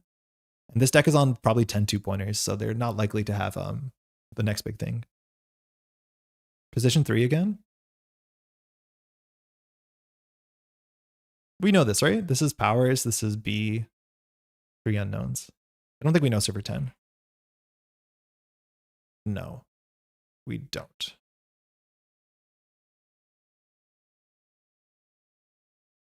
Just click for 2. Okay, they're setting a big oppo, which is going to be a problem.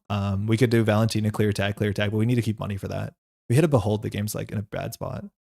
But we need to make sure we don't hit a, like, we want to get to game point and then like not get oppoed, but they're clearly like sending an oppo. They're getting ready for an oppo. Maybe it's a spin doctor.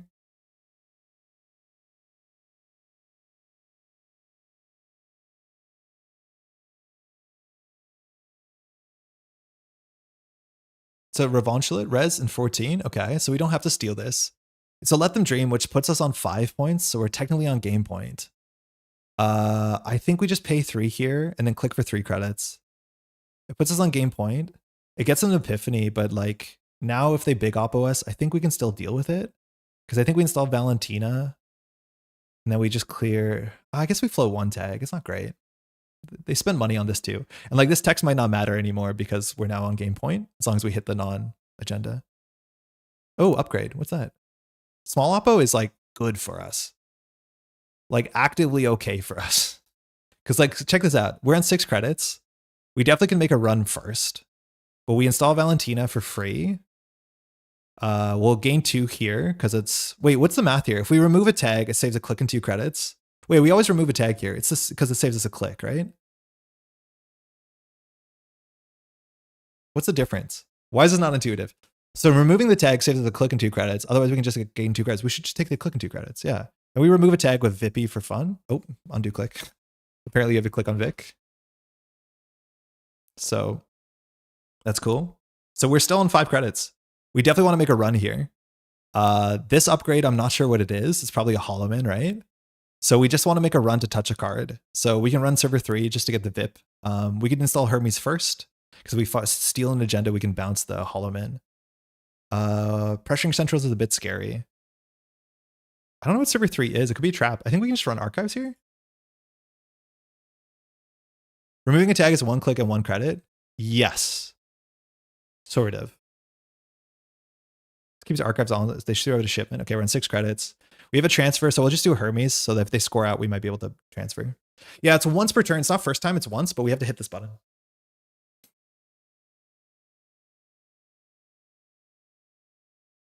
So if they Holloman, it's on top of the magistrate, so they can move it, but they have to build a new server. Ice on archives. New server, okay. We could face check HQ to force a res, so they don't have money. If we boomerang it, it beats only ping. I think we're happy if it's a ping. I think we're going to face check this. I don't think there's a blowout here because they can't res a Starlit Knight, which is the bad one. But yeah, this is the thing. It's like, oh, it's a ping. Okay, cool. And then we just draw a card. Like, this is where Vic feels so good that clearing tags doesn't feel bad. We literally draw a card for free. Now, that being said, we res the ping, which is not good into the other play pattern. They just duck it. I mean, it's not that easy. They have a B1001. It still like keeps them out of the game. So I think we can check server 18. They might give us a trap at some point, but they can't fire a thing. It's a federal fundraising. We can trash this. It gives them an epiphany counter. I think if they don't have an epiphany counter, they can't win. So actually, I think we give them this. If we install Kurapira, we can throw in HQ. I'm okay showing it. We didn't trash, so we don't have to worry about Oppo. Yeah, so this is fine, right? Because now if we never steal or trash, and that's the bad thing about Magistrate is we never have to steal, let them dream. We can make sure we can play the whole game without them having Epiphany. If they don't have Epiphany, their Stoke the Embers are useless. Like, this is the weird board state where now that they're on, like, we're on game point, it's hard for them to close the game out because they don't have active text. As long as they can make a board state that we don't steal or trash, and with all the balanced coverages out, I think we're okay with that idea. And if they feed us an agenda, we can just say no. So we could transfer here and force a bunch of ducks. That's probably fine. We break for 1. We know they can duck a B1001, a Holobin, and then we end up taking a tag, which is not the end of the world. So I think we just transfer the force their hand. We get the money before, so Revanchula works, but this is not super expensive because the tag is like super cheap. And if they duck, they show us information and they're poor, which means we can run R&D. Yep, B. Okay. Cohort. Okay, it's good. So we learned that. Power is good. So now they have no money and we can deal with the Holloman this turn. So we have to ask to commit for the access. We still steal some money, which is nice. They actually could res the B in server 8 to trash this B. So we'll do DreamNet first. It's an IP enforcement. Cool. We have a next one. Remove a tag to... Sorry. Will Valentina. Sorry, Vic. Okay, cool. Nuke is good. So we definitely need to deal with the cohort because it's credit positive. So they will have text this turn, but they also will have no money. And we have a transfer next turn if they just click 3, which would be surprising. This is where like the info bounty is probably worth something and the Waken plan is probably worth something. I don't honestly think we need the Nuka anymore. Like, we're just playing fundamentals. We're suffocating. At some point we could put the Waken plan and just send it. But this might be the only counter they get because obviously we have to trash this. We can't give them 2 credits a turn. That actually would have been a fine turn as well to deal with the Holloman, which we probably should have. But if they click for 3, we can just do the transfer play again. And if they res the Holloman, we can deal with the Holloman. I think here we probably just do Wake transfer. Okay. And if they duck, they duck.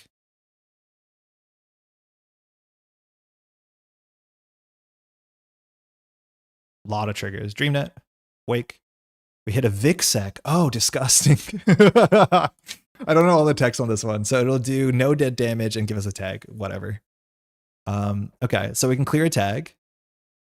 They just duck if we transfer, slightly risky. It's fine. If they duck, it's fine. So we can bravado R&D. There's no trap that really hurts us here. We'll have enough money to steal. And then we can Vippy to remove the tag. There's no real reason to deal with Holloman here. I think we just bravado R&D. Oh, this is not great because they know the card of the deck. I don't know if they drew or not, but we can see 2 cards, which means if they push an agenda down, we win. So we'll Wake here. Op on the top. There's a Tomorrow's Headline. That's game. Yeah. That's why this Wake is so important. GG. Because they always push the card down 1 because of the federal fundraising. So it's always the agenda is 2 down. So being able to see 2 cards is so important. That's what I mean. So this matchup is so good. Yeah, quite. They can be 1001. Oh yeah, it's fine if they do. If they be 1001, it's okay. You're right. We could have cleared the tag first and then bravado. That probably is like strictly correct. But if they do it, it means we just run back. Like we technically lose a credit on the bravado, but we no longer have to do Vic. So I think you're right. It'd be way better to do the Vic and then just go. Yeah. We did not respect this at all. It's not terrible. Like if it's a clean getaway, that's a huge misplay. But if they do it, it means like, oh, it's messed up. And then we just run back and we don't have to like draw a card, which is fine. Hey, cheers. Hey, cheers. But yeah, this matchup, like we cleared a lot of tags really well. And like just DreamNet is so good against the stuff. This is like, unfortunately, the reggest of criminal, it seems like right now. Which like good fundamentals allows you to focus on other parts of the game. And like focus on the matchup, which is cool. I think the cards we threw out, I'm not positive whether we did a good job on what we kept in our hand and what we didn't. Because like the pinhole is actually really good. Yeah, Ish, you could have ended the run. It's fine. We just run back. You clear the tag for us. Technically, I did misplay though. I should have cleared the tag for free and then just did bravado last click. Because we're not worried about Tomorrow's Headline because we win. Yeah, we didn't Vic it. It's probably about the same if you save a credit to remove the tag. Forgot you can be 1001 response. Yeah, I forgot. But it's like at the end of the day, it's not a huge difference. Because if you end that run, it means I know there's a point there. It doesn't make us use our Wake implant charge. We just run back. Okay, cool. LEO, this is gonna be interesting. I want to see this matchup. I'm assuming LEO go a lot better with like things like Sleipnir and at least Ear was good at this matchup. DreamNet won't be as good. They mulligan. I think we're gonna keep this hand. We have early money, we have aggressive money, we have DreamNet, we have Cheswood twinning as soon as turn 1, as much as that's not really a thing. Thanks, you too. All right, we're seeing more of the conventional good stuff today. Hey, David, glad to see the stream's going. Hopefully your Friday's been good. Oh, Caveat Emptor, give us a click. Yeah, that's such a good start. Giving us a click on turn 1 is like not terrible. I think we can bravado into this. Like that's a good start. So we can't get DreamNet down and bravado. So I think we just bravado HQ because they mulled. We need to make sure we're accessing with a click. And this should be easier. We don't have to worry about the booming text, but Sleipnir is bad here. MIC is like kind of bad. We don't lose our whole turn, so we can still drop the open market. Show us what you got. That's a boomy. Okay, cool. So we'll just click the core damage. It's nice to have a cheap Byroid here. We'll not take the core damage. Our hand's actually pretty good. We should get 7 credits here. Mersha, sick trash. Did not play around having 2 credits there, but that's great. Now DreamNet is turned off this turn, unfortunately, but we've done enough damage. I don't want to show the DreamNet because the Archives run is like still okay. So I think here we just do draw. Open Market Mystic is sick. That's good slow econ for the whole game. Nice.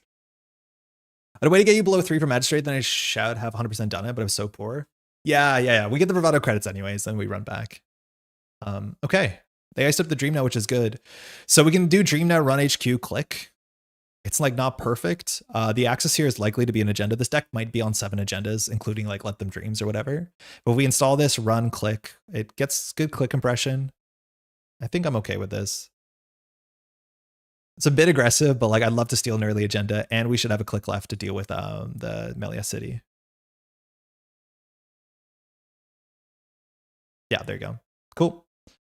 Transfer will be blunted by the boomy pretty hard. The Mystic's actually going to get a bit powerful because we're a bit aggressive, so I think we'll just drop. Nice, we can do Twinning Classic, do nothing next turn. Okay, so this turn, we're going to have a Mystic issue. Let's not, like, top deck anything here would be sick. But in theory, we could transfer, click the boomy. If they boomy end the transfer, then we have an open HQ. We can just go back with DreamNet. This might be a good enough trade. I'm not sure if this is a better trade for who. The problem is the Mystic is going to eat a card from hand. This is when your turn ends. This is when, in theory, we could risk it here. I'm not 100% sure what we're meant to do. I feel like Vic, his entire personality is playing DreamNet and Fedora tipping while it gives itself a tag. Yes. Yeah, that's just about it. I think this is the pressure play. I think we have such a good late game setup. We don't need to do this, but let's see what happens here. Like, obviously this can be run ended, but then we have an open HQ. We could even consider taking the core, but the class act is really good. The twinning is really important. Yeah, okay, that's what we expect. So now we can run back. The best thing we could draw is a clean getaway off of the Vic, or technically even a sure gamble. We just want to do something with Mystic. I mean, yeah, we'll take it. If this is a humanoid, it's bad. This means Mystic is going to get upset. I think we rip a random card with Mystic because we have the bravado. Don't hit the bravado. Good enough. We have 2 of those. That was the best hit by a mile. It was a humanoid. Okay, so JSU should be able to repair this.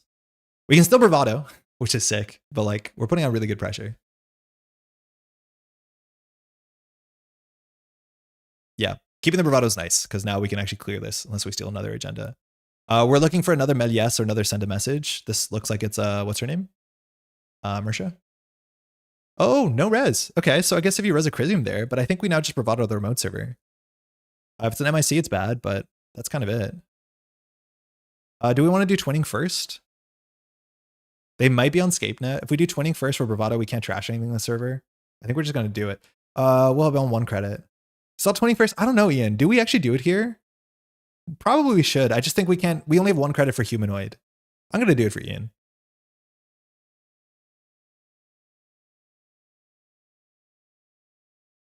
This plays badly into MIC. At least we're getting the twinning. It's a brawn. Okay. So we need to click the first because there's a boomy in the bin. So we're going to click the first, then we can still run HQ and force a res.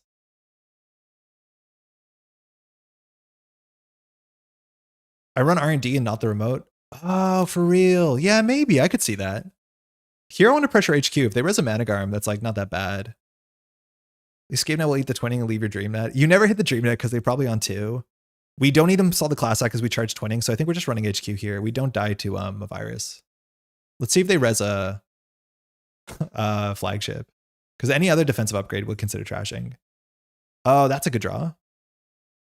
Will I sweep HQ here? They've seen 2 agendas in the top 10. I don't think we do. Seamless, scary. It is a flagship. So we want to trash this. We can now clean getaway HQ next turn. If this is a humanoid, it's bad.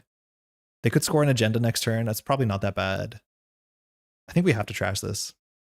I'm 100% sure.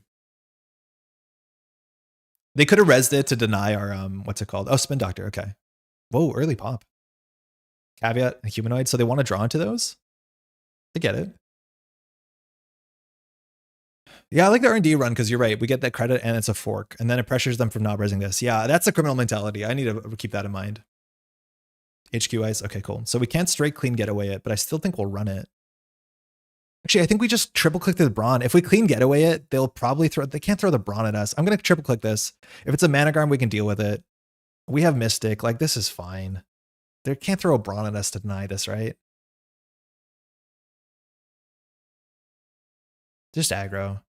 Human tranquility. I'm trashing this. We have money. Go. You don't have money. Now they should be flooding up a bit. Emptor. We get a click. Man, this card is fun. It's so interesting in LEO. I want to play Caveat Emptor Oppo Research. I just don't know what ID to play it in. Probably Thule, but Caveat Emptor Oppo seems like really gross. Okay, we have a Mersha that sucks. We have to pinhole her. We could run HQ and see a couple. I think we can face check here pretty fine. If it's Sleipnir, it's like, whatever. And I think we'll see 3 here. I love the design of Caveat. Clicks his HB's things, shift and bring good to tech piece can construct a rhythm. That game, yeah, it's really nice. Cat, it's been going good. We're playing like good stuff Vic, and it's just like really fun. I'll sweep. Some Virus, okay. Seamless, we knew. Boomy, okay. This was a stop and setup. I think we're gonna do both. We have one on the open market, which is good. Oh, we drew with the Dream Net, which turns off Class Act. Okay, yeah. I could see the stop and setup turn here. Maybe that was a bit too expecting too much. I'll just install this and click. We have a lot of clicks, I realized. Okay, that's a good hand. No ice res on centrals. Like, how slow do we go for Hermes just to open up an HQ? Like, I think I need a pinhole to hit the Mersha, right? Is this Patrick's deck? No, I built this really quickly. I don't know what the difference is Patrick is doing. I've been trying not to like get into this the Bears like deck sharing and playing the decks at least without asking, but I think I'm imagining we're not too far off. It's like good stuff, Crim. Okay, so Seamless is here, so we probably just want to install a Hermes and do nothing. We don't have to do a Mystic play, but we can do open market and second class act Hermes. We're not playing sellout. I'm not sure you need to. I think that's more maybe of a Baz card because it's like good with the one that forces a res. Yeah, this seems similar. I think we just do like if they score out here and a jam of 4-2, like we open up a central. I think I'm just gonna do her class open market class act that charge the twinning Hermes, so we can draw once for the filter draw. Getaway or Nuka. I think we have enough card draw, so we'll do 1, 2. In theory, we don't have to use all these counters if we want to keep counters to be able to like twinning later, and then we'll just say score if you want, I guess. I just don't know what we should do to like whether we should force the reses or not with the Hermes. Mersha's a problem. If she fires like 2 more times, we're cooked. So we need to like basically force a pinhole out.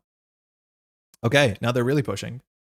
So I think we have to bravado. Do we bravado archives? What are we bravadoing? I'm assuming there's a boomy there. Okay, now we go ham on centrals. GG. You think we bravado HQ? I don't think we boomerang it. I think we just bravado HQ, right? Notice how Vic's text doesn't matter and it's totally fine. Dream Net's your text. Yeah. Yeah, let's go. So much value. We can swipe 3 from HQ. I do think we probably shouldn't. We know the hand is like seamless boomy, so I don't actually want to use the twinning here. Yeah, especially if they don't res. Yeah, I don't think we'd boomy here. Oh, both of those are good. We have the carbon in hand though, so I think we have to go with the wake. The problem is we have to install our breakers first. I don't think we see extra cards here, Ian, because I think we know that the hand is... Oh, it doesn't save it. The hand was seamless, boomy. Do you think we multi-access? I'm not sure we do. I don't think we do. They could have rezzed if the multi-access was bad. I think we just see one and we see a seamless. Like this run's already really good for us. Yeah, I don't think we see it. Mersha, I think we'll trash her. We're here. Okay, we can just do a breaker dump. Shiv. Yeah, if they drew an agenda, 100% goes to the remote server. I think we just do Kurapira, Shibboleth, Carmen. Call it a day. Oops, all breakers. We've done all our mini goals that turn, which is good. Yeah.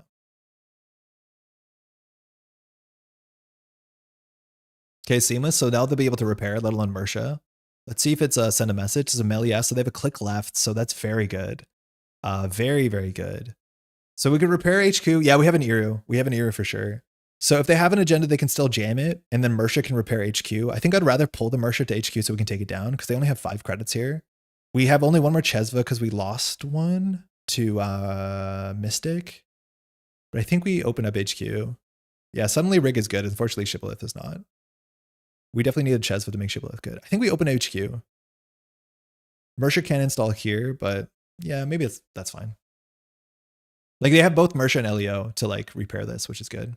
Yeah, Hermes Trigger for sure, but they have a click and they have Mersha. So they may just click for credit. If they Mersha HQ though, we just run her down. And they'll only be on 6, so they can't res. Yeah, this is fine. This probably is a Boomy, which is really annoying breakpoint. We can't clean getaway this for a couple reasons, so I think we just draw a run. Draw is risky. For them, yeah. But I think we have to take the Mersha down and force a res. If it's a Boomy, we probably don't pay 4. Maybe we do. And then they Mersha it, then we can like clean getaway, I think. If we draw first, we can get no bravados, just sure gambles. I think we just run. Getaway Archives IMO. I think we'll force this res first. I see where you're coming from. I think I'm going to force this, and once they get poor, we can do it. Oof, Sleipnir. Okay. So Mersha might fire here. So draw a card is risky. We don't have to break that. You may shuffle a card from HQ Archives into R&D. I mean, not super impactful. And then end the run. So 7. I think we just let this fire. Who cares? And we just pinhole Archives. This fires, right? I don't care about this. Yeah. I'm saying my stuff and I'm looking in chat and Ian's like definitely sidecarring in the best way possible, but I'm glad I'm coming up with the same answers. Okay. And so now I'm going to pinhole the hell out of this Mersha. Yeah, clean fire. We can clean getaway R&D. We can pinhole Mersha. I think we do both. Why not pinhole R&D? We don't see the card. But yeah, here we clean getaway R&D to C3, then pinhole. And blow the board up. Yes to both. I guess we'll start here because Melias, I guess. And we're going to C3 here. God, good stuff criminal is so fun. It's so damn fun. What did they shuffle back? I didn't even pay attention. A card in HQ. Okay. So if it's an agenda, so be it. I'll take a sure gamble. Humanoid, dead. Send a message, steal, good game. Jesus fuck criminal. What is this deck? Good game. Vic fired 0 times, but it's dream. That doesn't matter. Thanks for the game. Just pressure. We have to do all this stuff. We'd see another card. Let's just make R&D bad. They do a trigger. We see another card. Holy crap. We're not gonna see another card. Yeah, I'm gonna show the list really quickly that we're playing. DreamNet's absurd, just absurd. We've drawn so many cards. Like how many cards did we draw from DreamNet, let alone credits? DreamNet. So we played it. We drew 1, 2, 3, 4, 5, 6, 7. We drew 7 cards, 7 credits. Lamau. Vic text fired 0 times. DreamNet fires 7 times. Text is DreamNet. They honestly could have no text box on it. They could just put digital really bold across the top. That being said, it was very good in our last matchup. It's matchup dependent. But we are in such a good spot here. That was fun. Okay, we'll do one more. Runner. Let's go. Yeah, our influence is, I think, Fueno, Mystic, Iru, 3 Nuka. I can't be that far off. 3 Nuka, Iru, Fencer, Mystic, Twinning. I don't know about these 8 programs. I don't know if we play Tungsten Taylor, probably not. We're in 2 Boomerangs, 2 Hermes Awake. This seems about right? Dream is basically Vic's console that doesn't have console in its text. Yeah, it's really quite good. That's really good. I don't know about the info bounty. It just seemed cute. All right, PD. I'm assuming this is going to be horizontal. I really want to DreamNet unbanned, but doing that alongside releasing a digital ID may have been a misstep. I really wanted to see what DreamNet looked like, where you had to build into the credit, but mostly you just played it as like a value piece for assets. But Arcade Zargon Mulligan, we have Mystic, Clean Getaway, Boomerang, Wake, Transfer. I mean, that's pretty good. No card draw though, no DreamNet. Like maybe you just mulk DreamNet. Vic is 1000% gonna get BeamNet banned. Ooh, predictive. So I'm assuming this is YDL, like Shoot the Moon. This means they'll be easy enough to transfer. Okay. Legally distinct from Apex because despite being red, is wearing a hat. I mean, Vic is, it's a bunch of colors. I imagine it can be more colors than this. Okay. Spin. Ugly start. Try playing this into Melias. It can't be that bad, Eric. I don't think the criminal matchup into Melias is into Jay Glacier is awful. I think playing into Melias is like, I wouldn't say a chore, but it is a lot of work. Oh, sorry to hear. I'm just kidding. Transfer, clean getaway, go. DreamNet ain't so hot in that matchup. I mean, it's still good. It's good to make your runs better. But it's not as bust as it would. Like, hey, we just played against Glacier. Like, I do think we were aggro though. We were very aggro in the matchup. Okay, so if this ice gets res for a lot, we can't do the transfer. I'm assuming we just want to start by like clean getawaying archives. Then we can shuffle them back into R&D. Then we can run R&D. I don't think we need to do a boomerang transfer here. We could draw once for DreamNet, but my play is like Mystic, clean getaway archives, run R&D, so then we can draw once. Okay. Now we don't have to do Mystic. So I think we do, no, we still do. We do, they can't give us agendas here. So I think we clean getaway archives, run R&D so we can deal with Melias, last click Mystic. Because this should pop the Spin Doctor, right? If it doesn't, boomerang transfers. I'm excited to see it. Okay. All right, 2 unknowns. So R&D is a bit more dense. I don't love going for a single here, but we have a good enough hand to like riposte the next turn. This plays around Melias. Seamless launch. Okay, we'll play Mystic, whatever. We definitely need card draw. Can't run centers early for value like at all. I think you can. You just have to aggress into the ice.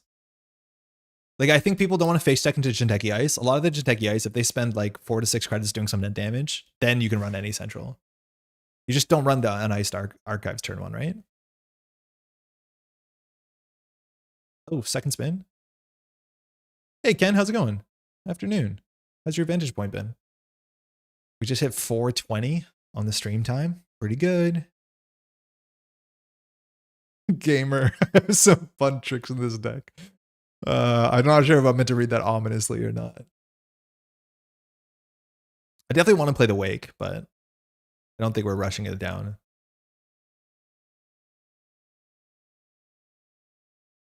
Yeah, plays it. Ooh. Okay. 5 clicks again. Hey, money's good. So they definitely have some sort of tricks.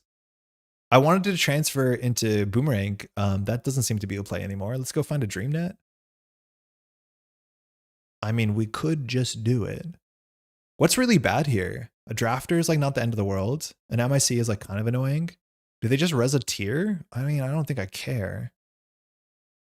I thought about it. I don't think I care if it's a tier. I think we win if it's a tier. If this is gank tier, we'll jack out if it's a tier.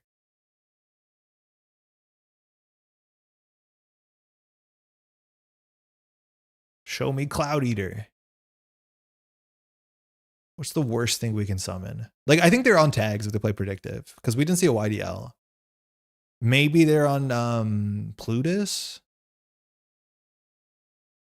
Vovo, nice. Reverb, okay, fine, acceptable.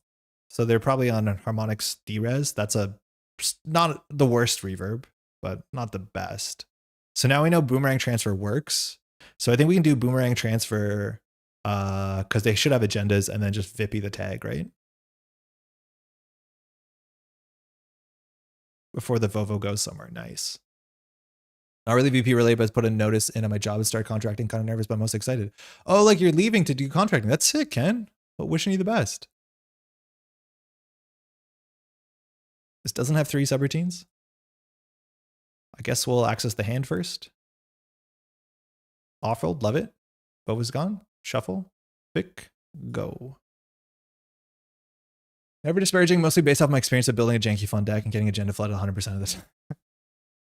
Yeah, Eric, it's definitely a simplification. I do think though, like that is the way that you also kind of beat RH is like as a criminal, run into their stuff early because their stuff early doesn't always work.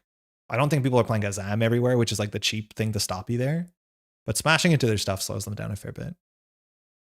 We learned nothing about their deck by seeing this. I thought we would. Where's the Dream Net? Second ice on HQ. Wild, okay. I mean, well timed for that. Oh, well timed for that.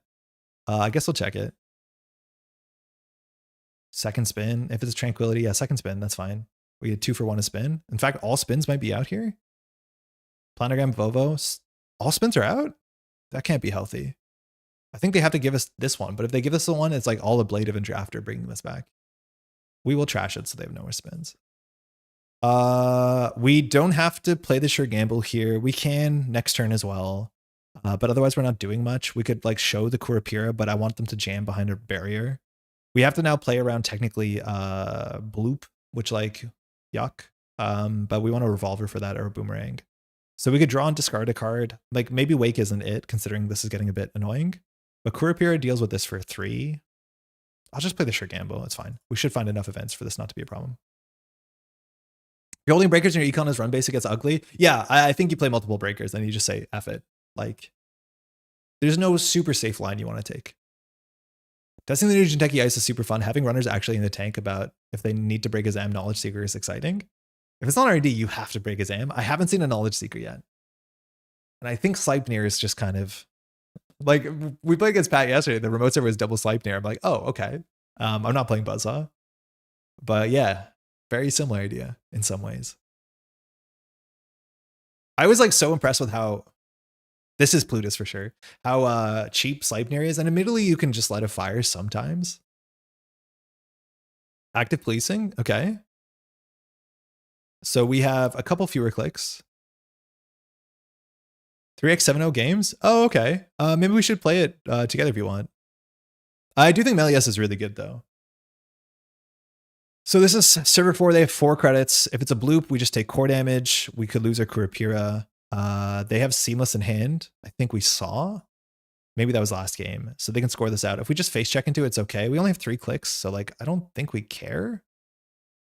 I think I just want to find a Hermes. That's good enough. We drew this turn though. So we can draw once more. Okay, we'll just install this. Draw 4. Okay, let's see what they do. They spend a lot on this. This card's a lot better also with Melias. It's worth looking at. Okay, Seamless. Oh. Great. Yay. I don't want to play the game anymore. This card is awful. Now they're on 2 credits, so all we do is tunnel HQ, I guess.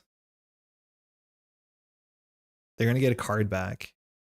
Can SG delete a card? Is it too late to delete a card?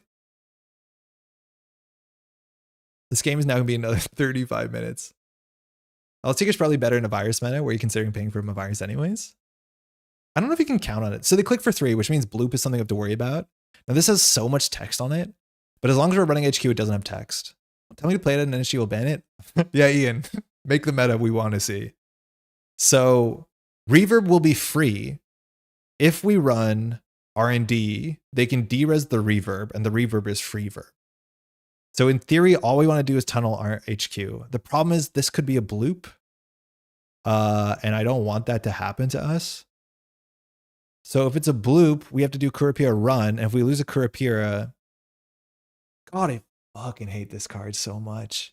It's like so disincentivized. The game collapses on itself in an awful way. That being said, if they derez the reverb, I don't think we care, right? Yeah, number 1 on my shit list. Like such a miserable experience, both for what it does and also the amount of math it makes you do.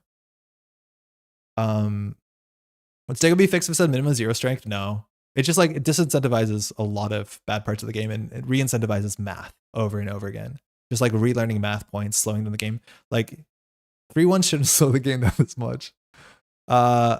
I mean, if they derez the reverb, are we upset? I mean, they have no more. No, we're happy with it. I think we're just going to carry on our way. We just need to find a revolver and we'll probably be fine. So they can de-res a card. They technically make, but now we don't have to worry about bloop anymore. So like we're happy. Okay, we're even better than happy. We're on game point. That would be a nice way to get out of this. Do we go back? They have to have 1-pointers in the deck too. Yeah, there's a lot of different issues with this card. It just should not be in the game. I think D-Res is cool, but it should not be like this on every turn, on every stink, on every math. So in theory here, we can do Kurapira Run HQ. On 4 credits, I guess, what could they res that destroys our breakers? I'm not 100% sure. But I don't want them to res ice. I think we just keep running R&D. I think we run R&D, install a Nuka, call it a day.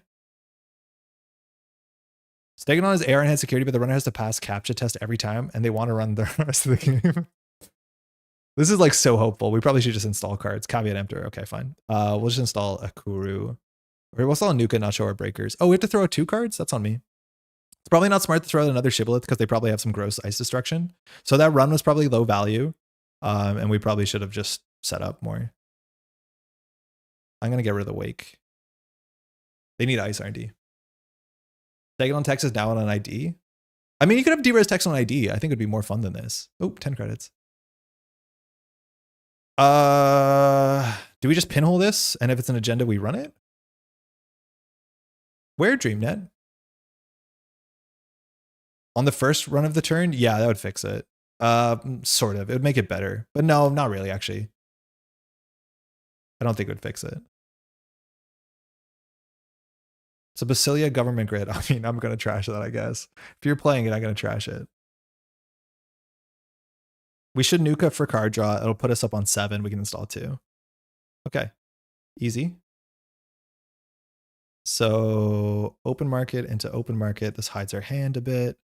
Mystic was good later. I don't want to show the breakers, so I guess we do just gamble for a lot. We didn't have to trash this. We were here, though. Yeah, it's not the only issue. It helps a lot because you can like bait it out, but it's like still not fun. It's not fun to play against this. It's also like just, it creates such unhealthy game patterns where all we're going to do is tunnel one server. Because if we ever run another server, yeah. Brazil can fire the text on the Steganon. Yeah, but it only matters if we run this server, and we might never run this server. I guess they could seamless out. I trashed the card on site. I have no idea what it does. I've never read the text. I didn't read the text either. I'm like, this is some D-Res stuff. Get rid of it. I don't want to know what it does. Okay.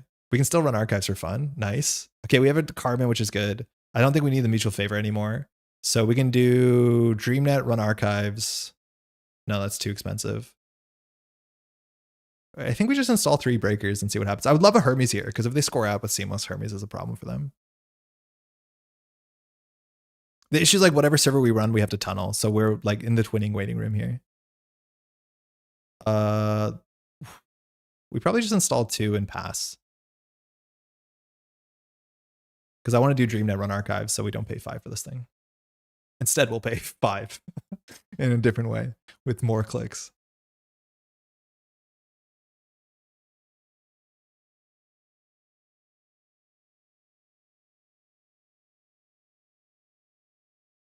Cool. Yep. I mean, we'll never run it. Oh, they advanced the card. Wait, do we run it now? Why wouldn't we run it? If we draw Bravado here. I guess it'd be Pulse into Melies. Fencer Phone, it's probably the pinhole. So we can install Carbon and run it. There are 9 credits. I don't know what the biggest thing they could res. It could be Melies. They could seamless it. This forces them to res all their ice, which is not something we want. And before it's a clearinghouse, I mean, we're okay with that world, but I think we could just do Carbon for 3 on 12. We could run this. I mean, on 12, they clearly care about clicks, so Pulse puts us on no clicks. If they want to seamless out of Melies, the issue is like, if we had a Hermes here, this would be so easy. Ablative is going to be unpleasant. It's not that bad. It's just because the Spin Doctor. They can't put in a Brasilia in the server. But yeah, that's the thing. As soon as I start resing and they start de-resing, like I think they just ignore them. It's like so bad. Reverb is a free res now. I know, but it's always going to be. Yeah, maybe we just ignore the shit. Sorry, tone flag, fine. But like ignore the stuff. They probably have a lot of work to do. Okay, that's fine. We just need a twinning. And we're just going to run R&D only. Every turn we'll see an R&D card. Seamless. Okay, Melies. Okay, so they have 1 more Melies in their deck, maybe. If anything, we're running the remote, we're doing it on click 1. So they grabbed a seamless. So they probably can't win off this. I think we could pinhole it, but I think we just run R&D here.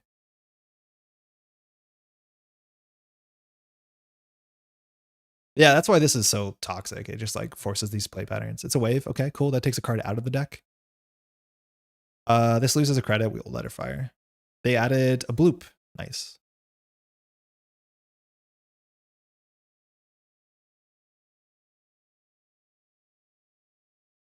Vovo Uzzetti. They don't have a lot of money, so we should trash this. We could go back. Seems fine. They would need double seamless to win in the last Melias, which is not super likely. We could pinhole it in case it's a humanoid. I think it's fine actually to pinhole it because we can just run archives. Because I guess we could check what this is. They can de-res the wave if they want to. It just shuffles the deck, which is not super impactful.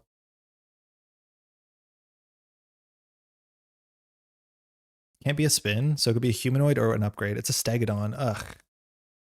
Ugh. Do we care if they score another Stegodon?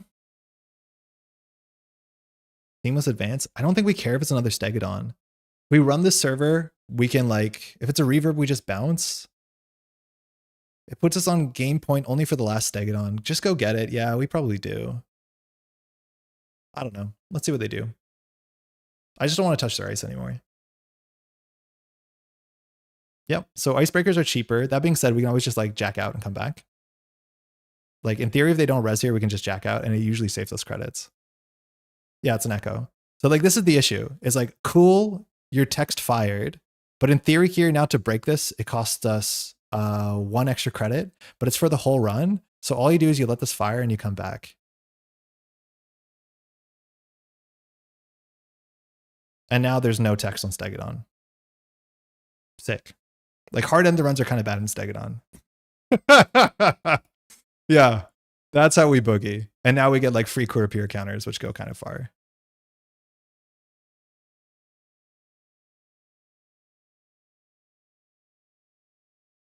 Wait, you forgot something? Yeah, if it's a pulse, does pulse on the run? I don't think it does. Fucks up your Miami, it's fine. We can discard a card.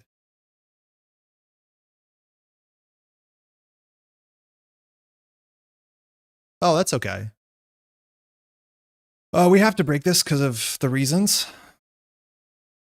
So now their board state's not great. They shouldn't be able to res the ice behind it unless it's a reverb. But now we have to break this for... It hits a break point. So this only costs us 2 more credits. We'll break 7. With all the big co-gates around, is Shib still worth running? I mean, for now. We haven't been punished. How's it going, by the way, Jason? Steal Stegodon. We'll discard, hit the Valentina.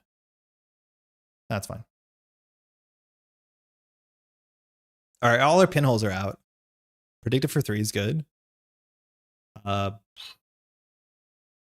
If they run the wave, they can de-res the bloop, which like, I guess power to them.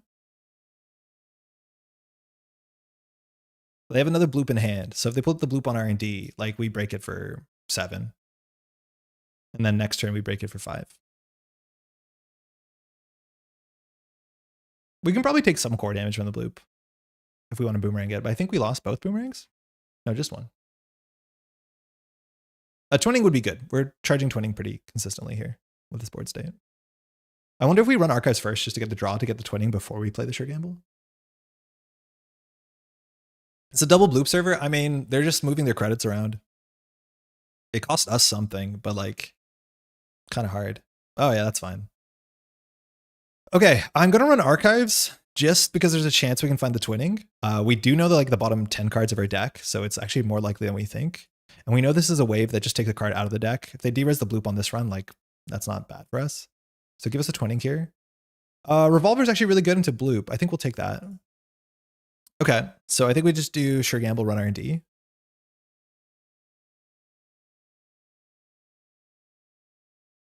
We want to make sure we have a click left for the last Melias. If they de-res the bloop, it'd be pretty wild.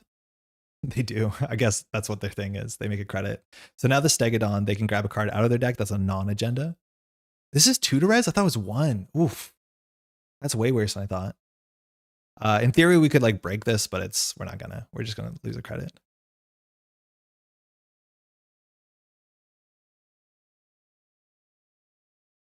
They took a pulse. Good. This is 3 to res. Please let us out of the game. It's a reverb. Oh, that's a good draw for them. Just draw, I guess. Oh, thank God. All right, hopefully they overcommit to R&D. Yeah, they might have hurt themselves. I think they just want this text to fire more and more. But now if we tunnel R&D, they don't have text. Yeah, we want twinning and we want Iru. Then they have to ice up R&D. The problem is like now we have 2 pressure servers. It's easier for them to do their thing. But yeah, we have a lot of multi-access that gets us out of this game. This is kind of what I mean when I complain about Shackleton. And like, this is, oh, come on. And this is not Shackleton power level. But like, there's cards that we're hoping that are bad. They're not fun to play against. They're not particularly interesting. But at the end of the day, we don't worry about them because we don't think we'll see them. And that I don't get. It's like, then why just not have them? I think we just send it, right?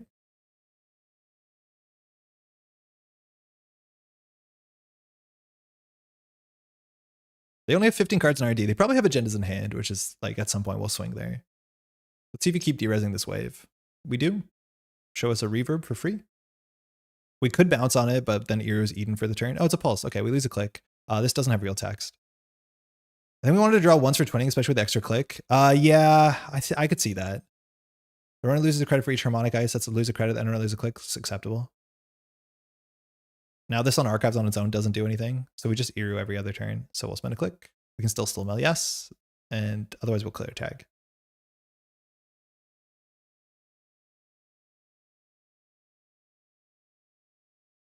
Seamless. Fly swatter. Great.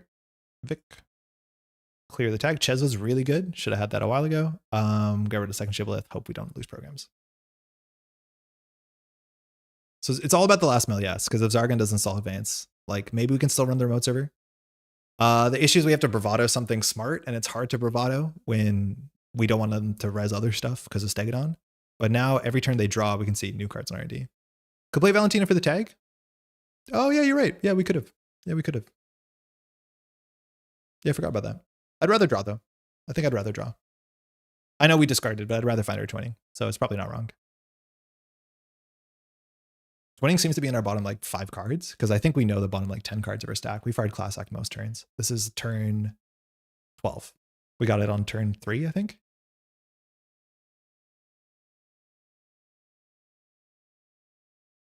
This is going to have a couple end the run subroutines.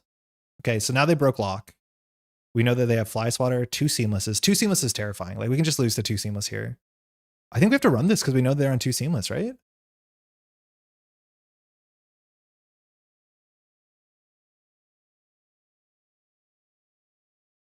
Right?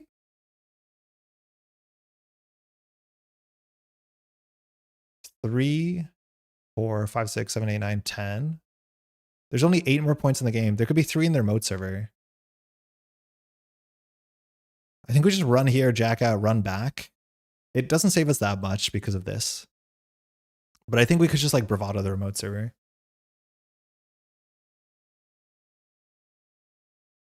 Yeah. It's probably the reverb. Bovo Zetti sliding over. Calm and ready. Mom's spaghetti. So we can go R&D and C2. We can even break this if we want to. It's not that expensive. We might as well. This server has reverb, which will, on the run that they de-res the pulse, we can just bounce. But we break the reverb for 3. Thinking. Like, if anything, we bravado the server and then they de-res this. Like, this is the amount of math this makes us do. Like, literally, we have to recalculate all the math over every run. Because we have to be like, what does it count to do R&D then this? What happens if we do this into R&D? Like, all of these things are so dense in terms of the math itself. Things we could do. We could draw into twinning. Get them below 3 and they can't score. It's really hard because Vovo is going to res this reverb for free. This echo for free. They're going to de-res a card, so they're going to res this for free. We do have a transfer. Transfer in HQ is actually probably reasonable. But the thing is, like, the server still can't be assailed. So in the bottom 18 cards of our deck, we have 2 Hermes and a Twinning. Yeah, like, okay. God, we have to do so much math here. Eru then transfer. Yeah, might be it. Hexnet, how's it going, by the way? This reverb gets res for free. We have to break it. Our breaker will be a -2 strength. Is that the math on this thing? Great. So then reverb is 2 strength, so we have to pay 5 for the reverb. If this is the only ice res, though, we can jack out. This is once per turn. So we can Bravado first. If they de-res the pulse, then we should do pulse first. I think we always start with the Eru and see what happens. I don't know. The math is way too hard for me to do. It's way too much math. We might as well break this.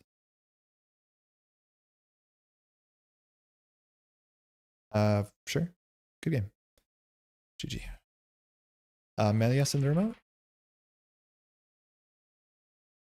Yeah, Stegadon's the worst. Just so oh, nice.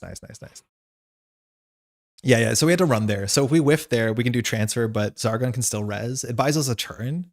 But at some point I can do we can challenge the remote server. What's the trick? So Aspire 2 plus Vantage Point has been a dream week. I mean, it's maybe too many things in the same week, let's be honest. But very, very exciting. My Echo and an active policing just guarantees a score. Pulse, you mean? Yeah, so the idea is that if you keep deresing stuff and then you play like Caveat Emptor and Pulse, they'll have fewer clicks. So you have to do like Caveat Emptor have 2 pulses, and then they have no clicks to run the remote server. So like that's the idea, let alone with active policing. I mean, yeah, that's a lot of moving parts. I think the issue is like, do you get run down by other pressure? And like Stegadon does like protect other servers. I honestly think like this card might not be the worst card in the game. I want to be clear. I think the problem is like Stegadon might be good. Yeah, for sure. Yeah, that tracks. But yeah, being able to re-res and de-res pulses over and over again is like kind of a thing. Yeah, you have to like active policing, install caveat, and then they have no clicks left. Because if you're on threat, they have 2 clicks, 1 click, 0 click, and then you just win next turn. Like that's gross. But you need money for that. Thanks for the game. Yeah, I worry that this card is better than it looks. I do think sometimes in tournaments it's hard to play a game, but this was not that long. Okay. Again, Vic text doesn't matter in a lot of matchups, but that's fine. But what is the worst card in the game, and how do I slot 3x of it? What is the worst card in the game? Whoa, what's the worst card in the game? Like in standard, right? NZ standard. What's the worst Netrunner card right now? I'm pretty generous when it comes to the worst Netrunner card. Like it has to be a card that doesn't do anything. And I think most cards do things. Cordyceps? No, Cordyceps could do something. The problem is like there's cards that do what Cordyceps does better at this point. So yeah, it's on a list for sure. I haven't seen a card yet that's like garbage. Oh, it has to be Whistleblower. Yeah, you're right. Yeah, it has to be Whistleblower because Whistleblower has like no targets. I've lost games to Game Over, Ian. Climactic Showdowns is definitely high up there. But Whistleblower has to be it because I don't think it actually does anything. So Whistleblower says, whenever you make a successful run, you may trash this resource to choose a card. The next time you run an access an agenda with the show's name, steal it, ignoring all costs. So the only agenda in the format that has a cost on it is STS drone deployment. I think it does beat Bangoon. So it's not as useless as it used to be, but this used to be straight useless. This is also a 2 cost 1 MU card, sorry, 1 influence card where you have to guess the agenda. So at least that's better into something else. CSR campaign? Yo, friends, we were playing CSR campaign today. What are you talking about? It draws cards. It's fine. We literally were unironically playing CSR campaign. It's okay. Card cucks Bangoon. It can't be. The thing is, Ian, you said cucks yesterday when talking about the deck list, and I didn't know which card it was because I think there's too many cards that are cucks cards to you, which was very funny. It was bad. It wasn't that bad. It's weird that it seemed like it would be better, but the deck looked worst. Magistrate? Yeah, I guess it does beat Magistrate, but like, at what cost? Yeah, it does beat Bangoon, which is kind of cool. But it used to have no targets, like straight no targets. It's probably going to be a Jinteki card that's a Hyobu support piece. My guess is one of the Hyobu support assets is the worst card in the game. because all these are fine. Capybara is like not great, but it's fine. It does work on Medias. Oh yeah, you're right. Medias has additional cost now. Yeah, you're right. Actually, that is technically now a bit better. Yeah, that's a good shout out. Hey, Bentel. So it did get better in the set. Worst card. Huh. I'm pretty sure it's going to be a Jinteki Acid from Ashes. They're very, very bad to the point that people don't know it. Crispy and Skimming is not good. No, it's not good. I wish it was a token that you could generate, because it would be so cool if it was a token you could generate. I mean, there's like, this is kind of a really noticeable thing. Like, if for those who didn't play like a decade ago, FFG put out cards. Sure, they put out more cards, yes, but how many of the cards were like not only not playable, but like also uninteresting? It was like really high. And sometimes you even got like, yeah, 2 cards in the same pack that did the same thing, and one just did it better than the other, which is really funny. Shout out to Nefer Paperclip. Refuge campaign, I mean, it's not amazing. It got outclassed pretty quickly, but it like technically does a thing. There has to be like a Jinteki campaign, a Jinteki Acid does nothing. Wait, there's 600 cards. This is going to take me a minute. No, I can't do it like this. Okay, this is going to take too long. How often is a Virus Purge anymore? Cyberdex? It's banned for being too good, actually. That card is currently banned in the standard format. Lithea's fine. She can be outclassed.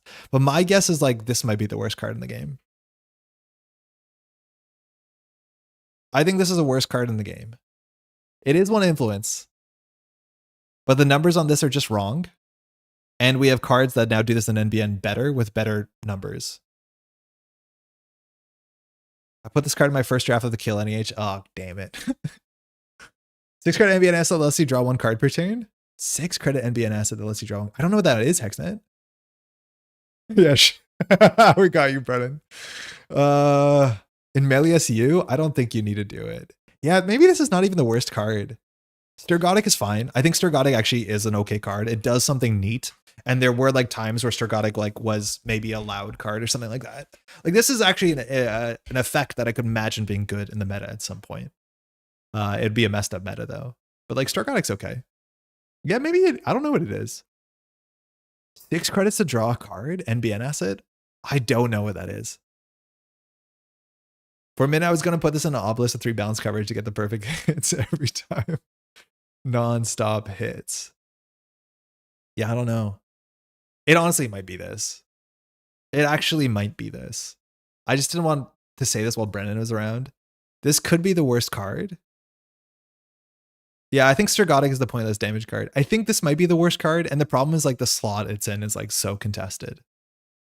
Thalamal Accords, the Cold Site server, it is not. This card is actually potentially quite gross in the standard format. We saw combo decks that use this. Firstly, for a while in Ag Infusion, this was like kind of a rude thing to do, where if you win by just protecting something, if they don't have clicks, this does something. Like with Caveat Emptor and all that other stuff, this kind of card is worth looking at. But the big thing with this card is technically in the right deck, you can de-res this at the start of the turn. And if you de-res this, it doesn't lose the counters, and then you just re-res it on the runner's turn. It actually is like kind of gross. Pointless damage card that triggers on hitting out of faction cards. Yeah, Sturgotic. Sturgotic hits in faction cards, I think. I think it's better. It's when you trash a card that matches the identity, place a power counter, and it's 1 net damage for a click, which like, there's some combo decks that actually did try and play this.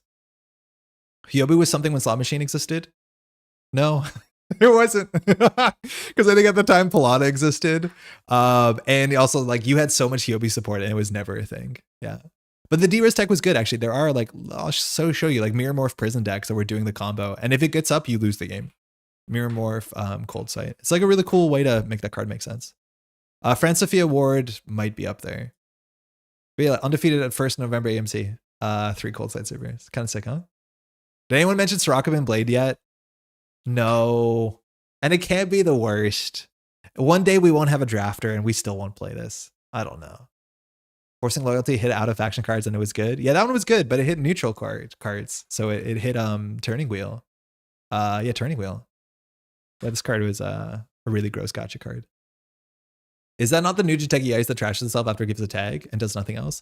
No, I think Vixsec will have a deck. It will have deck and wear tag stuff. I've died to this already. Maybe there'll be a mad combo deck. It's weird. Is Lycian worse than Sorokabin? No, I think Lycian is slightly better. It has some weird D-Res synergy stuff. It's better without AI breakers in the format. Like, I've seen decks that play this. It's never worth it, but it's fine. Oh yeah, actually, I do think actually Ian's right. It might be this, but it might be this. It might be this, but this doesn't have to be good. It has to be fun. This has to be fun. Yeah, it honestly might be this. This is just way too slow. Pinhole exists, so it's very, very hard. And anytime a super dupe borehole can win the game, like you can win off of clearinghouse, you can win off of so many other things. It is actively the worst win condition Corporation has ever seen. Because if you're saying your server is safe for 7 turns, you can win with so many other things. Yeah. Yeah, Mad Unleash Nebula and Vixec. Like there's some combos where you can do some gross Vixec stuff. Yeah. Even as a tutor and editorial, it's not it, because you can tutor an editorial by grabbing Nihilo, right? Like this is the same tutor. Yeah. Borehole stonks way up after VP. I'm not sure. You want to put your Shackleton on it? Borehole used to be okay in Outfit. I've never seen it in Outfit. I've actually never seen someone play like a tempo Borehole in Outfit. Yeah, Luana is also kind of cool, but Luana like doesn't give you the bad pub until you trash it, and then technically it will fire your ED ability. But yeah, like Nihilo is exactly what Borehole does, but isn't a disaster. Yeah, it seems not good. All right.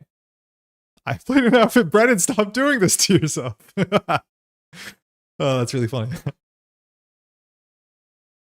Is Borehole not unique? All right, PD, I'm assuming this might be fast. Opening hand. I don't love it. Pinhole, Klingawa, Iru. I'm going to mulligan this. Open DreamNet. Hey, hey. Best of luck. Have fun. Mull. No, DreamNet. Come on. How are we meant to win? Why, yeah. Okay, so this is Footgun. I don't know what's the bad face check here. I don't know we have to. We could find Hermes is pretty gross. I did Borehole Roughneck, was absolutely silly. Still died to Pinhole. Yeah. I think we just do this R&D, install open market. We can always bounce back with Bravado. Not true. This is a bit expensive. Hedge fund? Uh-oh. I have a Borehole victory screenshot. I mean, it can win games for sure. It can. The worst card is like still a card. But yeah. Yeah, Vix text. It's good. It's good to find it. Okay, I'm assuming this is Footgun, so dealing with this remote server quickly would be good. Does loot box help the runner trying to remember the weird game net ice? Loot box is like not the worst thing in Hyobu with Brawn to bring it back. It's not good though. Loot box just has like the numbers on loot box. The text on loot box doesn't make sense. Okay, so we can force a res here. As soon as Seamless here, we're in a bad spot because we went a bit too low. We can always like run archives at a minimum to get a card and a credit, which is good because we need to make the 3 cards we paid for this off. We don't really have money here. We could start with a transfer to force the res, and then maybe they don't have money that we can bravado the server 1. This is probably resable. If it's a drafter, it's fine. Like, I don't know, maybe that's super aggro that we just do transfer bravado and say like you can't res both. They probably can though. Like I don't think they're on Brawn. Mayfly's fine. There's some decks that ironically play Mayfly. Sometimes in bigger formats, but I don't know. Breaker suits are weird. Right now in Anarch sometimes. I'm gonna try it. Like this gets blunted pretty easily with like a 2-cost ice. Oh, that's an expensive ice. That's fine. Sick. So we spent 4 credits for the transfer. It's good. Now we can do like credit bravado the remote server. Actually, we should just run archives. Because I don't think we're gonna make a successful run. Okay. We'll bravado server 1, I guess, for some reses. Drafter is not last click, so it's not a huge disaster. We can't trash in the server, which sucks. Fly swatter, okay. So humanoid's still bad. They can still seamless out. I think we just install nuke and pass. Runner gets a card that typically has an above average cost, which is probably a card they want. Ooh, credit card hedge fund, nice. Okay. So this has to be good, right? It has to be. Unfortunately, we don't have we have 4 ways in our deck to get into it, 5 ways in our deck to get into it. DreamNet could still find it. So we could run archives, draw a card. If it whiffs, we just do open market mystic. This has to be an agenda. Because if it was a tranquility, probably would have used it. We didn't find it. Okay, bummer. So no Hermes, which we were a bit aggressive into Hermes.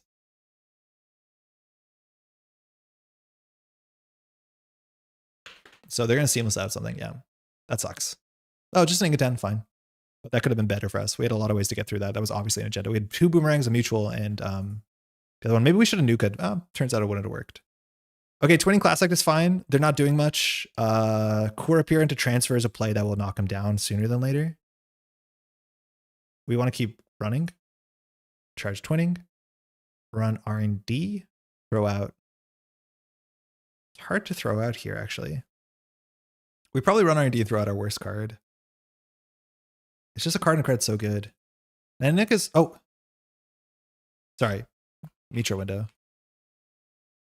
Good Metro window. Good thing I'm going to say about Metro window. It saves you there.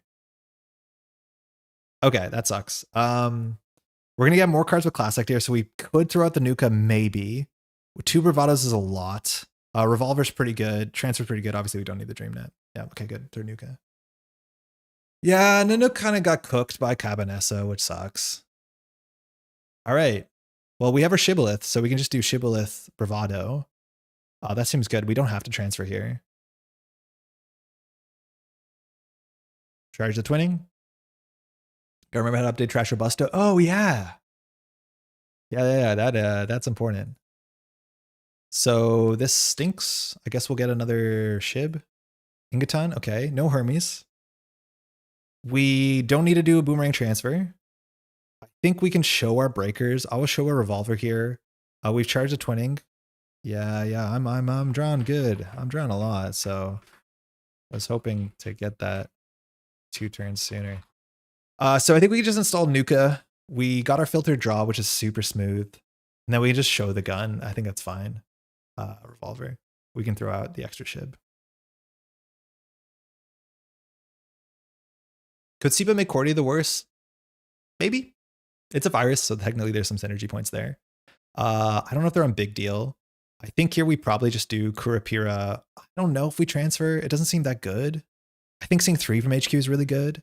So it might just be better to boomerang. This goes into 3 strength. I think we just do boomerang. I just want to play the wake, but if we hit the Kurapira, it's bad. So maybe we should kept the thing. Yeah, I think we should do boomerang transfer. Because we definitely need to sweep 3 cards here. And we're going to try, as long as possible, not to play our thing. DreamNet first. We have enough card draw. I'll do Fencer. It's not that good, though. Melies, nice. Midnight 3. Jesus. GG. Wow. Whoa. I feel so powerful playing Reg Crim. Why do people play other things? It's so smooth. Well, yeah. That you could tell that they weren't jamming that. I didn't think it would be that bad. Thanks for the game. Sorry about that, Flood. That's what I'm saying. I know that. I just haven't done it in a while. It's the content creator problem where you have to play like weird stuff and you're not just like gray gooing yourself day over day. Like the goo is good. It's good goo. Yeah. Hey, cheers. Yeah, triple MCL. Damn. Yeah, the game is really bad for them right now because they don't have anything. Oh, we didn't triple. We did double. Yeah, 5 agendas and 14 cards. Yeah, sometimes it do be like that. They didn't hit a spin. They didn't filter. They had nowhere to push. They probably over-iced our centrals. Like, I think they needed to do 2-ice remote push because this ice here probably isn't worth it. Because if I'm running archives for a click and a credit, like, so be it. But you also have to win the game. Yeah, that's not a good density for them, unfortunately. You think Red Crim should be nerfed? No, Soulmate, stop. Don't bring it up. Give me my dream net for a minute. You want Trib unbanned? There's no shot. Hey, it's Duckland. We're going to see Ayuko. Hey, Ryan, how's it going? Red Crim's the best. Tell me about it. Bangoon. Okay. We have no hot Bangoon tech. Let's see how bad this is. I don't love this hand. We have open market classic do nothing, but like mulligan for dream net's so important because cards matter. Tribunal unbanned. Thanks, you too. We're going to unrotate one FFG card for no reason. That's a much better hand, but like, hey, no whistleblower. And I don't honestly think the info bounty is good. I think we're on 46 cards, which is hurting us. Open for business. Did she mull? She mulled. I mean, we can't steal SDS. We have to respect bite slightly. Fuck. I mean, that's a hard one to deal with. I think I'm going to do Info Bounty Class Act and just say you can't ice up everything. Boomerang, Hermes, Favor, Open Market Transfer. These are all really good. I think it's the mutual. That's awkward. Actually, it's probably Hermes. Hermes is not that good in the matchup. Sorry. That's too late. All good. Yeah, it's probably not Hermes because Hermes is not particularly good in the matchup. Hey, Zargon, just wanted to finish the game. Your contempt for my silly harmonic Stegadon deck is funny. Stegadon like really does not sit well with me, but I'm happy that you're having a good time there. I don't want to like yuck your yum there. But good game, by the way. Okay. So Archives is a run. We don't have DreamNet. We could do a filtered draw here to try and get DreamNet, but this is just a 2-credit run, which is a click for 2 credits. We need DreamNet for this to actually be good. If we do Nuka draw, we're up on 7 cards, so DreamNet's not even that great. I think we just do a 1 draw here. Durango transfer? Okay. Yeah, I could see it. It's a bit worse now that we're Vic last click. No, now it's too risky because if we hit a bite, we lose the game. I'm not going to do that. I think we're going to do it next turn. But I don't disagree with you. I think we click for 2 credits. We can check what's in Archives. Gov sub. Okay, so the Rango transfer was, yeah, it was Rango transfer. We can't do that click 2 or 3. It's way too risky. Okay, let's go. Does Whistleblower even work on Banggun? I think it does, but I have to read the text. I've been told it does. Yeah, there's the Gov sub. That sucks. That was a really bad transfer turn we didn't do. Now the Rango transfer is kind of shit, so I'm not going to do it. Yeah, that sucked. Okay, definitely don't need 2 of those. We've drawn every class act, which is fine. Spin. I don't think we care. Could be an eminent. HQ is the mark. Why does Bite lose the game? We'd have a click left. We'd have a tag from this, and we'd have a tag from the transfer. So we can only clear 1 tag, and we die to end the line with too few cards in hand. It's just like a risk that's not worth taking. We want to find our Copulation. Sorry, our Chesva. We probably should be playing Copulation. Yeah, 2 tags is bad. Yeah, transfer into Bite is really, really rough because you don't usually play around it. I think we just get a new hand.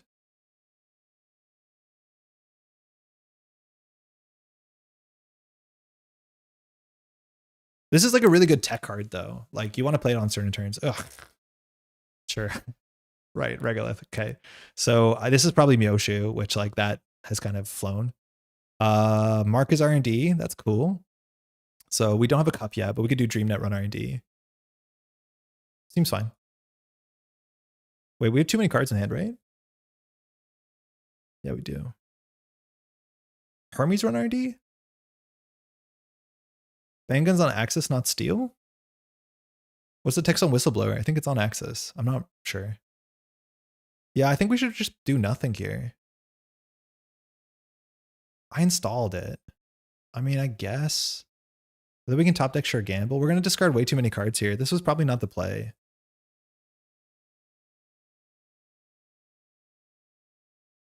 Maybe we do Shibboleth run. Because I'll sell the Shibboleth. Nice. Bioac. Okay, terrifying. So we need to discard 2 cards. That actually might be a bit much. We bought him to Hermes. I think that's fine.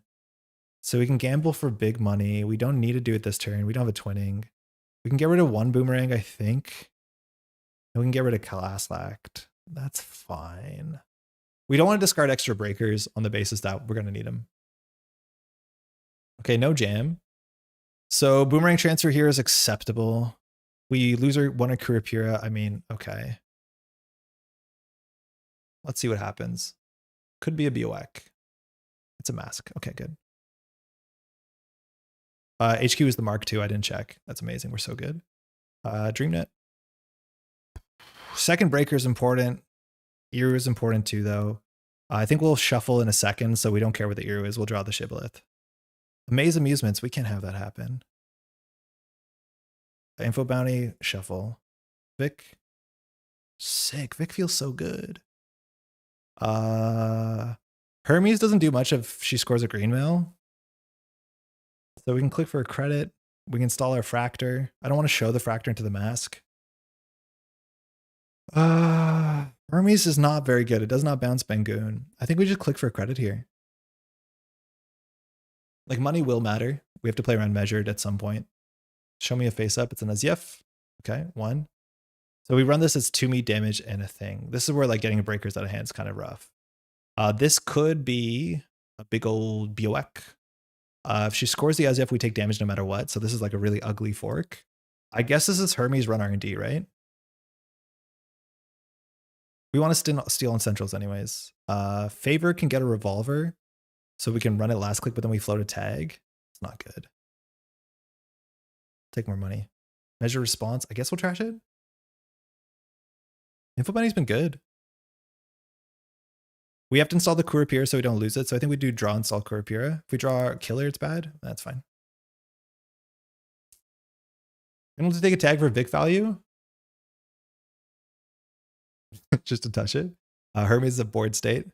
Oh, she has a trash card. I forgot about that. That's really funny. So we lost our second Shibboleth. Okay. But we know that there's an SDS in hand.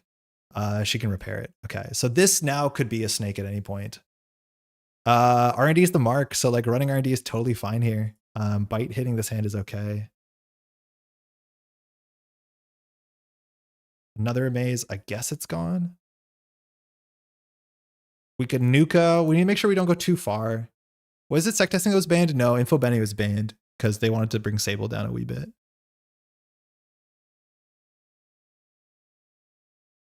We can install Carmen. I'd rather just install Open Market and not show Carmen. Revolver is better into BOAC, but it's not very sustainable. So I think we just do an Open Market. We've made a run this turn. It shouldn't be hard to make a run next turn. Maybe we should put that second Shibby to no for SDS. Yeah, but then we couldn't install our Kurapira, so it's kind of on us. So any run here can knock a card out of the hand. That's a reason to play Carmen. Man, this is rude. Bankin's rude. R&D is still the mark. So we could risk the 1 and 5 on the Carmen and then we'd have no killer. So I think we have to just eat this and install it for 5. That sucks. We should have done that.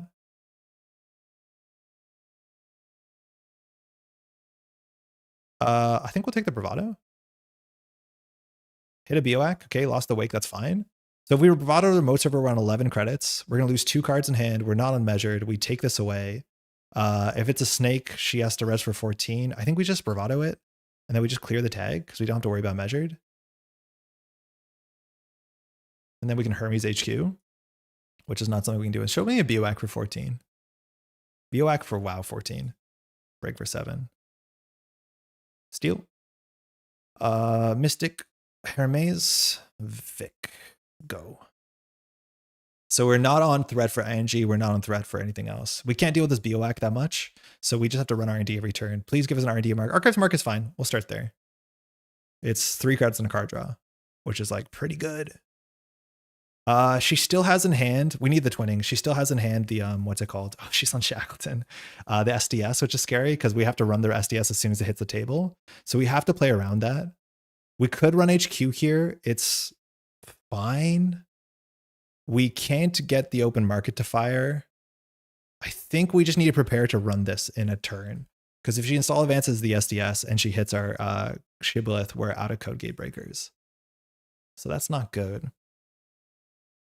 So we do that by getting our money up. Because if this is Event Horizon BOAC, it's like a 14 credit run plus 2 more. Draw. That helps.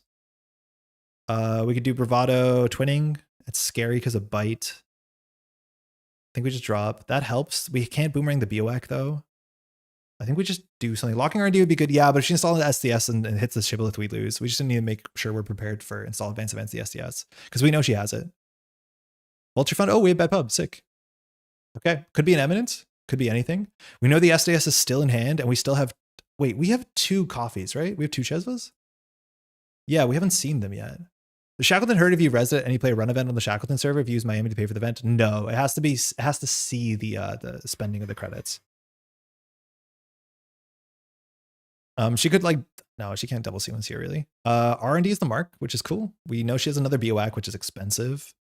This seems like we do twinning Bravado. Can we run somewhere to get Chesva first? Because we find an SDS, we want to steal with the Chesva. It puts us on threat though. We need to keep our money up. Bravado is obviously huge. Yeah, it's 20 Bravado R&D. I think it is. Well, we know she has an SDS in hand, so we could always like trash a Kurapira to the second Kurapira. But the SDS has to not enter the remote server, so I think we want to snipe it here. So, you know, I think we draw once for Chesva, install Chesva twinning Bravado. Oh, that's fine too. Because now we can't throw out the Carmen. Hold on.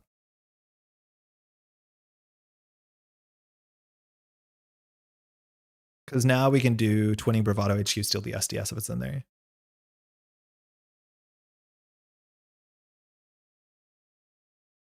Because I'll throw out the Kurapira. Unless she like then scores an SZF and hits the Kurapira, then we probably lose. Half char, nice. We have bad pub, so we're going to break the end of the run and just lose too. There's the SDS. We'll steal. Kuru. We have to Hermes this, which we can touch it. Good game. Good game. Nice. Man, on, smooth, pressure, everything. It's Bangoon scary. If you misplay, it really gets you off for sure. It gets you off guard. Gets you off. Thanks for the game. So she had an SDS. We knew that. We wanted to hunt that down. And then the SDS was in the remote server. Oh, yeah. Wow. Wow. You might just be able to IAA. Can't deal with it too easy. Yeah, funny. Yeah, we did see one on turn 1. So like we're going to hunt it down for sure. And then the bounce is really funny. She was not confident putting it face up. But yeah, this board state now gets messed up. Oh man, Good Stuff Criminal's fun. Okay, cool. Thanks for the game. How many games have we played today? We played a lot. We've been streaming for about 5 hours. I think I knew a bit more. I'm pretty hungry. I haven't eaten since like 10 this morning. How many games have we played today? We've played 5 Vic games. We played 6 Synapse games. Wow, our Synapse win rate actually sucks. It felt better than that. It was good for the first couple games, and we lost like 4 in a row. Then yeah, Vic has been doing better. You've definitely not been paying off the JNet based on how many of your Corp games this week. Hermes doing work. I mean, if she installed that face up, it also plays around Hermes. The issue though is like when we see the agenda on HQ, we just run the remote server and she loses because as long as we have 2 cards in hand, we don't care about the context of Bangoon. So it's hard anyway, but that plays around Hermes. It's like just install it face up. And then we have to worry that she has double seamless, but it's unlikely. Elio, okay, we did this once. I don't know if it's the best matchup. This hand is okay. Thanks, you too. They kept. So this hand's fine. We can do Sure Gamble, Open Market, Nuka, even Fire Nuka. We also can Bravado, the pressure. Pretty good hand. No Dream Net, but it's less important against Elio.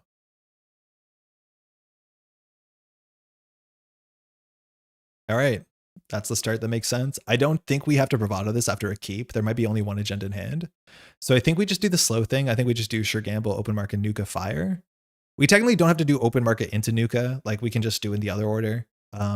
That keeps our open market for a twinning for longer. Like that actually might be right. We get 1 credit sooner, but like I don't think it actually matters in the context of this game.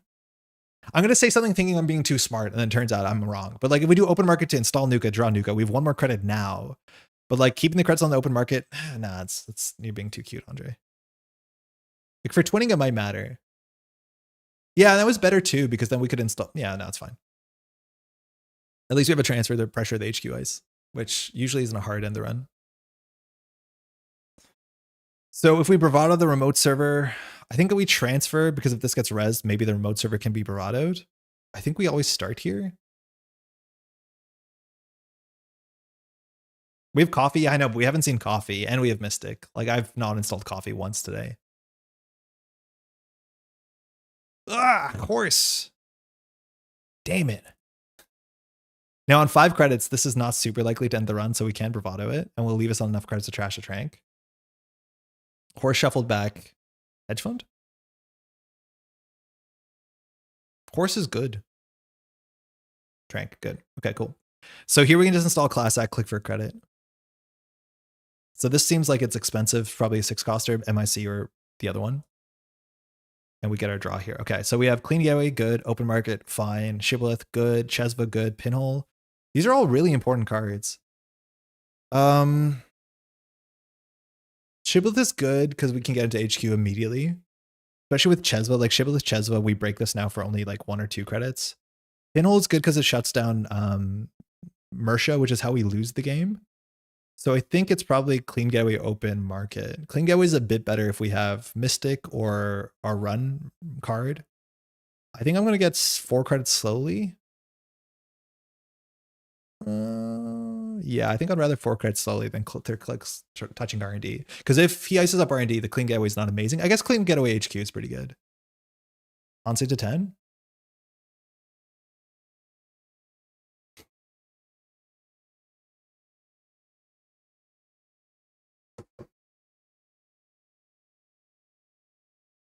Okay, undo. Maybe the wrong discard. Why are we on 8 cards here? Why are we on 8 cards? Wait, what? That's the Mersha. We pinhole Mersha. Why are we on 8 cards? Oh, they drew first. Okay. So 6 goes 7, 8. Yeah. So we have to deal with Mersha.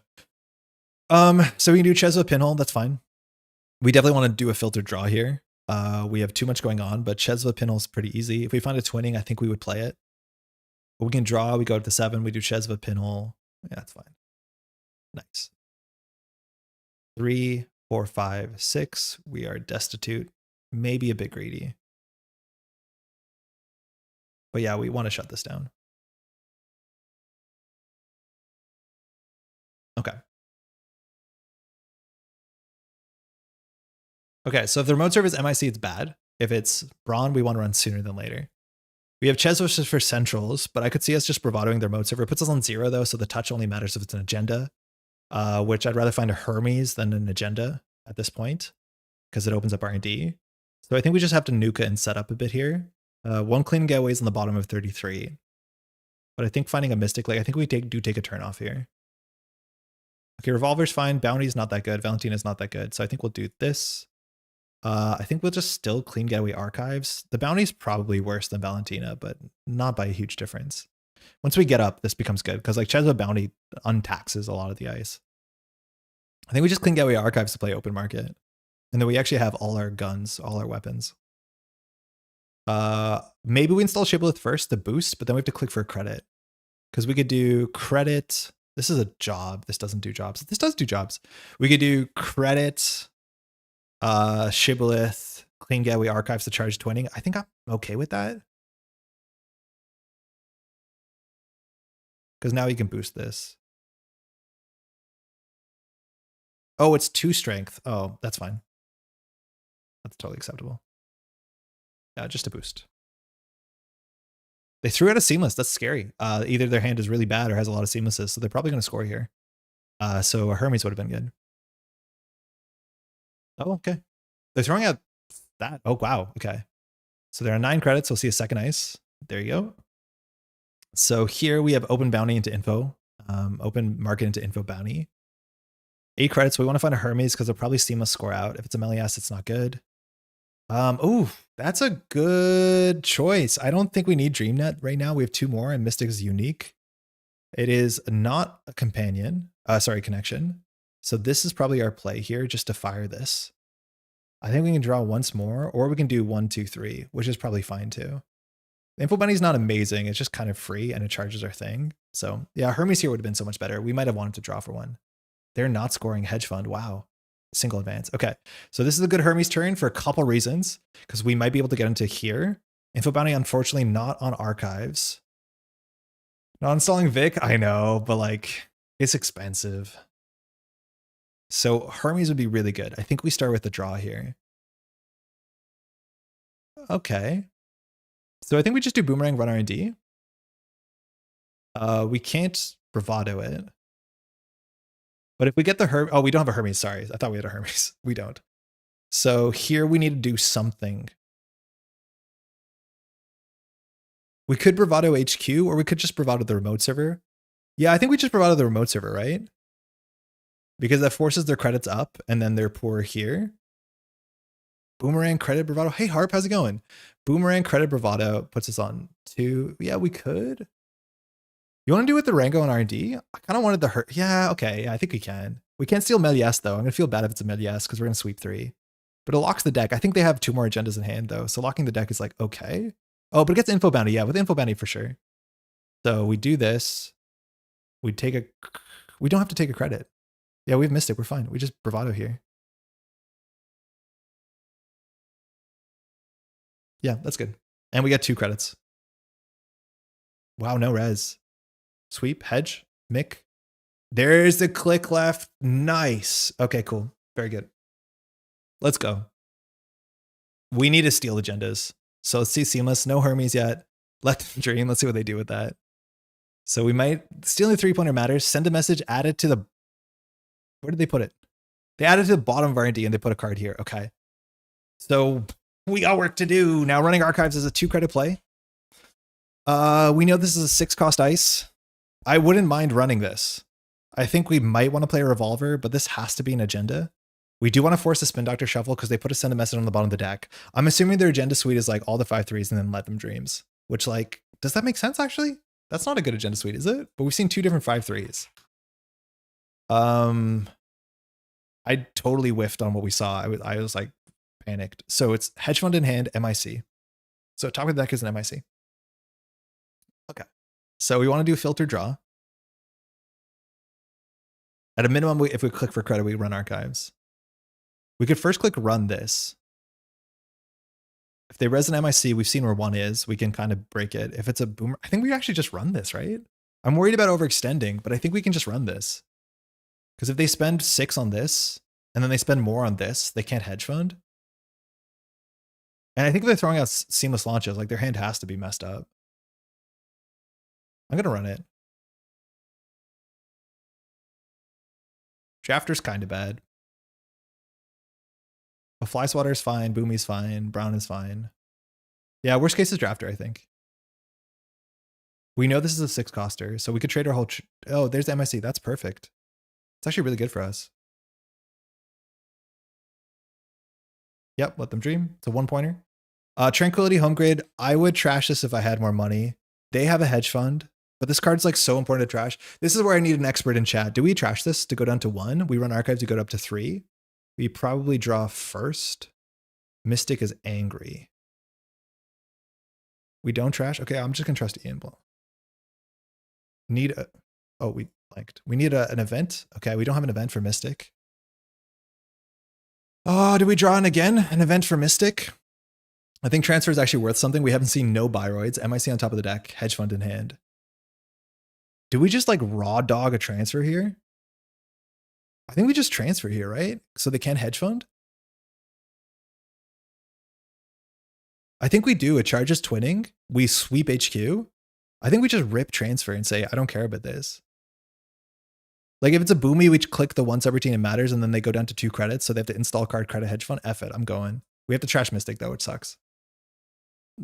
Never mind, it's bad. It's bad. We still get a transfer, but it's bad. So they have to get something here that reses than ducks. He's really wrong about Seamless is back in hand. Sleipnir, we don't have to break all of it, but we have a lot of house money. Oh no, Shibboleth is bad. This is expensive.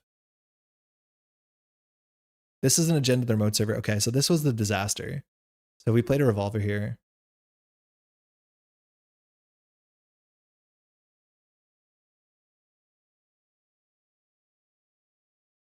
We can still fully break. We don't have to fully break because if they fire that second subroutine, they shuffle the agenda. So if anything, we can like just break the last one. Yeah, I think so. Sure. Looks like it's a Managarm on HQ or Mersha. Oh, I'm scared. It's a seamless to hand card here. So we force a Mersha res, Matrix goes bankrupt. If it is a Managarm, I think we're in a bad spot by 1 credit. If we want to boost this, it's 2, 4. 3 we break, we leave this on 2 credits. If Matrixo trades a Mersha, I think we're okay with it. If it's a Managarm res, Matrix goes bankrupt, we walk away. We have a click left. We can run archives for 2. We can even run R&D and see an unknown card. This is hard. Is it even bad if it fires? This is not that bad if it fires. It makes the top of R&D unknown and it shuffles the deck. I'm going to pay for this. I'm going to force a res here. So we'll match strength. And we'll only break the end of the run. You can fire. Because they don't want to shuffle the deck and they draw a card. We know the top of R&D is now new cards. Let's see if it's a Managarm which bankrupts them or if it's a... it forces them to fire the person. So they did shuffle. So the let them dream is useless. Like, no matter what, we need to trash Mersha. So if they trash it for us, it's actually fine.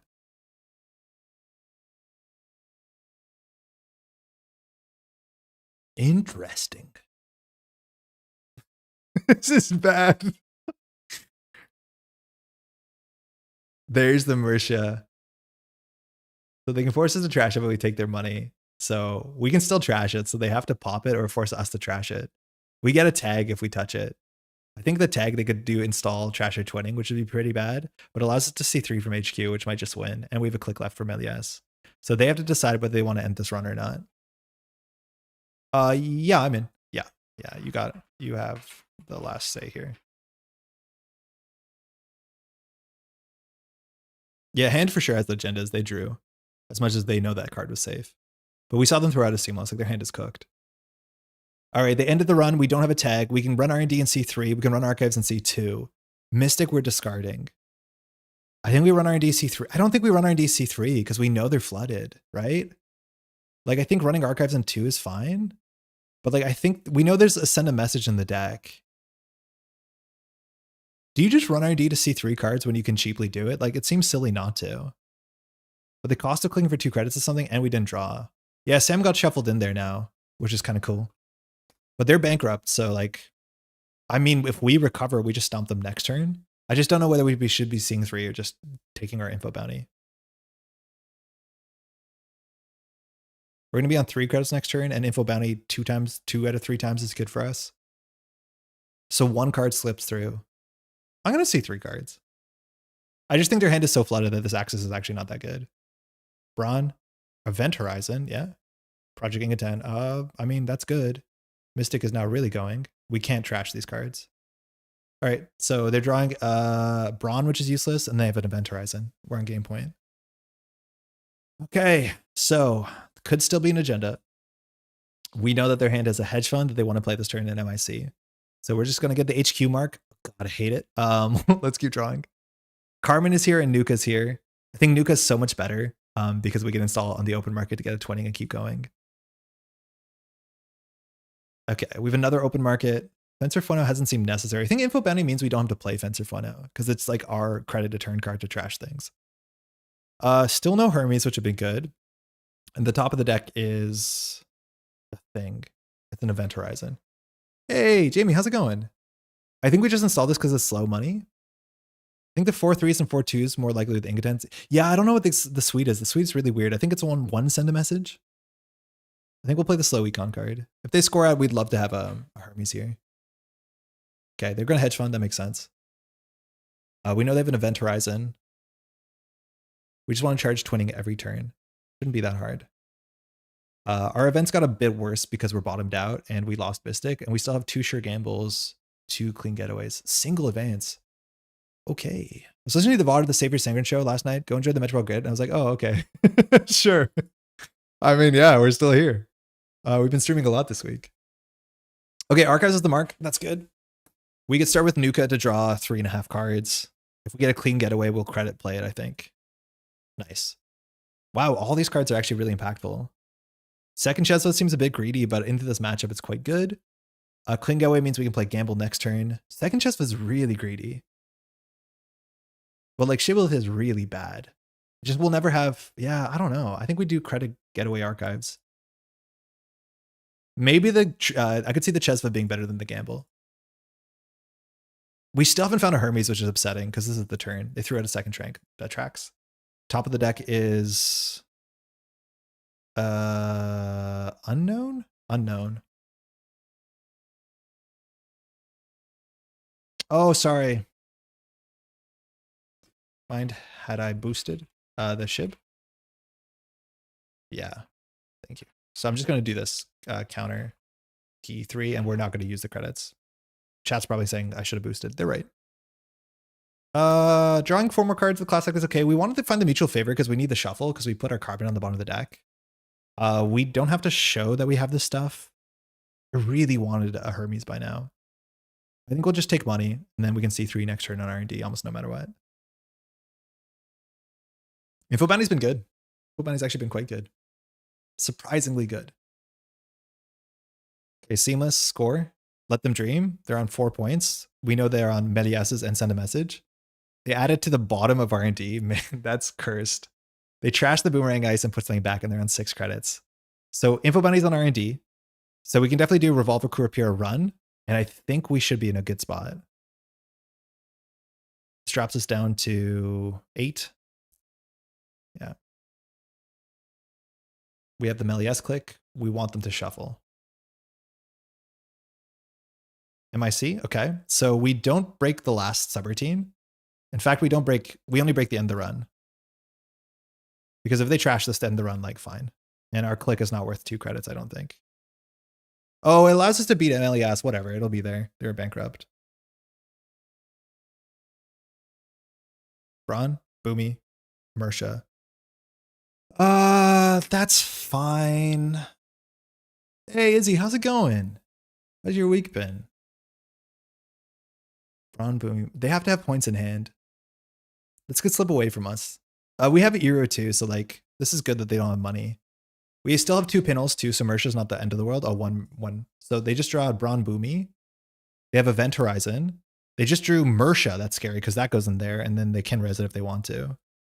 The Seamlesses are accounted for. Only one of them, so I guess on 2 credits they probably can't win. I guess if it's an Ingoten, they can't win, so this is fine. But they did just open up R&D. So there's a good chance we can draw into... Did we bottom Eru? Because Eru is pretty good right now. Especially with open market twinning. HQ's the mark. Jake, it's been good. It's actually been pretty good. Like we have 4 credits refunded from running, which is like kind of what we want. We break this for free. We break this for a lot. We can sweep HQ. We're pretty sure this is the Mersha. They might have another agenda in hand. I think we can always draw once here. Okay. Boomeranging the MIC is a fair bit cheaper. And then we can just see new 3 cards on R&D. I think that's fine too. Transfer's not good because Mersha can duck it. I think we want to set up a transfer later. And this shuffles the deck, which I think we're okay with because I worry that we bottomed Uru. But I think we just do Boomerang, run R&D. Oh, but then they can like Boomerang, run R&D.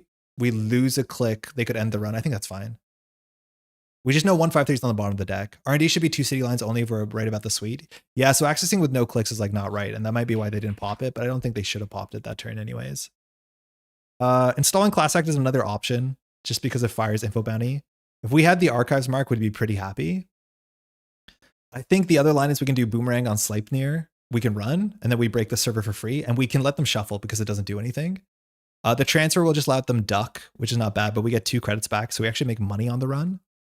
And seeing cards from hand is not very good because I think we know it's Event Horizon, Boomy, Braun. Like we know most of the hand. I think I do Boomerang, run HQ. We transfer down Mersha. I think we want to do that later, actually. Maybe we don't do anything this turn. Let's just draw for a connection. Not you. Yeah, I think it's drawn set up more. I just want to hit the twinning, so let's find a... That's not it. Okay, so we can install the Class Act for -1 credit. That's probably fine. Because it hits the twinning. We don't need that many twinning counters more. We could also just like click for credit. We could just like run archives. We could just click for credit here. Or we could run archives to see 2 cards and flip. It could be a spin doctor. Played a few matches on 2/2/3 Eternal decks against 2/3 decks, and man, this is a fun Netrunner. Oh, very cool. Yeah, Class Act is fine. Charges the twinning, which is important. We draw 4. We got Sure Gamble. We got Pinhole. That's very important. We think this is the Mersha. Again, we want to force them to shuffle. The Sleipnir actually has some pretty big downsides. They don't have to do the ability though, but it means there's 1 fewer subroutine that matters. Okay. Okay. How do we not win? Pinhole run, no? Do we not have enough money to do Pinhole run?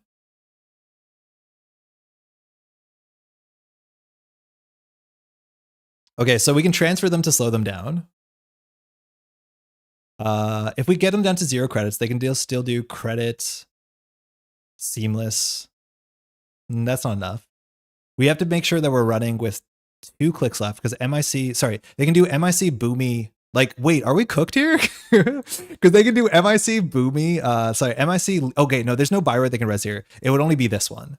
So we can always like pinhole archives to deal with Mersha, which this is a Mersha. So that buys us a click, and it's free because of Chesval. It costs us 1 credit. It leaves us at 6. With 6, if we run, we break this for 1, 2, 3, 4, 5, 6, 7. I think we're fine. Yeah, if they res Mersha, they have no money. But I think we just pinhole Mersha. If archives was the market info bounty, it doesn't work with pinhole, right? We drop down to 6. We run this. We have to boost. So we go up to 2, 4, boost. Yeah, we have enough. We win. 2, 4, 5, 6. We can let 1 fire. Yeah, we should have it. We just need to make sure that we have 1 click to lose to this, 1 click to lose to this, 1 click to lose to this. I think this always wins.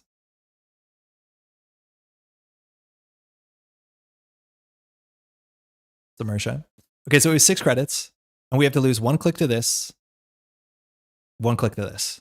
So if we run now, they probably can't res this. We can let 1 fire, which puts us down to 1 click. So they crack. No, we can't. If we run, we have to break all of it. Wait, are we a credit short?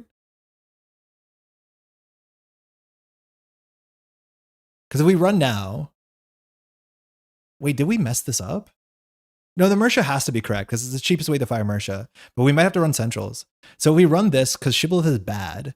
We have to boost for 4. That leaves us with 2 credits. We have to break the end run that's 5. We have to break a click that's 6. We have 2 clicks short. If we do gamble run, they crack the MIC. No, then I think they do seamless, we lose. I think they do seamless, we lose. Boomerang doesn't work. Because Boomerang is... It doesn't actually buy us anything, I don't think. Transfer buys a turn. Yeah, we have to transfer. So say that we Boomerang, we install this on 2. Like we install the Boomerang on it, we spend a click and 2 credits, and it just like, we spend this click, it saves us. Does Boomerang work? No. Yeah, that we need the MCL click. Cody, how's it going? That's a big thing. It's like, we need to lose a click to this, we need to lose a click to this, we need to lose a click to this. So if we run right now, we're on 2 clicks, we lose 1 to this, we lose 1 to this, we can't steal MLES. So I think the only thing we can do here is Boomerang transfer HQ. Because that means we break the Sleipnir, they can shuffle if they want. We can sweep HQ, it's allowed. We break this for 2. Yeah, I think we just do Boomerang transfer HQ. They can't duck, and we'll have money, they can't score, and then we should be able to do Sure Gamble Run next turn. Yeah. Yeah, Melias is such a good card.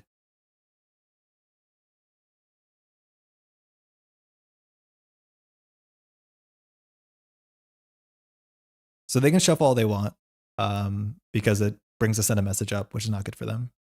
We're allowed to use the 20 here. Why not Sure Gamble before the Boomerang? Because we're going to get the money back from this. And if we have a click left, we can technically run R&D. I don't know. Maybe we should have just Sure Gambled first here. We're just guaranteed to get the money. So it's not a big difference. We're allowed to float the tag too, because if they trash the twinning, we still win. They could like install Spin Doctor on top of this. That's like the one way that the game goes longer. But this allows us to clear the tag, I guess. I think we just Sure Gamble regardless. But yeah, the subroutine here, they can't shuffle the deck legally. This also allows us to steal Melias from HQ, which is nice. Install upgrade seamless wins. That brings them to 2. They would need install upgrade seamless. Install upgrade. Yeah, if they have install upgrade seamless advance. Yeah, actually we lose to that too. Yeah, wait, this is not good. Boomy, Mick, Braun. I think we still lose. What the fuck have we done? Why are we losing this game? We could Bravado server 1 and Jack out. That's a 4 credit play. We could Sure Gamble. That's a 4 credit play. But yeah, if they have an upgrade, we're cooked. Yeah, it doesn't seem like they have the upgrade. If they have the upgrade, we could run R&D. If they trash the MIC, like I guess that lets them do that. So I think we just Bravado this. Yeah, they need to have a seamless and the upgrade, which is like not guaranteed. But then maybe they say it's over anyways because they think it's over for us, which like could be right. I would Bravado server 1 to gain 4 credits. It's an easy time to do it. Hey, Spitz, how's it going? Let's see if they have it. F. Oh. Okay, they're on 4 credits. Wait, how bad? Oh God, the game's not over. I thought we were out of the woods. Maybe we should get the bravado for HQ this turn. Oh, wild. Okay, so HQ is the mark. No seamless. So we have to run the server immediately. If we do sure gamble run, okay, if they raise a boomy, they can't score out seemingly. I mean, it still seems hard. What was our last click? We got 4 credits for an event.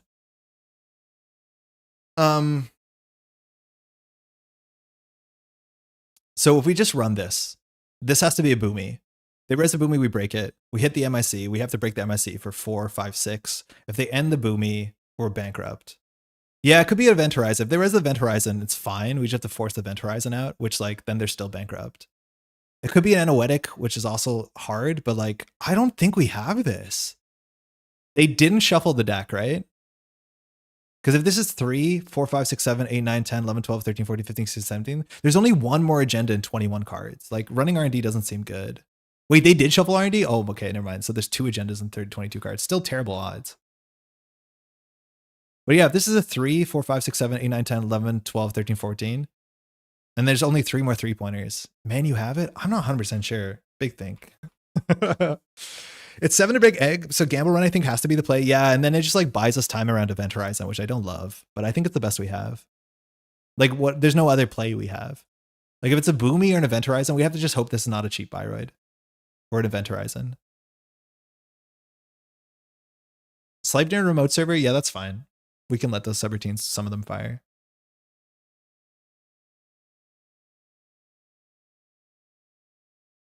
You think you're so far ahead, and this remote server is really difficult to deal with.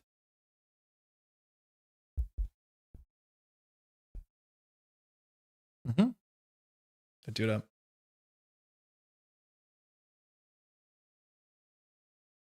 We have no more transfers. We have only 1 more clean getaway for burst econ. It's Shibboleth's fault? Oh, for sure. Shibboleth is really quite bad here. And we don't have a leech. Like maybe we should be playing leech in the deck. And I think leech makes more sense with HQ. I think this Fencer Fenno should be a leech. Oh, now we win, right? Unless it's an anoetic. We have to break all of it because we can lose a click, lose a click. Mersha, fuck off.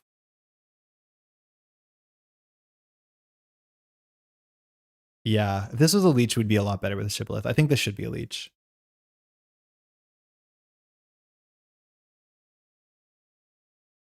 All right, if we run back, they have to throw the mick at us. I think we just run back. If they throw the mick at us, we win next turn. Like, I think we still just run this down. Because if they trash the mick, well, what else are they going to do? We just have to make sure we have a click left. So we have to break all of the mick for 7. I think we bankrupt ourselves on this.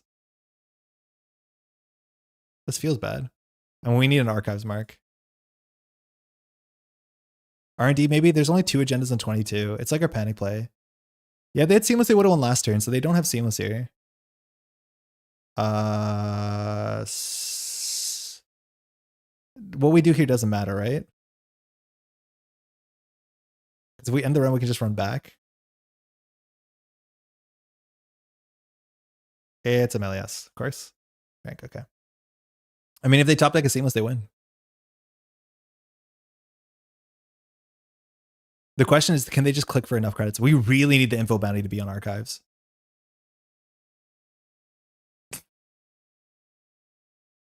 Why not end run and click for credit?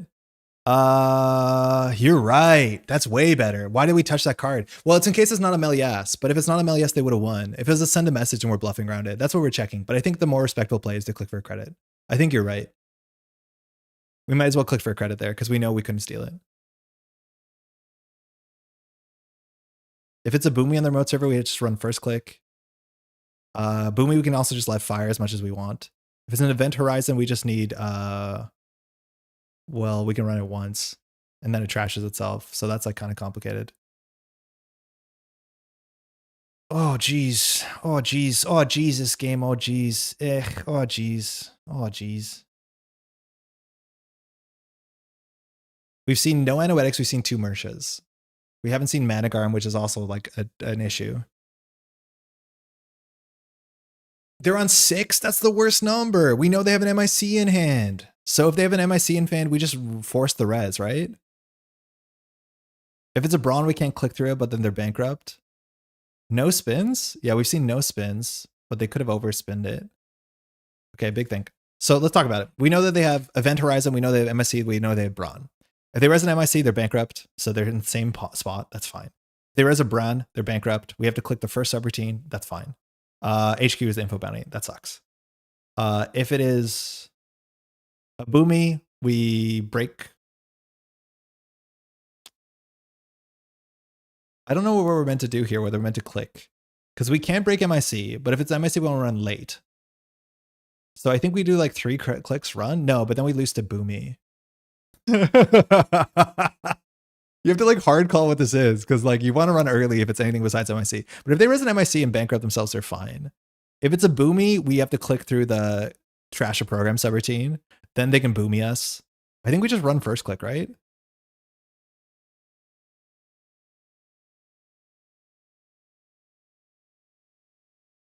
Okay, this is fine. So can we just run this 3 times? Yeah, we just run this 3 times. Core damage doesn't matter. Trash installed program doesn't matter. If it's an anoetic, it doesn't matter. Yeah, anoetic they can fire once. If it's a managram, it doesn't matter. Yeah, we just let this fire. No, if it's a managram, it matters. That's fine. It's fine. We definitely don't click this, because if it's a managram, we want to need 2 clicks. But if managram protects the tranquility, it just bankrupts them though. We lost our fractor. Managram. We're a click short. So are they though. What's good?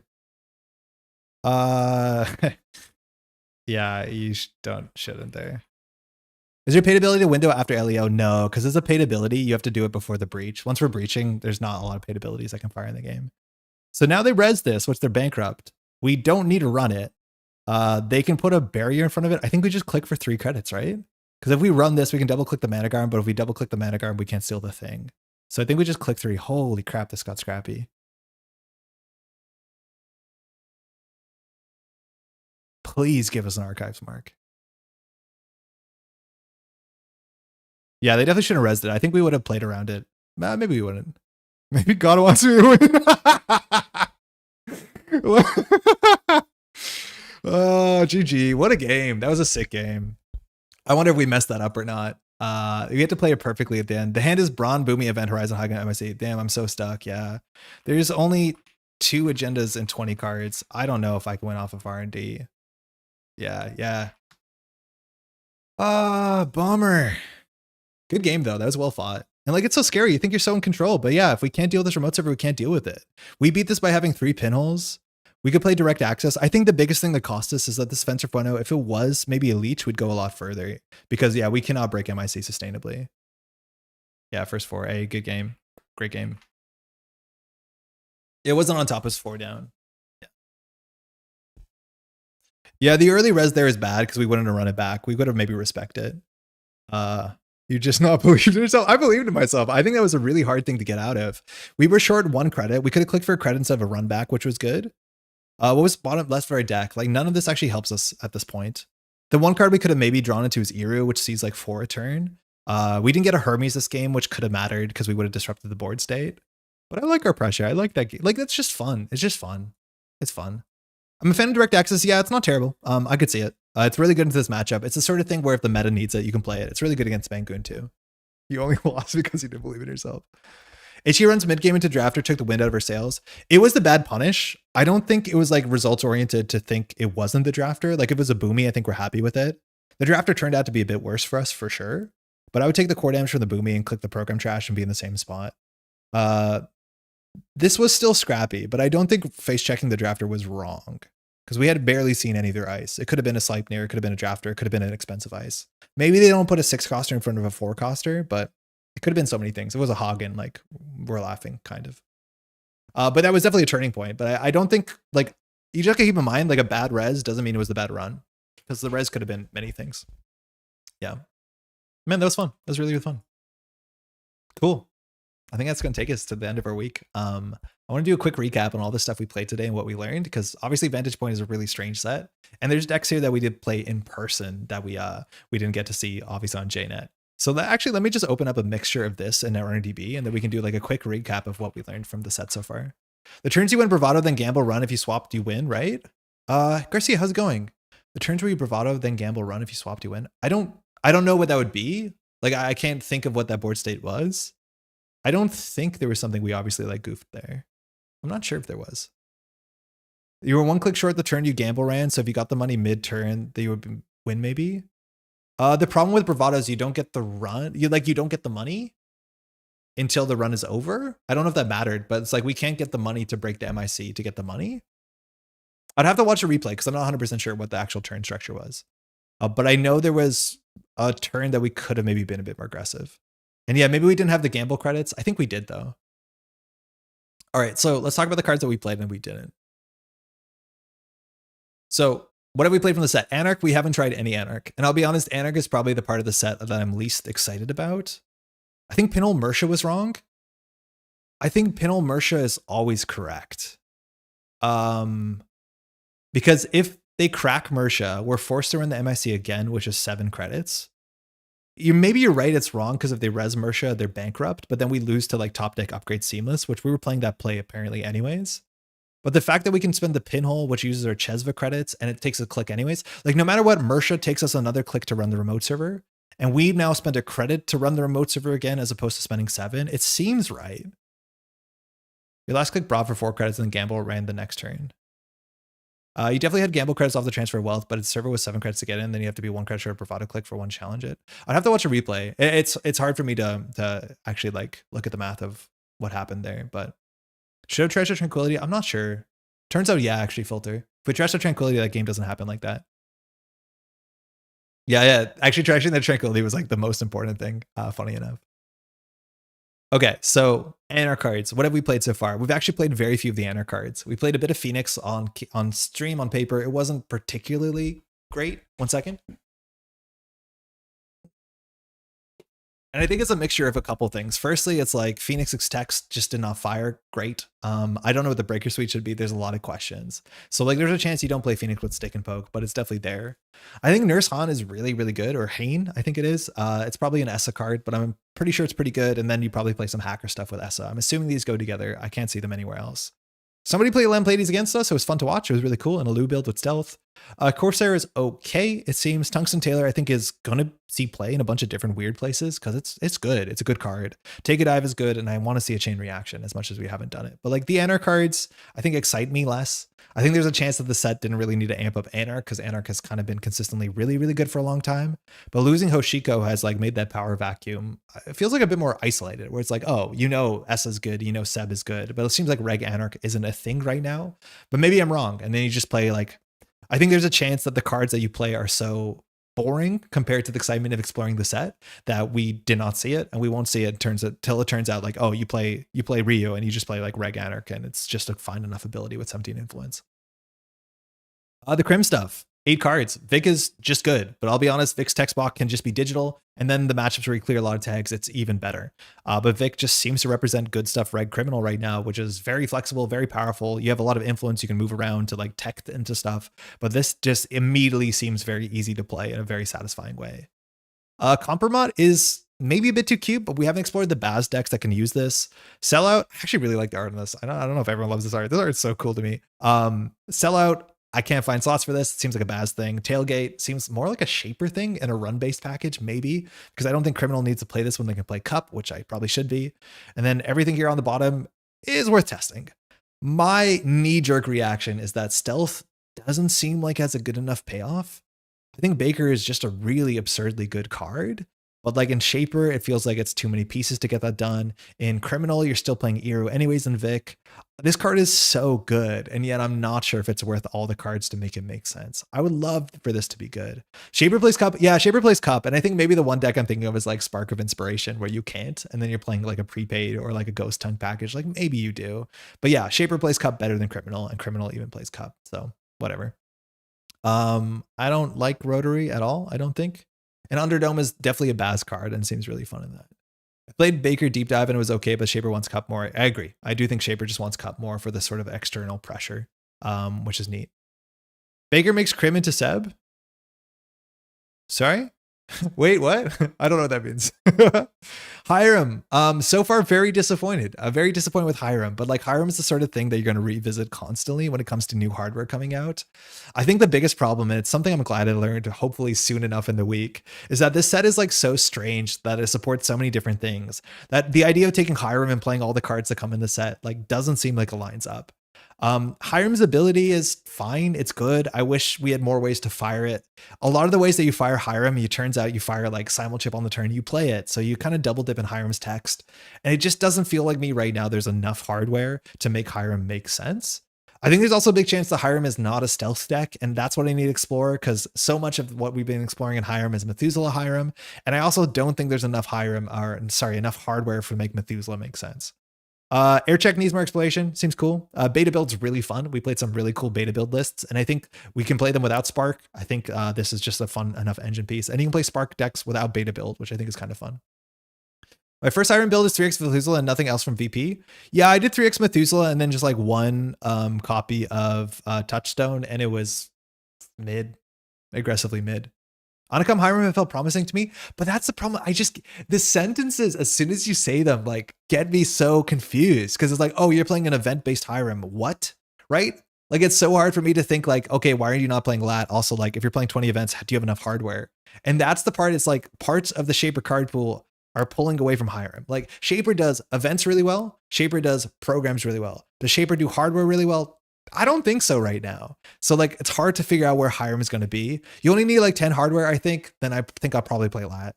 Like, cause yeah, I think I'd rather play lat if it's only 10 hardware.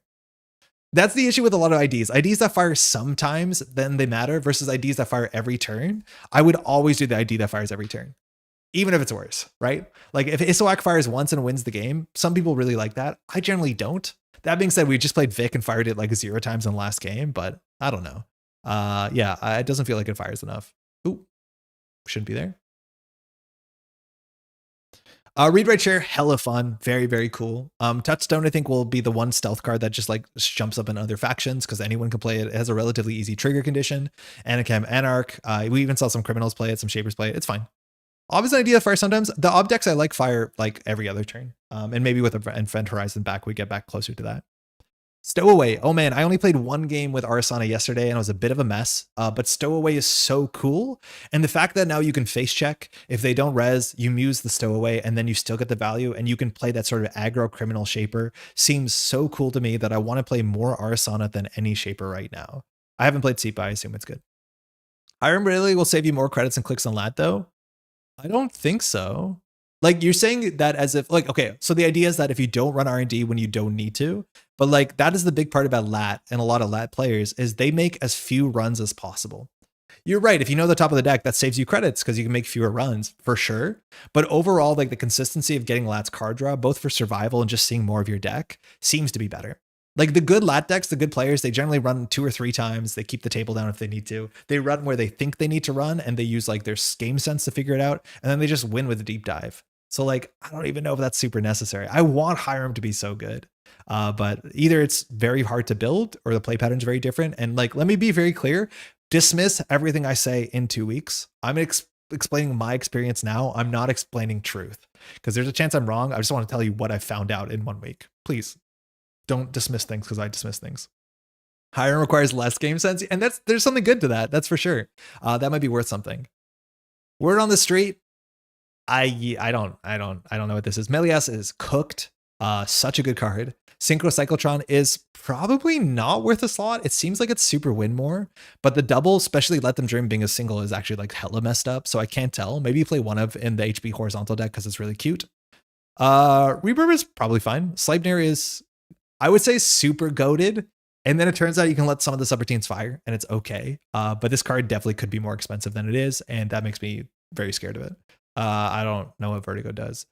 Caveat, needs more exploration. Card is neat. We played it in Zwicky and it was okay. Starting as a 5-credit econ card on turn 1 is totally worth playing. That's very, very good for a lot of the decks that were splashing Hansei and trying to get enough transactions. I don't know about Realloc and Retirement Plan and Perfect Recall. You need to spend a whole week trying to run down because this card, if it works, works. Melius is messed up. Very, very good. I do worry like slows games down, but Melius is so powerful, very strong ability. And a lot of times if you're playing Glacier, the runner cannot play around the ID. They just can't. They don't have the time to make a run that costs 5 credits just to run R&D, just to stop you from recurring a card. I don't know. I think this is gross. I don't think I'm going to enjoy playing against it. It's a very powerful ability with like Ag Infusion, but I do think Ag Infusion, I think like it reminds me of Ag Infusion with that sort of like onset dread that comes in. But I do think like Ag Infusion maybe was slightly easier to play around. But like it just doesn't financially make sense to run archives for 4 credits just to turn off their ability, which is likely to be on HQ. And then you just get infinite recursion, which is kind of gross. Lotus Haze is probably gross, and I haven't played Jinteki Glacier yet. I don't know if Eska's doing anything. Viceron's corp reviews maybe revalue how I look at Rialo. I haven't listened to it because I don't want to listen to any of those sort of pieces of content before I talk about my stuff. This card is definitely weird. It's very slow, but there's things you can do with it that I think are going to be gross and worth something. Alliance Bane seems good. I don't like the one that cares about a tag. And then Cultivate, I think, actually can show up in a lot of places. This card's quite neat. And Red Room is actually like annoying. As much as it might eventually be like optimized out of Jinteki Glacier, it's something you have to deal with. And in the idea that you can protect a central server with Melias seems great. I hope Editorial is terrible. I really do. I hope this is quite bad because it's not that fun to play against. It's super linear. And it feels like if they can't win in the first 5-6 turns, they lose. So I don't know what to say about that. Magistrate's neat. It's a cool card. It's going to be good somewhere. Definitely not everywhere, somewhere. Nihil is one of the coolest cards they've ever printed. Grubber's great. I don't understand Lethe or Paywall. Flood the Market is just a goated win con. This is the sort of card that I think needed to be in Elevation, and that's why it exists now, because it gives you something to build towards, and it gives scoring decks a direct win condition that they can pursue. We'll find out if it turns out to be too good. I've played games where I'm just like sitting there stunned, where the PD deck has like 7 cards on the table on turn 3, and then they're scoring into scoring into scoring, and that might be good. So there might be some sort of like settling between tier 2 and tier 1 decks that turns out to be pretty big, because if you can't deal with the board quickly, you'll be pushed out the game pretty quickly. Word on the Street's a neutral clot. I would say that it's clot because it has text that cares about when an agenda is scored in the same turn, but I would not say it's clot because I don't think it actually has a meaningful impact on any game, and it's much harder to play and much more expensive to play than clot. Clot was really, really good. I rationally hate that idea. I don't think it's going to be fun. And I worry if Scapegoat's good, it's going to be even less fun. Hype Machine sick. I think it's just a fun card to play with. It's cool in Synapse with tag-based agendas. It's probably really cool in Poetry too. I think that's like a fun angle where you steal or they steal, you install this and res this at the end of the turn. Like that's kind of cool. Saxzone, sick. I think it's put me into some very bad play patterns where we're taking the counter off of it over and over again. It's actually losing you your modernism games. But the idea that this agenda works in Bangoon and in Zwicky and BTL is like pretty rude. I like it. We tried to put Luana Kampush in our deck. We haven't drawn her yet. I'm assuming she's great. We haven't drawn her yet. Event Horizon, worse than Border Control, but cooler than Border Control. Flywheel, hasn't fired yet. Toxin, haven't seen it yet. Flywheel seems good, abstractly. I'm scared about Miyoshu. I think if this card is and turns out to be good, the game's going to be in a worse spot. We'll keep that in mind. I think you want to play Nuvang to play Reanimation. We haven't got that there yet. Vulture Fund is kind of awesome. Like in editorial, I think every editorial deck is just going to be like Vulture Fund into Vulture Fund for the first couple turns, and that's like kind of boring. But like in Wayland, it's a real cost. Like giving 2 bad publicity and you can't win quickly sucks. But Vulture Fund makes Red Cap good. Your Ice is good. It's like a very interesting piece of transaction card. I struggle through that. Flagship, fine. Hasn't really mattered yet. Shackleton Grid, I just don't like the design on it. And Let Them Dream is messed up. Mega messed up card. I do think it's worth playing in a lot of things where the math makes sense. Yoshi's great with Saka and Grinder and Bangoon, so that's something. I'm assuming it'll be better in maybe even slower decks and or faster decks. Like BTL Glacier, run the remote server. Okay. If not, I win in 2 scores. Seems like pretty relevant. In Bangoon, it's also threatening for sure. I think Bangoon has a lot of problems that needs to solve, but Bangoon is way better than it was just a week ago. First card, do you think that gets banned from VP? I don't think Let Them Dream would get banned unless it's in everything for a long time and people get tired from it and corps are winning too much. I think one of the noticeable things from Let Them Dream, which is pretty wild, is that Let Them Dream has made games longer. Like you can watch today through the stream, there are so many games where we think we should have lost and we don't lose, and we actually get like another 4 turns to claw back because the runner has 8 points in their score area, but it's only 5.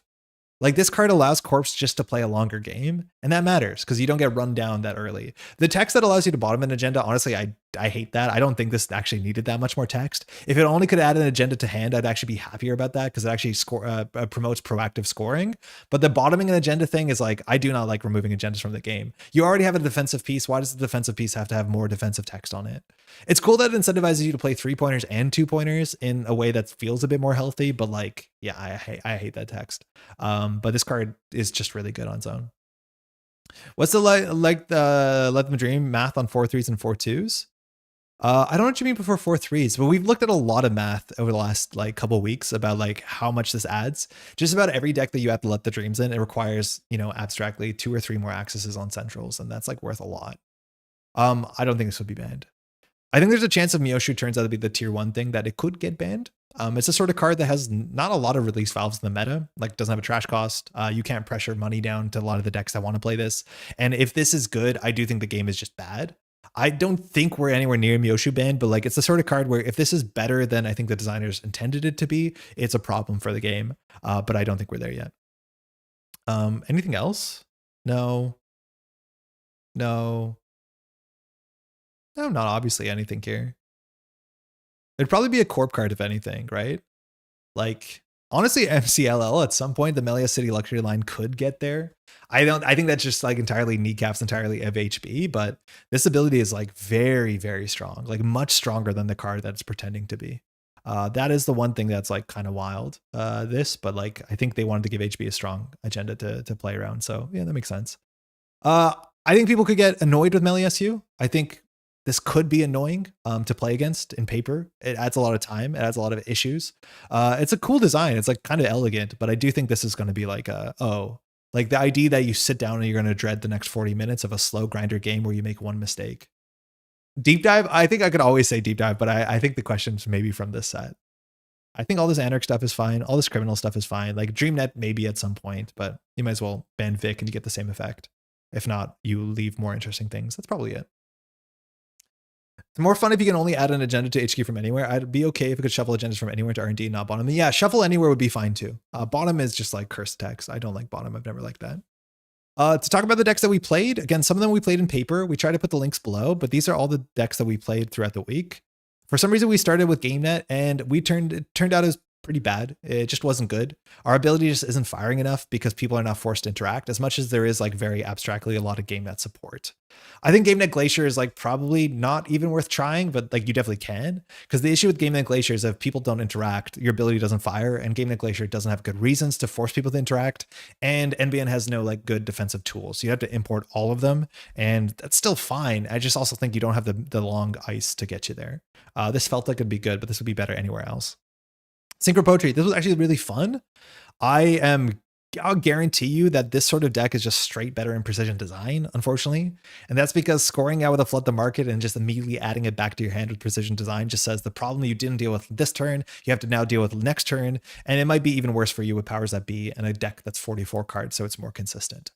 Poetry is still hard. It has issues. I think there's some cool poetry things you can do. There's still some cool poetry support cards, but I'm pretty sure PD would be better in this. Yeah, maybe ban PD. I don't know. Hiram. We talked a lot about Hiram. We made an hardware Hiram. We made an events Hiram. We never played the events Hiram package, but this just felt way too slow and not a good enough payoff for Hiram. And it's like only 13 hardware, which doesn't feel like enough. And a lot of times like these don't even fire. They fire more than once on the same turn. So you're going to be a super toxic techie deck that throws 3 Eska and Archives behind a funhouse? I mean, there could be. I just don't know to what end. Like, do you hide your Genesis agenda in there? Yeah, maybe you did, but you spend a lot of time protecting Archives. They can just run the thing on the table, maybe? I don't know.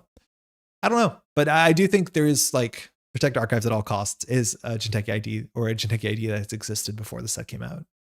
Now, this was so fun. I think you need to change it. The first version was bad. And I think there's like 2 or 3 things you can do here. Firstly, try this in Pudba. Secondly, try this without Spark and play a real rig. But the thing that we did find out, as much as this deck can be a bit too slow for the like massive assets very quickly decks, which like that is going to be a problem, and it probably will cause some obvious striations, is that what it's called, between the competitive meta. But like this sort of deck where you play a knickknack and then you beta build out a 10 cost program, trash it to gain 7 and draw a card. It's not bad. It didn't turn out to be as bad as you might expect it to be. And it asks some really interesting deck building decisions and piloting decisions. I think you play no Ashen and no joke 3 Harmony AR therapies. And I think you could play this without Spark and play real breakers and just do something cool with this. But also Pudma could make sense. And then there's some cool Pudma things you can do. I think Zwicky was so fun. Unrefined, and maybe preying on some of the unrefined, a bit more ambitious like criminals that we're playing into. But Swiggy Vastafans was just the best. Caveat Emptor might not be the best thing you can play for the influence, but it seemed okay. But this was the bad publicity version with regulatory capture. And the fact that you can like play a vulture fund and then Plutus the same vulture fund to go up 14 credits and 2 bad publicity puts you so close to red cap being relevant nearly as soon as possible. Very, very, very sick. Do it again. Read Rate Share is cool for the deck as well if you cut Spark. Yeah, Read Rate Share is really cool for this deck because if you draw in a bad order, you can get rid of it, but then you can't play Spark. Myoshu Sikwi is also kind of good. It was like really straightforward. You have measured response in this. Oh, this one doesn't have measured response. And I think that's what we learned. We only played 3 games from this, but we never fired Myoshu. We never got close to firing Myoshu. We didn't need to fire Myoshu. But if we cut the Myoshus and just replace them with measured response, honestly, maybe this deck would be more consistent. I can't tell. But this was just like, you know, draw a bunch of cards with Zwicky and then just score out in a remote server on tempo. Seamless Launch Basalt Spire is messed up. This is not that different than New Vang decks. You just get more consistent card draw as opposed to more consistent New Vang economy, if you want to say consistent, but this was fine. Modernism sucked. This was really not good. We only tried 2 games with this, but like Sack Zone, if you're using it for its text, wasn't a great push. I think maybe Bangoon does this better. I think if you just go too slow, you lose to a lot of like well-tuned runners with a lot of economy. This was not great. I would not recommend this, but there's still exploration to be done. Then just today, Synapse started good, got worse over time. I think we made the deck worse probably, but it's just really fun. It's probably somewhere between like the deck to bring to fun casuals and be competitive at the same time, but it's probably not the best thing you can do. But there's some like cool things here for sure. Maybe you have to play Nihilo. Maybe you play 2 Wage Workers. Maybe you actually don't play CSR campaign and you play Bass, or sorry, not Bass, Calvin. There's a lot to explore here for sure, because I think a lot of parts of this deck might not make a lot of sense, like the Oppos. And then Vic is just great. I do think we make changes. I think we cut the Fueno. I think Dream Nets are Fueno. I think we play probably 1 Chesva, maybe 1 what's it called? Leech. And then we have a better Shibboleth, because Shibboleth late game is actually costing us games for sure. I play Myoshu Nuvem. I won me some games. Card are cool. It's good. It's good. That's mostly it. We've been streaming this week for like dozens of hours is my guess, maybe a dozen and a half hours. It's been really fun. We took time off work to do this. It's always a treat when the new set comes out. It's always very, very exciting. And hopefully at this point you have some cards and you're ready for your casuals, your locals, all that sort of fun stuff, hanging out at your kitchen table, all that sort of stuff. Again, I want to remind you, my takes are not law. This is what we found out quickly. And I think this set, out of any set we've seen, probably has the longer tail of what people are going to discover with it and how we're going to change our minds. Because a lot of the other sets, as I've said before, hey, the set with Mark had all the Mark cards in it. So the Mark deck was marked pretty quickly. This is not going to be the case. And then you're going to find out this weird combination of like, oh, Perfect Recall Bangoon. Oh, it's cracked. Or like, oh, AUCO, which we played not once this week somehow, with Perfect Recall is busted. Like, there's so many things you can do that are definitely worth looking at, as much as I said Perfect Recall, the same card a couple of times. It's been a really exciting set. It's shout out to SG also, the new cards.